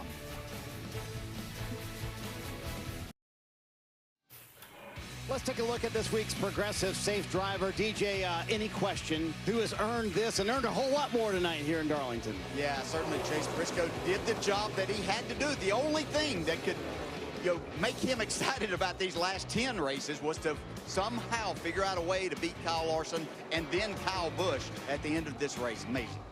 His spotter said coming to the checkered flag, it's all or nothing right here, and Chase Briscoe delivered the biggest win of his career.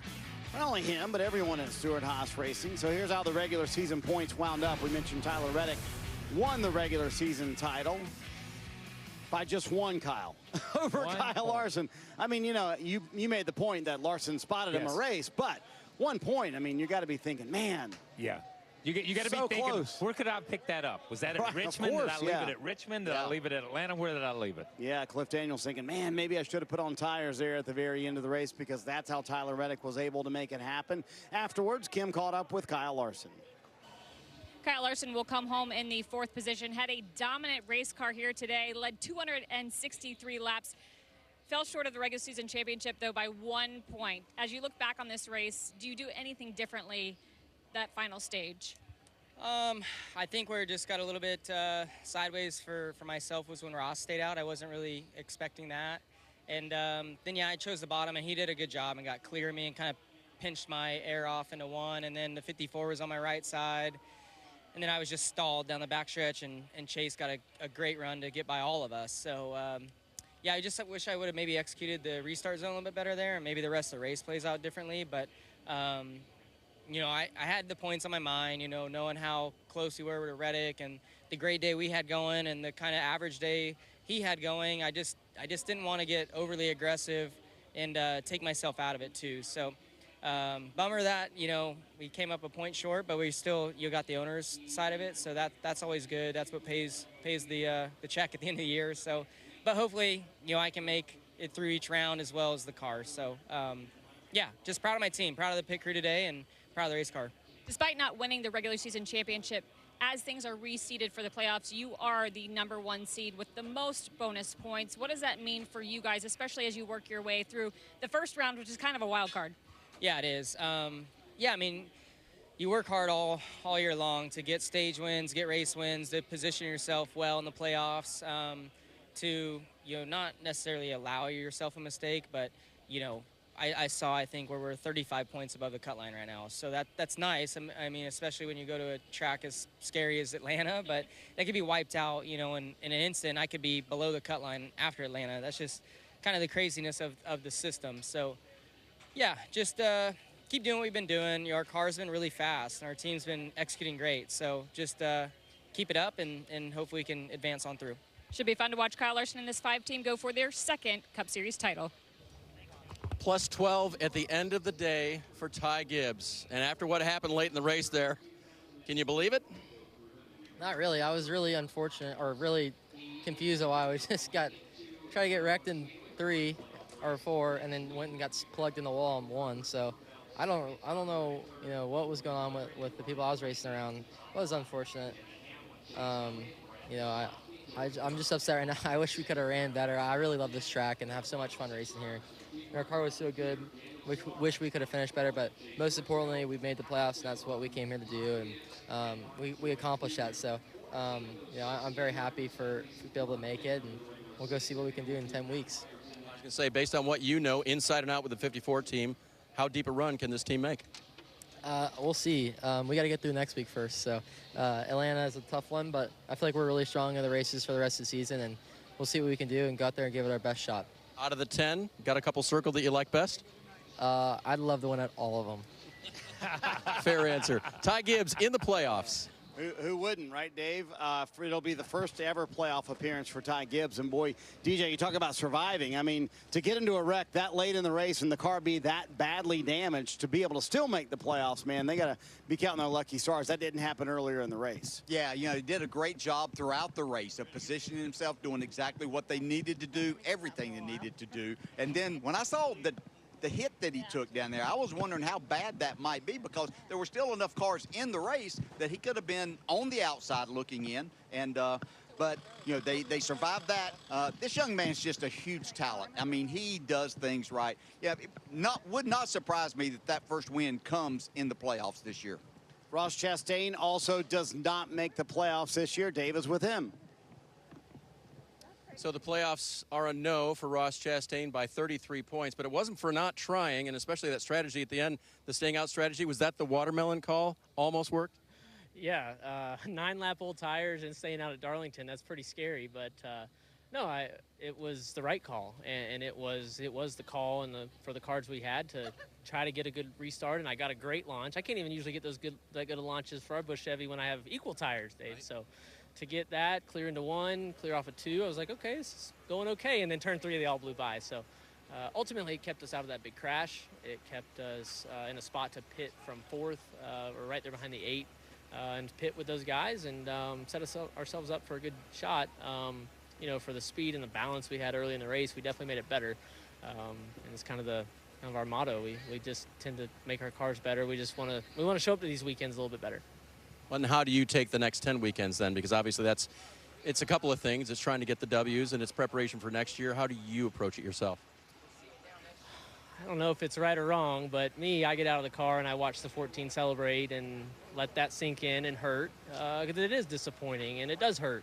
And I look down the line and look at the playoff cars and just take some mental images of that and let that fuel some fire inside of me and inside of our team and how we keep going, because it does hurt, but a little hurt's good every now and then. And not that I want to be out of the playoffs, but we don't stop. And I do it my own way, and I'm not too down about it. I'm not happy about it by any means, but for Trackhouse and our group, we'll wake up tomorrow. The sun will come up tomorrow, and we will go to Watkins Glen. An important side note, that is the winner of the championship race at Phoenix last year. So that's a big elimination for the rest of the playoff field. Kyle, but you got to give Phil Surgeon credit. I mean, he never stopped trying to keep his driver in the game, whether it was different strategy in stage 3, staying out at the end of the day. I mean, they really did a good job of trying to manage the race. They did. Listen, if everybody went left, they went right. If everybody went up, they went down. They tried. When he stayed out, Dale and I looked at each other like, oh my gosh, what's this restart going to be like? And he drove away from the field. I mean, everybody talked about, we're going to spin the tires. We're going to see this one car. He's going to back them all up. He drove away from them. They had to come back and fight their way past him. So good calls by Phil. And at the same time, again, you've got to look at Ross Chastain. Somewhere he digs a little bit deeper and goes to a different place when everything's on the line like that late in a race. Yeah, you know, what it brought back, and I don't know the year, but Regan Smith holding off Carl Edwards. I believe it was. I was only for a couple of laps, you know, asking him to do what he needed to. But you have to do something, you know. You don't know what might have sparked that. If he's able to stay up there and they get a caution and that brings everybody back to pit road, then he has a shot. I appreciate the effort that they put forth there. At the end of the day, as Chase Briscoe, Stewart-Haas Racing getting the win here in the Southern 500, they find their way into the 2024 playoffs. NASCAR America Post Race is brought to you by Progressive Insurance. Save when you bundle auto, home, or motorcycle insurance. Visit progressive.com.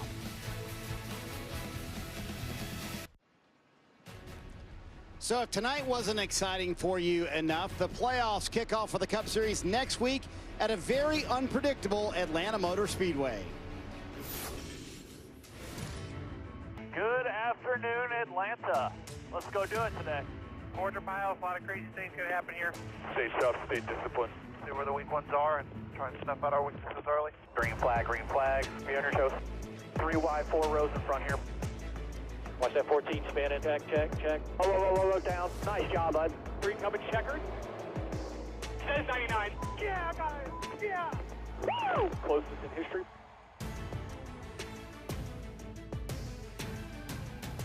At the time, only the closest finish in history at Atlanta Motor Speedway in the spring. Wow.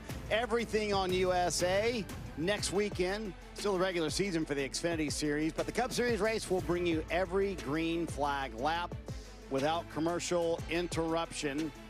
Any thought on who you might think of as a favorite at Atlanta, DJ?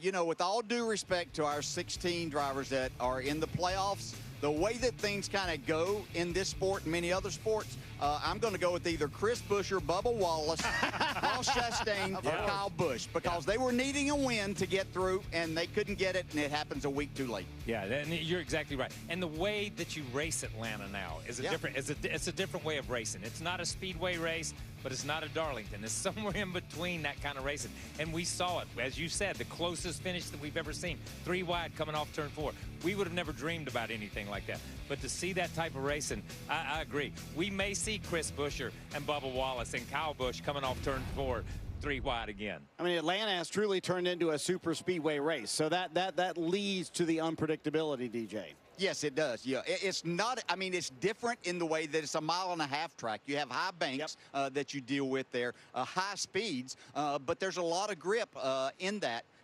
allows those drivers, as Kyle was talking about, to we used to never see a 3 wide finish there. You know, we'd see some 2 wide stuff, but you know, it just opens itself up to a lot of things happening, strategies being played, and drivers willing to put everything on the line. So if Atlanta's not enough for you, here's the first round of the Cup Series playoffs. I mean, my goodness, Kyle, you got a road course in there, a super speedway, and oh, by the way, it all caps off at Bristol. And that is a crazy round when you look at it, because they are aggressive round. You have to be aggressive when you go to Atlanta to drive. You have to be aggressive when you go to Watkins Glen. We see that the road courses have turned into what we thought the short tracks were many years ago. And Bristol is just Bristol, baby. So that's just the way it is. You never know what's going to happen there. So in the first round, DJ, it's a super speedway and a road course and a short track. Then you go to round 2, and it's again a super speedway and a road course. And then, of course, the all-important round of 8. You win that Las Vegas race, just like Kyle Larson did last year, you're automatically in the championship 4. Yeah, and that's the way that you started off, and exactly what you want to do, because that gives you time to really think ahead. The only driver that can think, and team that can think ahead 2 weeks ahead it's the driver that wins that Las Vegas race that's still in the round there. Unless you're Ross Chastain, who was already thinking 2 weeks ahead, because he's going to Watkins Glen. He's not going to Atlanta. Man, the way the playoffs lay out this year, it's going to be chaotic the entire time. Couple of super speedways in there, road courses, short tracks. Should be a lot of fun. Can't wait to kick it off next week, DJ. Yeah, really looking forward to that. I mean, this is going to be fascinating to start the playoffs in this manner because, it could be, one of those drivers, joking about someone outside, which could easily happen, but it could happen for, one of the winners that we just saw that moves themselves on into that second round. We saw how dramatic this race was. We saw the tension. We saw the drama build and build and build. It's just going to build the next 10 races. That's what it is. We go to Atlanta, it builds for Watkins Glen, it builds for Bristol. Welcome to NASCAR and welcome to the playoffs. It ramps up over the next 10 weeks to decide a champion in Phoenix later this year. Congratulations to Chase Briscoe, Stewart-Haas Racing. They're in the playoffs. We'll see you next week from the Atlanta Motor Speedway.